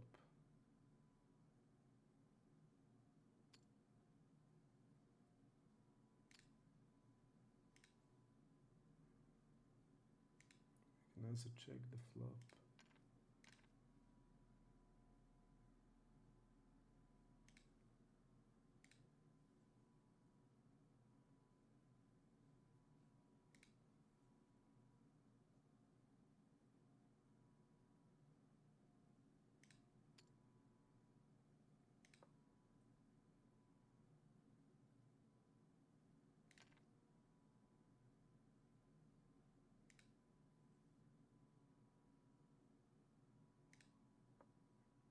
Very, very bad run out.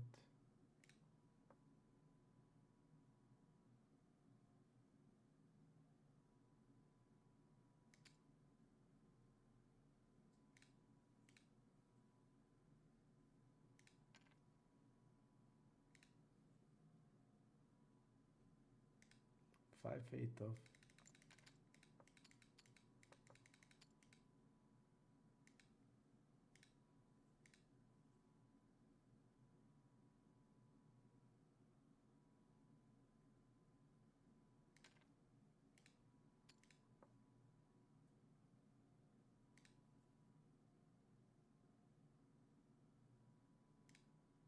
Okay.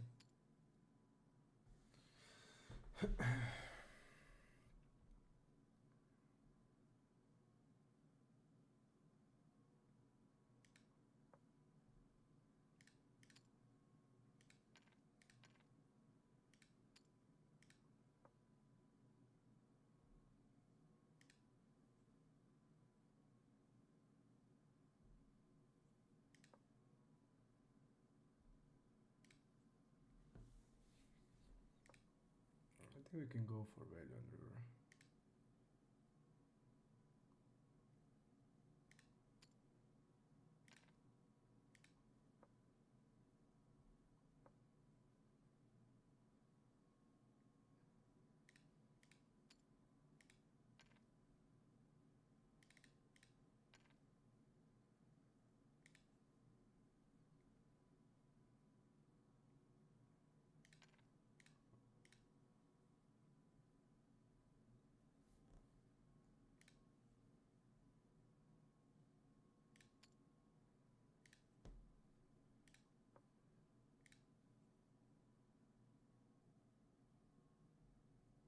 King deuce we're gonna play.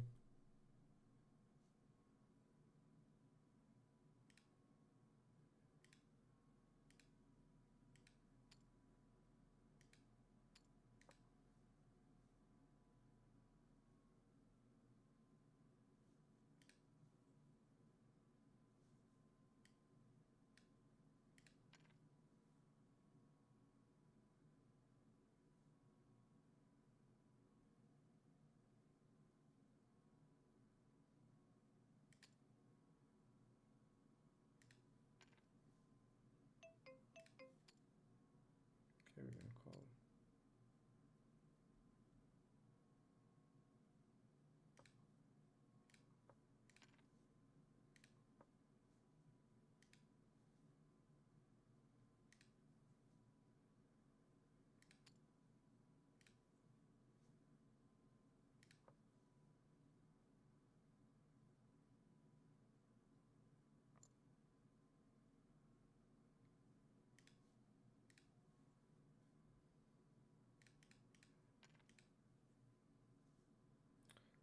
We will only defend. This has zero cents, right? It has zero cents.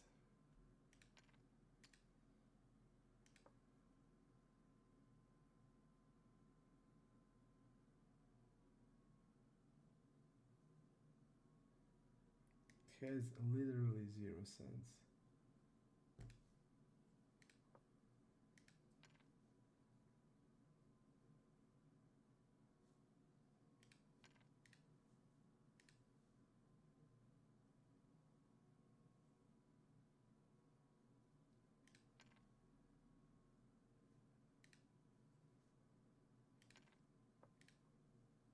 He's all betting into range where we have all of the flushes.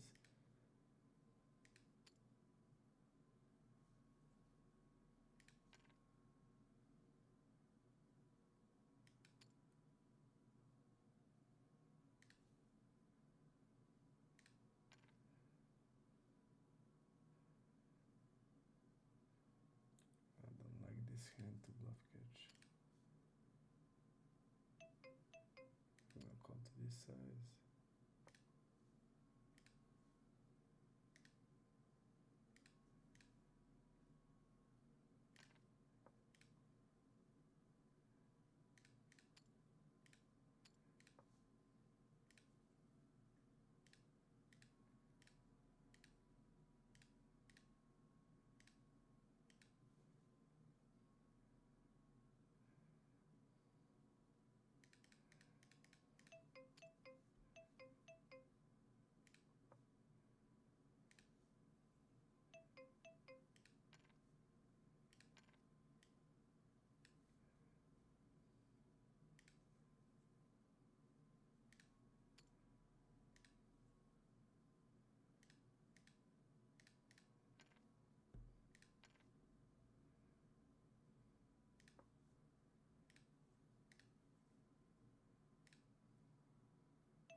We have a clear bet on the river.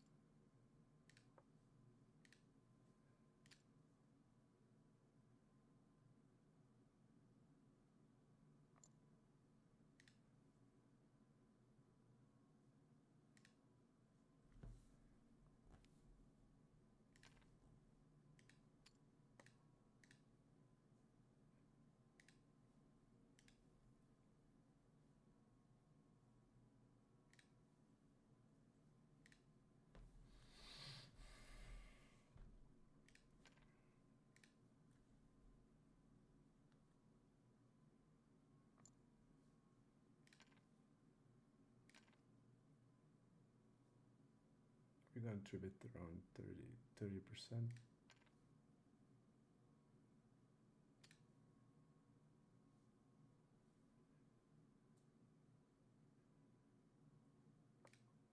Check.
call turn.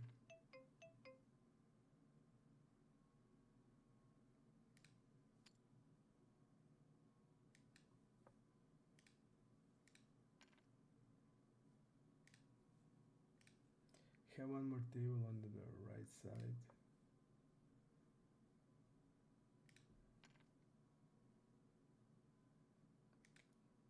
Call this.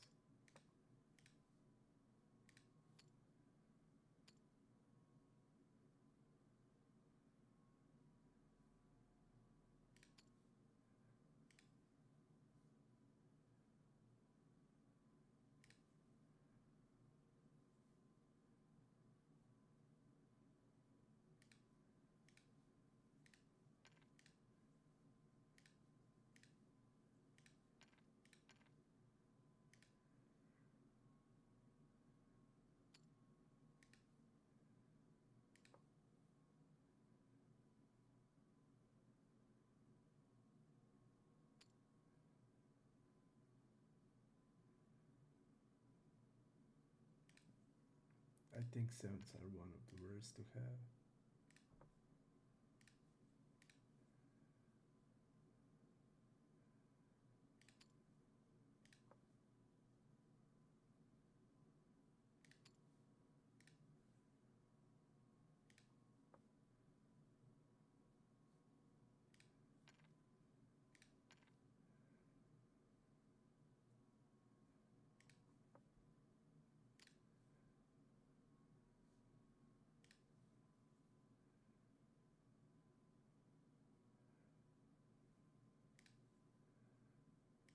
Let's check.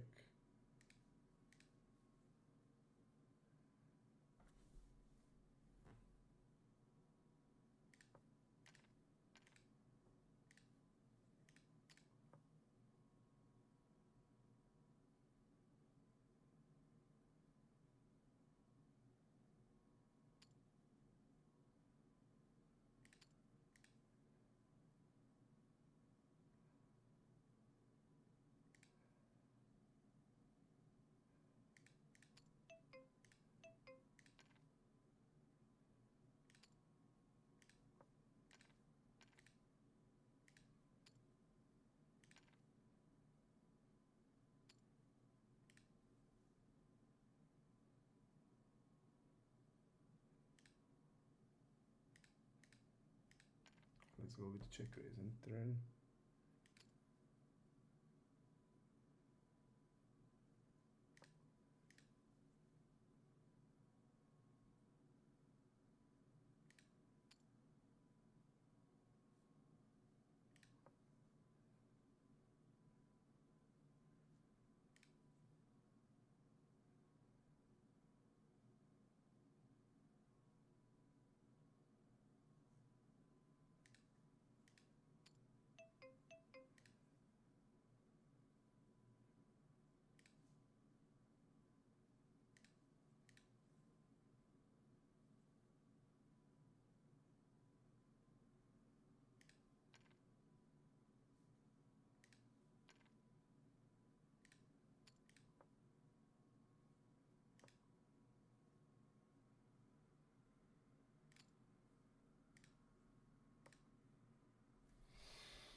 We're gonna check call the flop.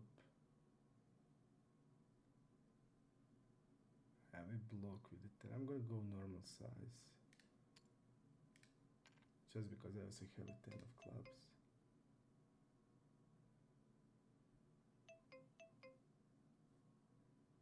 Okay.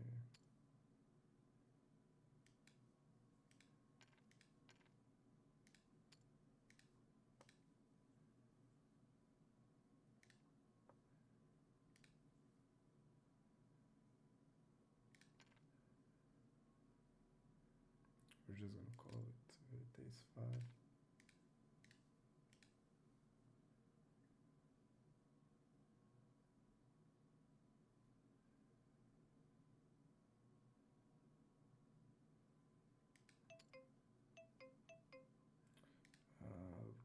I'll check jam, guys.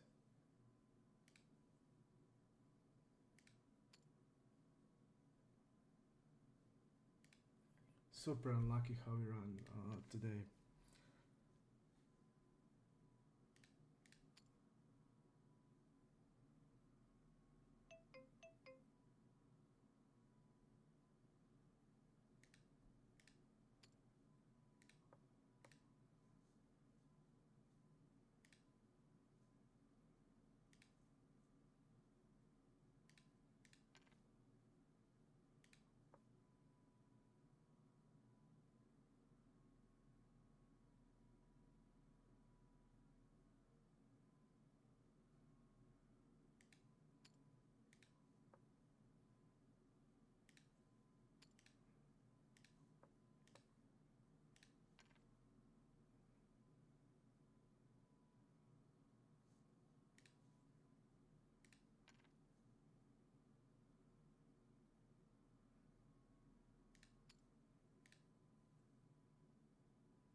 Okay.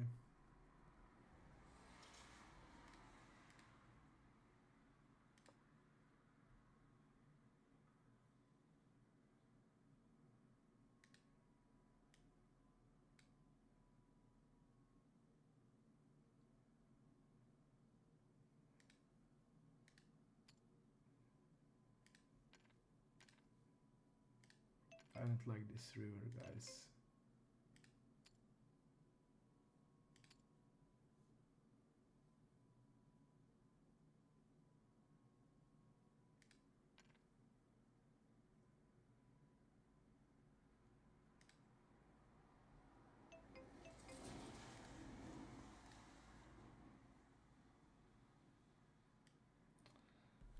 I feel we're gonna lose from King Jack. Okay, he had 8-9.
Okay.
Okay.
I have this one table on on the right monitor also.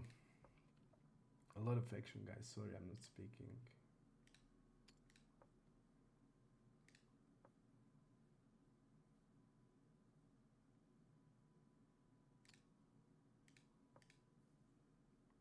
Call here it's on 10.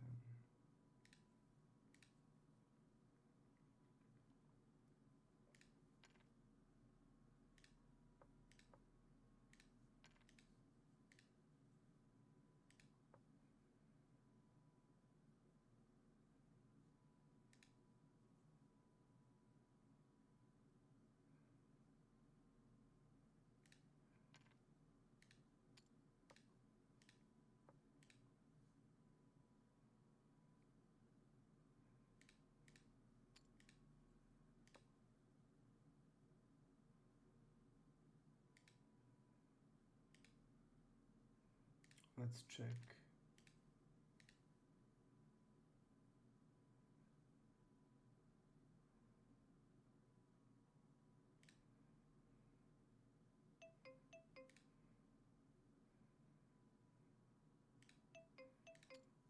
Let's go with the block.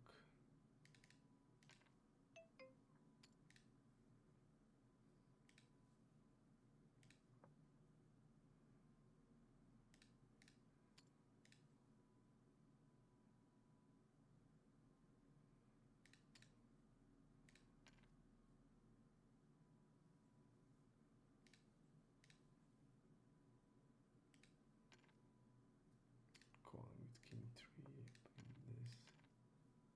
I think it will be easier if I go and swap it like this.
I'm gonna go with 1/3 here. Jack 4.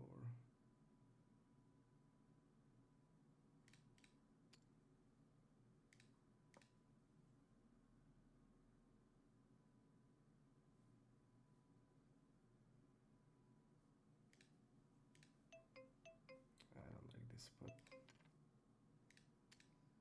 gonna actually give up now.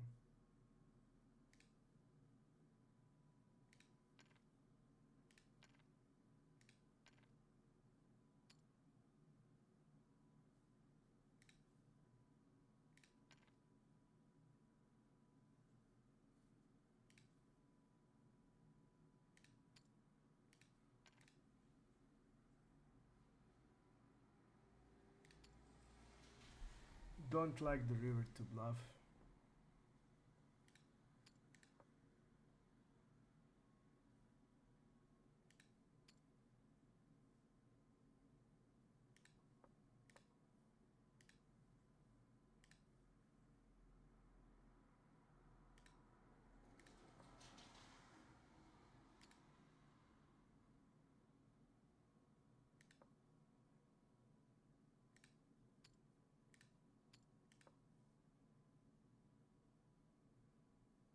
He's give up in all the bluffs.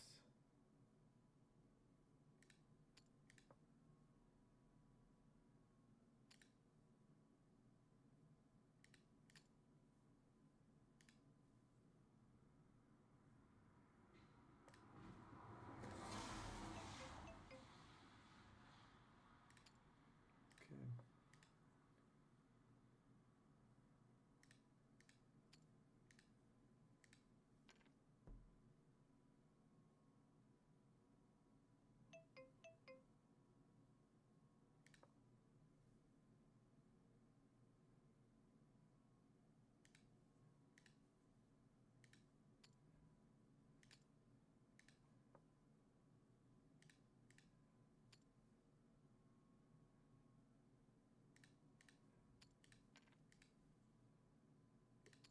Call.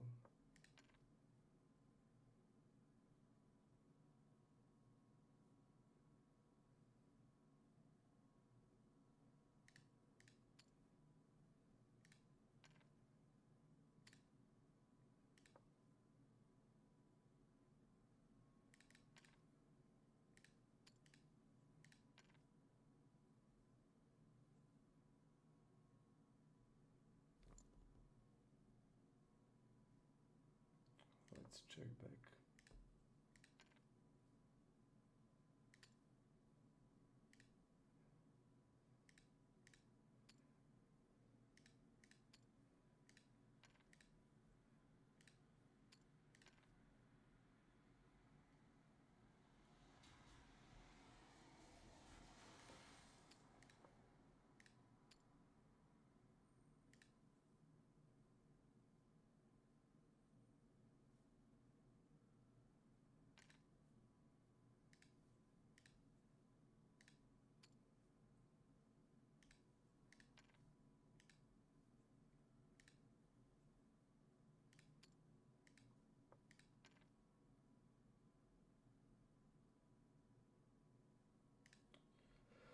A lot of bad spots. A lot of bad spots.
Queen 5-4. Actually bet.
just gonna jam reverb.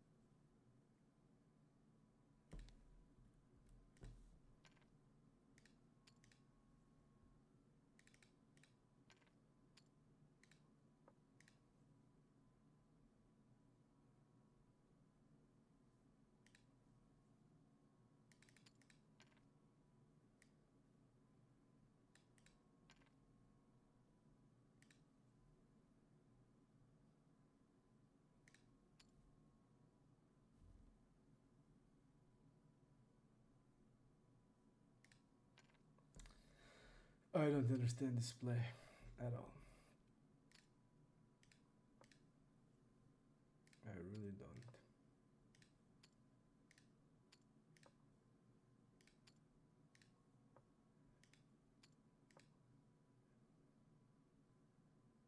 We'll check back here.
Where's Jack? We're gonna call.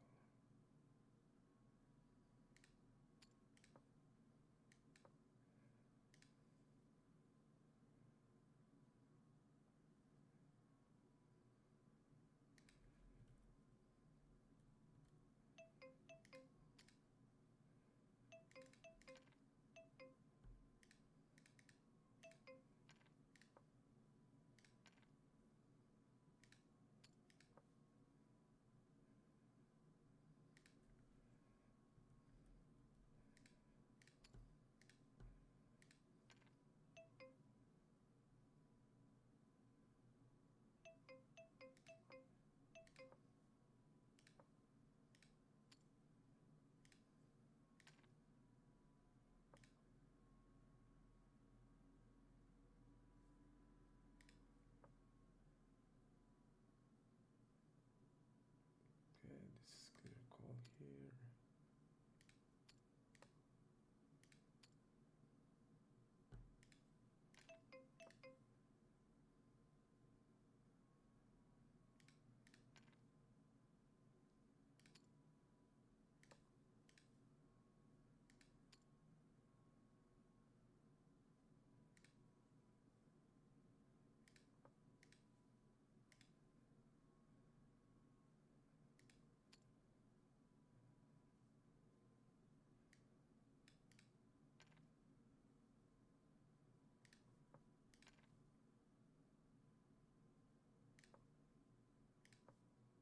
Okay, now I'll be able to talk more. Now I'm only having these 6 tables. Okay, it's 4, 3, 10.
let's check here. We roll 91, we're gonna check.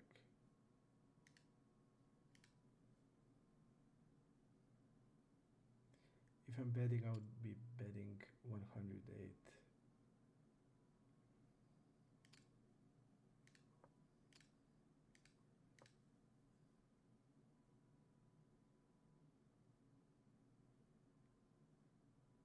I don't think he's stabbing ace high, so we're just gonna check.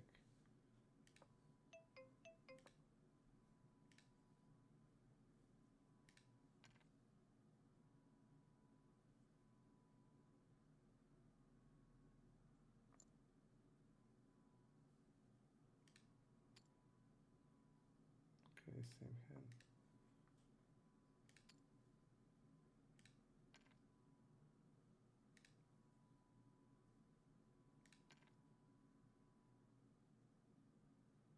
I'm gonna bet this around half of the time, half-time check.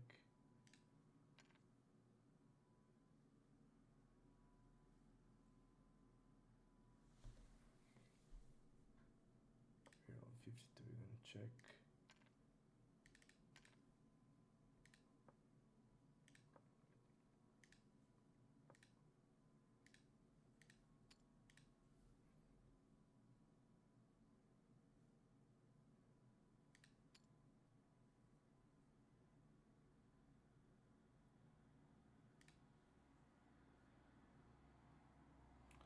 We're gonna call because we have diamond lazy also there.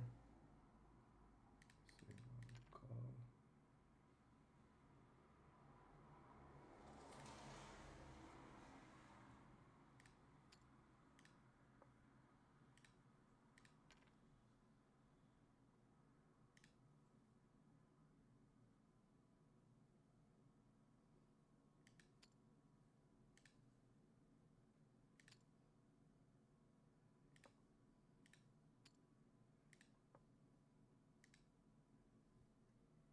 I'm just thinking. Do we have enough? Do we have showdown value here?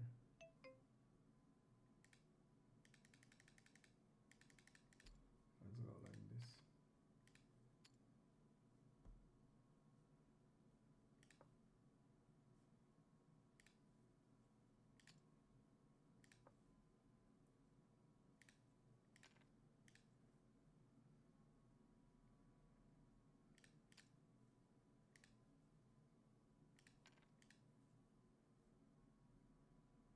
Let's bet 5-6 queen.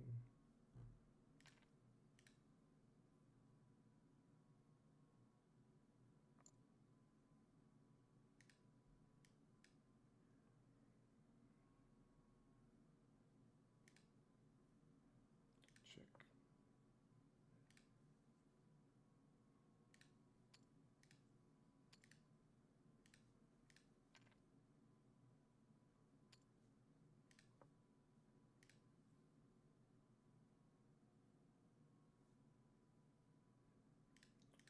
Let's go block.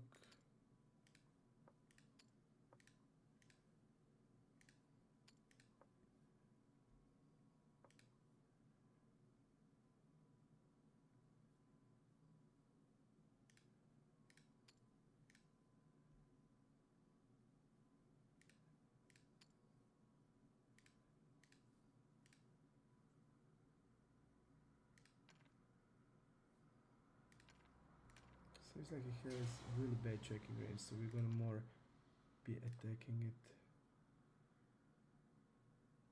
But he's falling a lot, so I'm actually gonna go smaller size.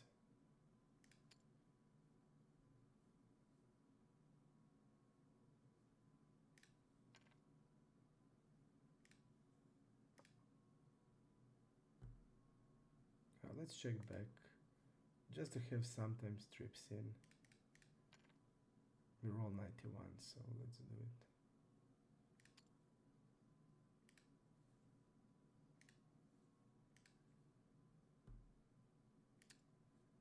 Let's use normal size. We can value bet basically 4x, 3x, pocket pairs.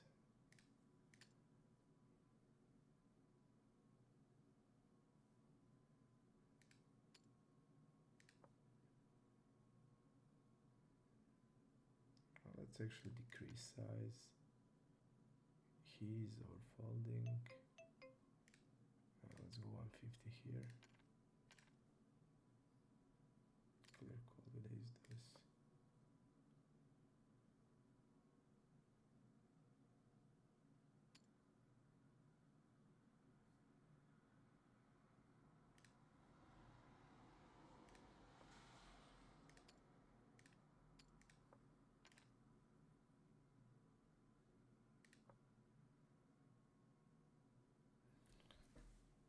We can go half on turn.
He give up every river, literally every river, with 10 highs.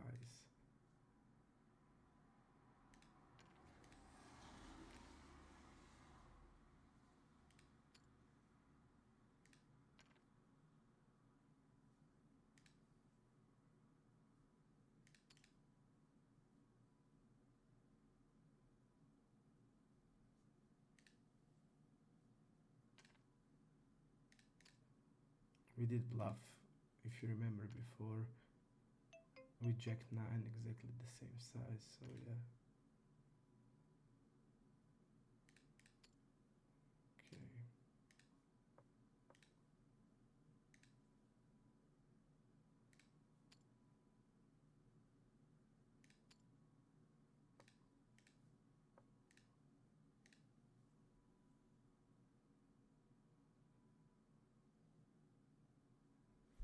Let's go for check raise.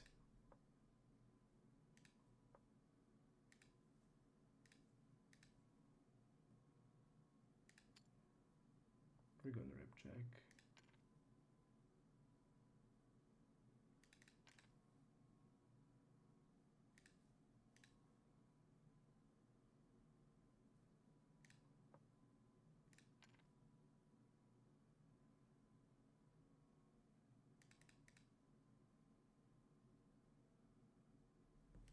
We're gonna go 10.5.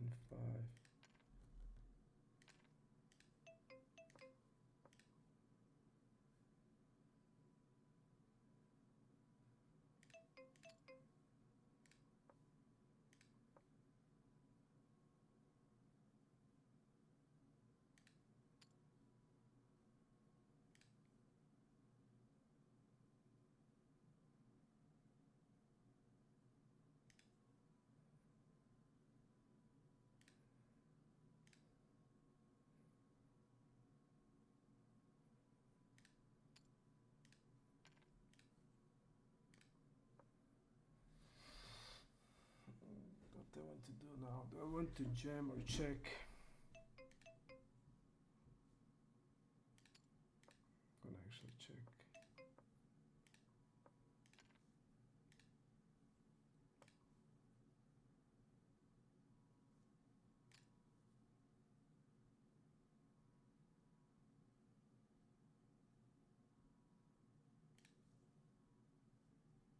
If I have a diamond, I would be jamming.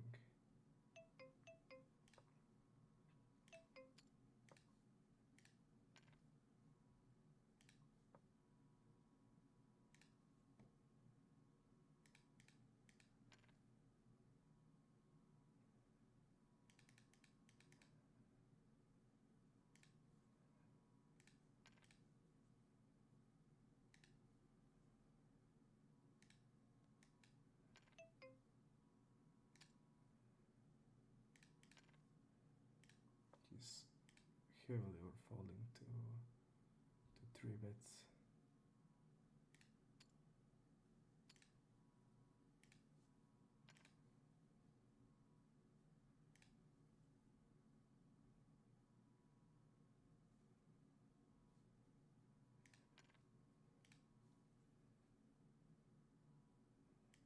Let's go even lower the 3 bit size.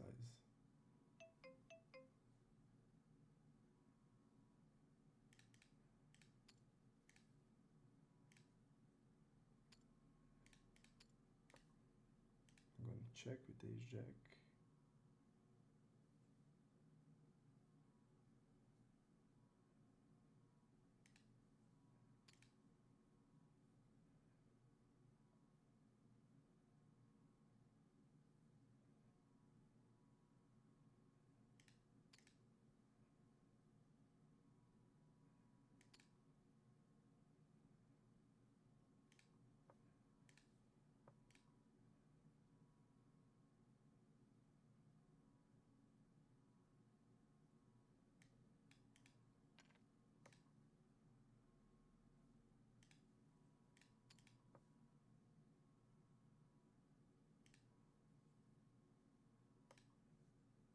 This is unfortunate.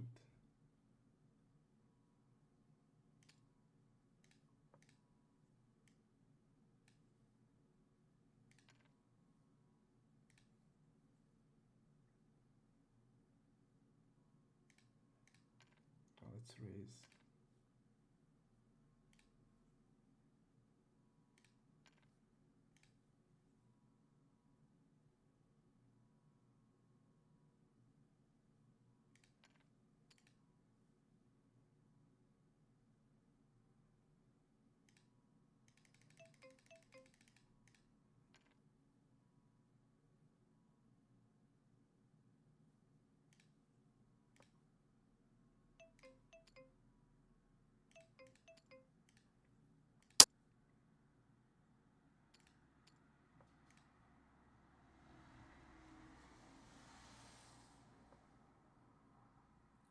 Let's go again to our bet check bet line.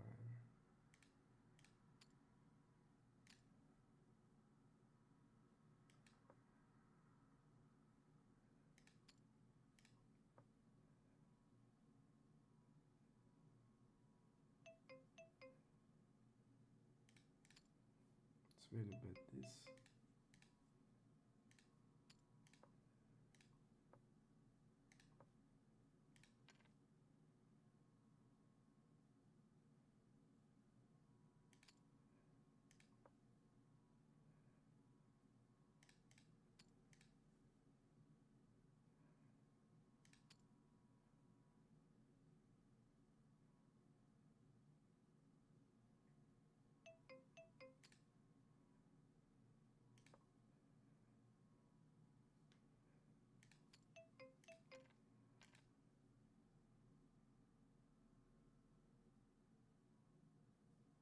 We lose a hand here for sure.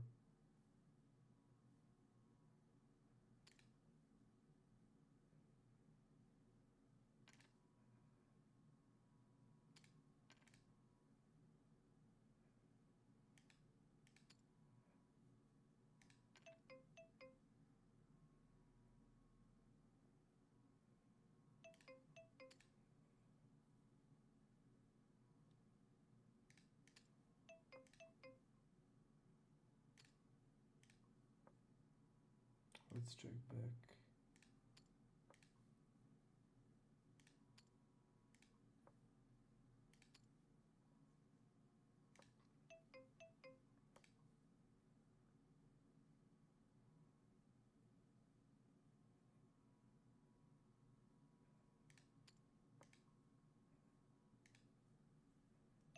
Let's call.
too much action, guys, for explaining.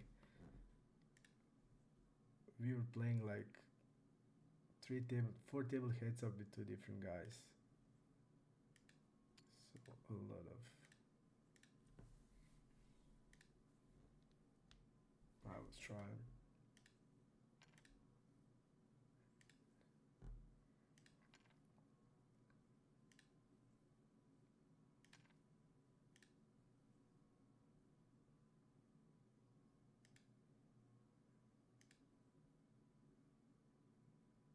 I don't mind betting this hand.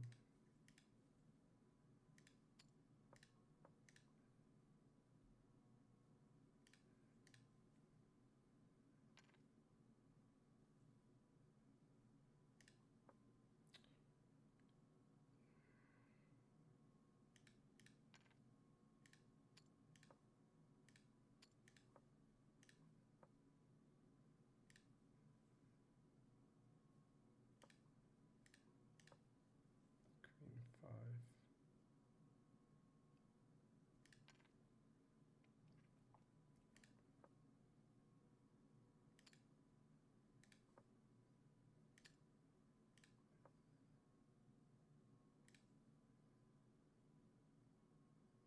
He's give up with 8 high.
He did tank a lot with 7s.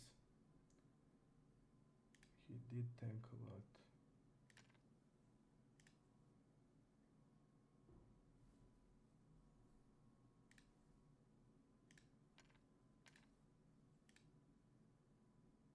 I'm gonna check back with queens.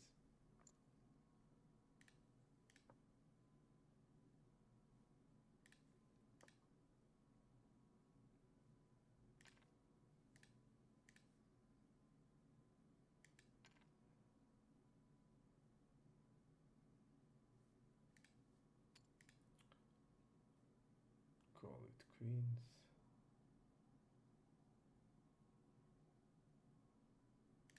Let's go 1/3 here.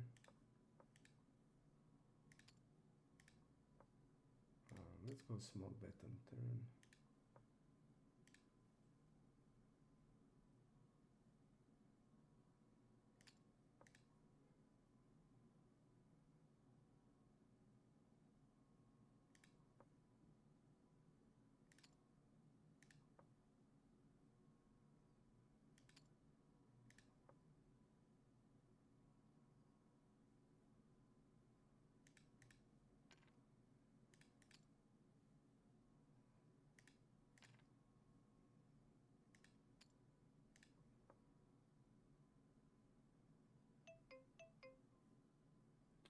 He looks super passive.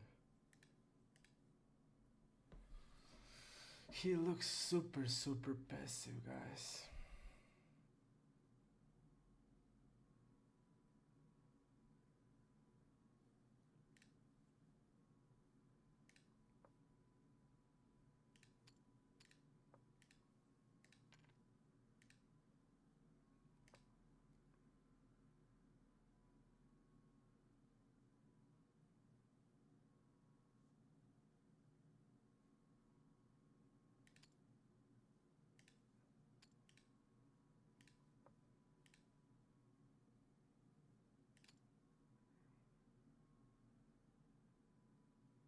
think just check.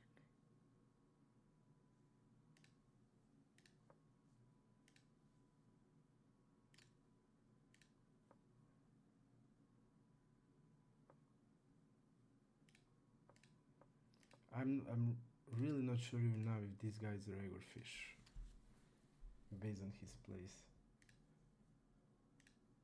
Seems like a passive semi-fish.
This guy's just not bluffing anything.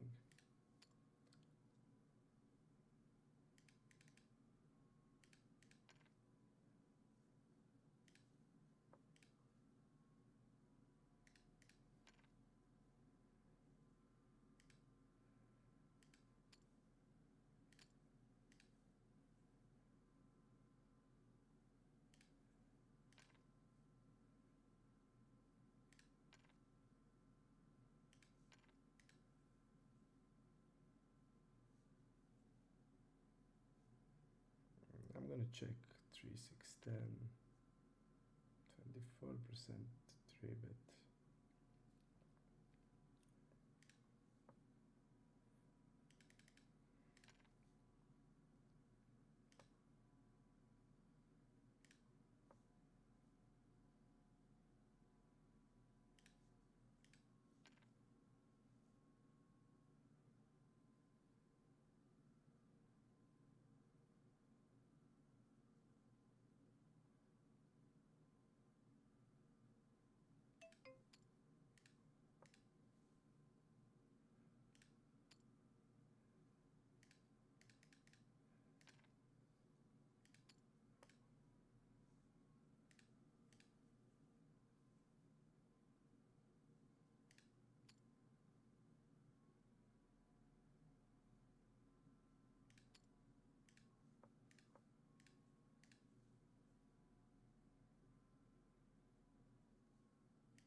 Bet the river.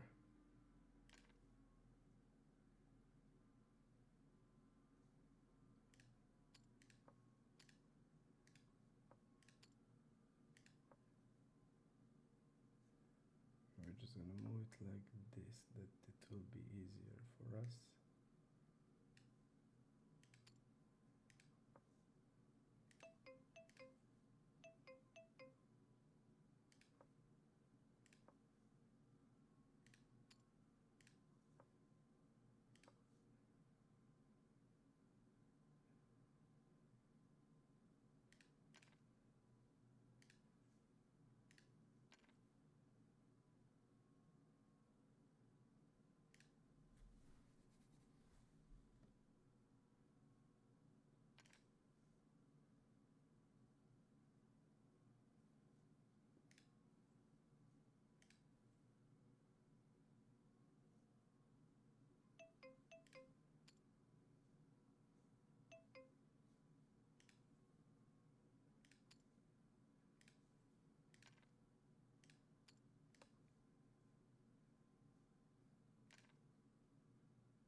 Let's trap here.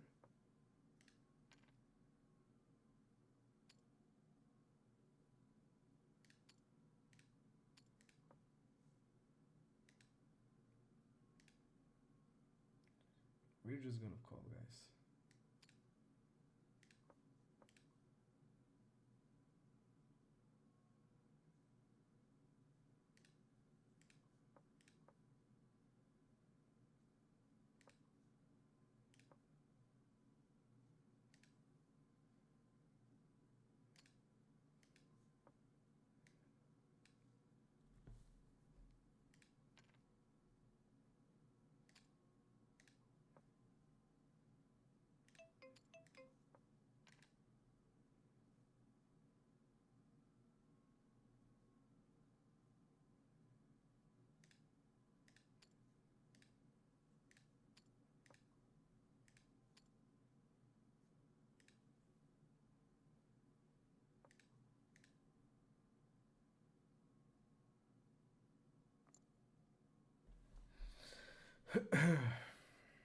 Over 5 hours.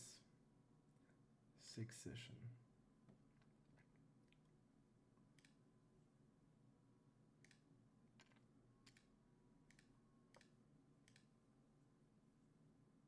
I'll bet like 30-40% of this.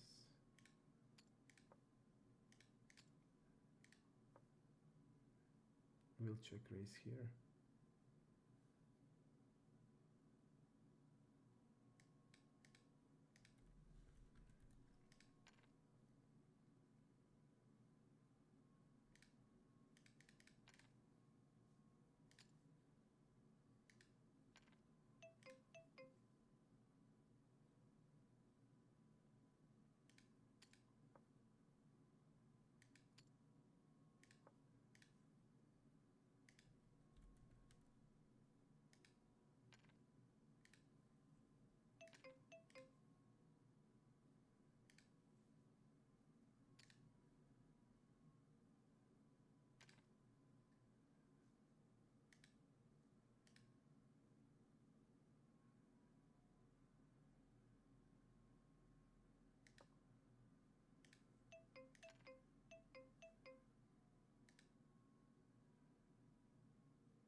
And this is super weird.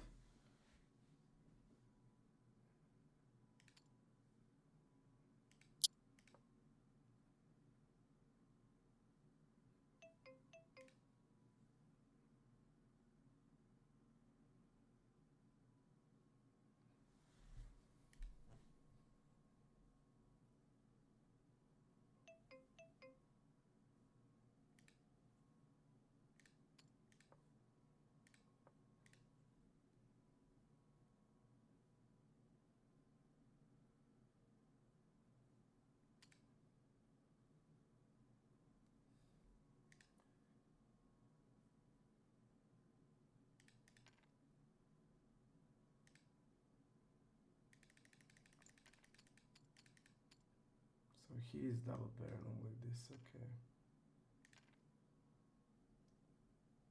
I don't think he has balls to bluff river, especially 150 deep. But my hand is super nice call, blocking all the right stuff.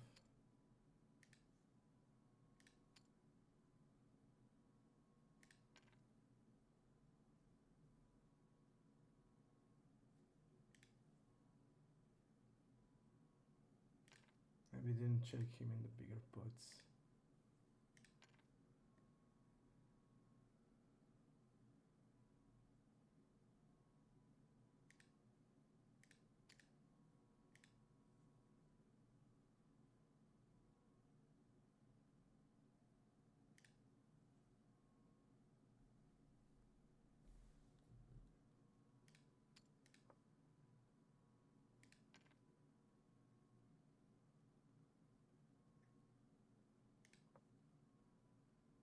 mean, I see that he doesn't have balls to bluff, but this combo is just too good.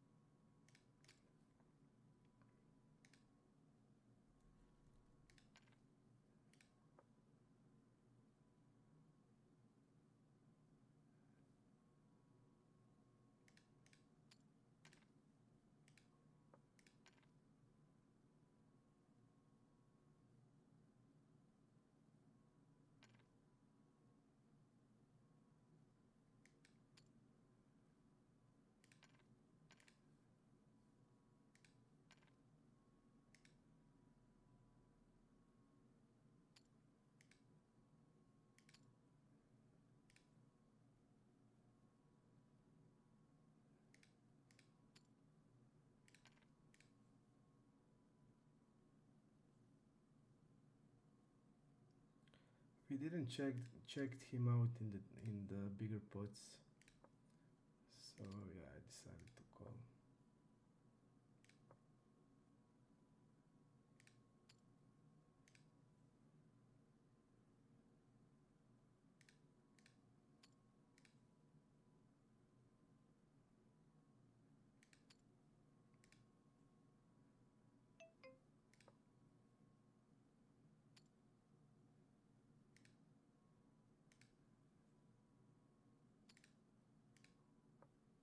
I just felt this guy will bluff catch now.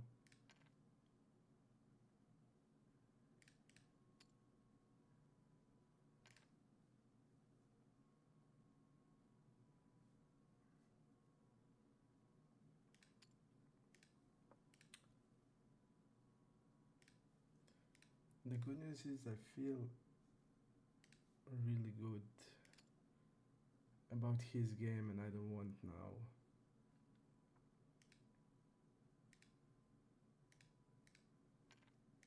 Let's check raise here.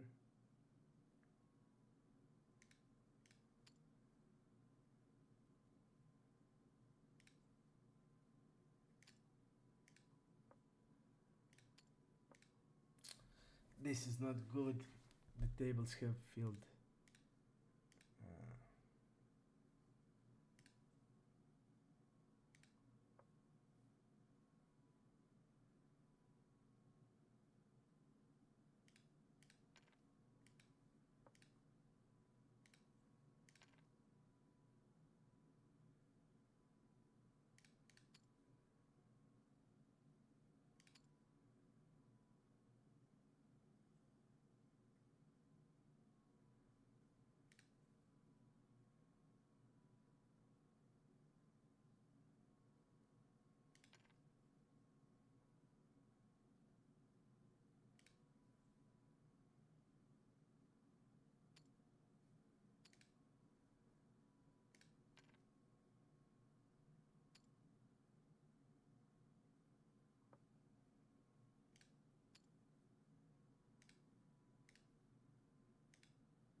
I still don't see way without checking him to fold even 150 deep. Even if I see the guys like a big sissy, but still.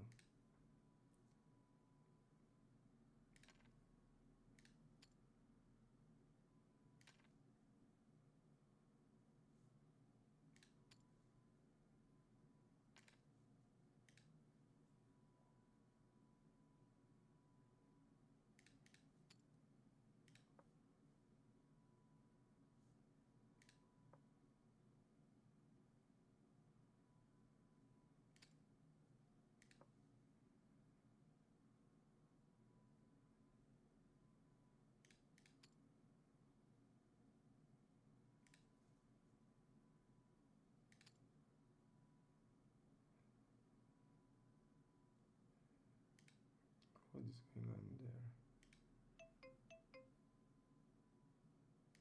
Let's put like this. 5, 9.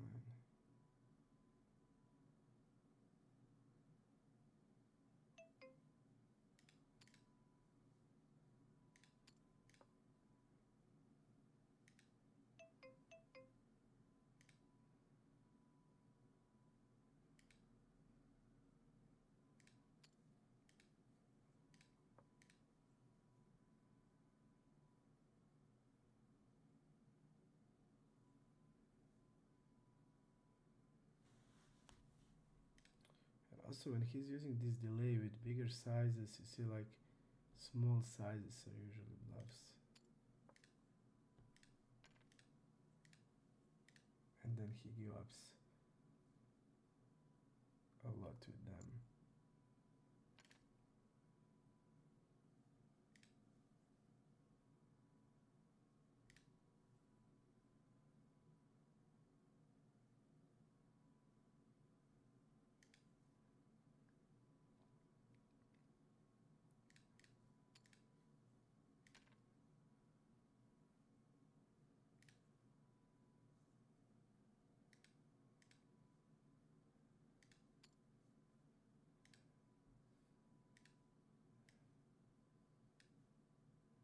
Queen 5 is a call.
I'll go check back. Check here.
This guy is tributing on 8%.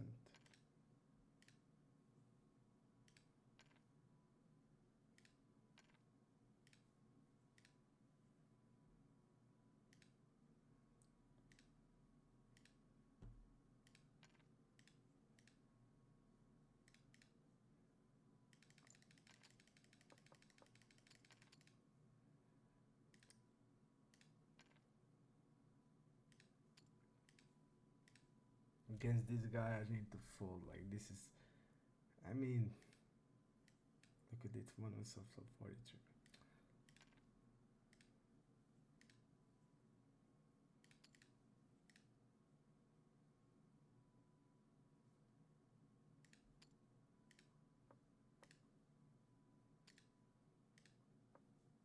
Such an easy fault.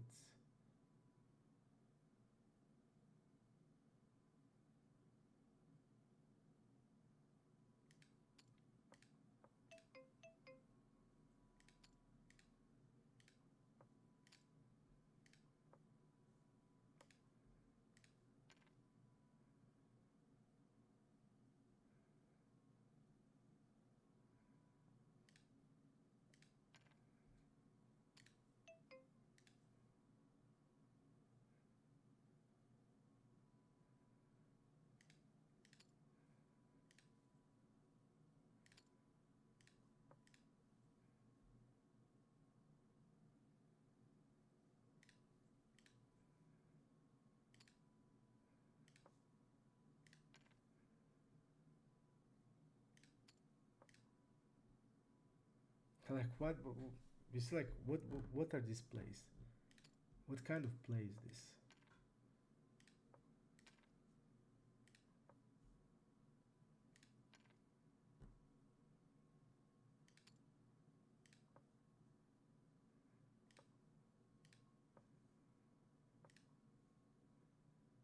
He gave he he gives up with bottom of the range.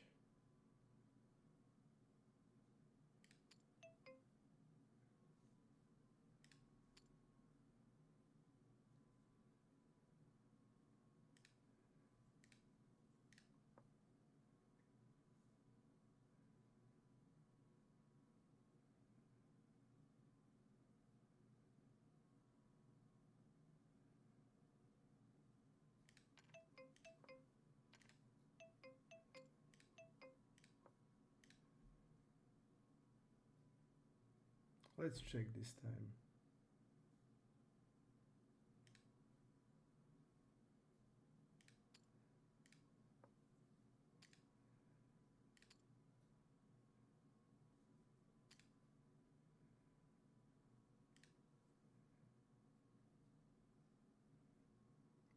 I think we need to dunk here, guys.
Like I would probably raise like eights, sixes, sevens when he's this. He never used this size with value.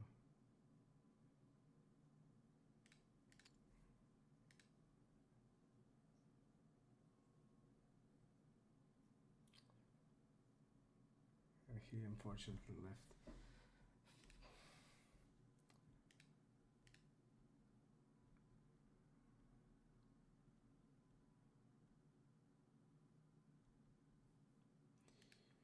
Pretty sick session, guys.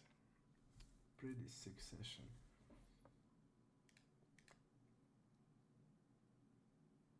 We'll just play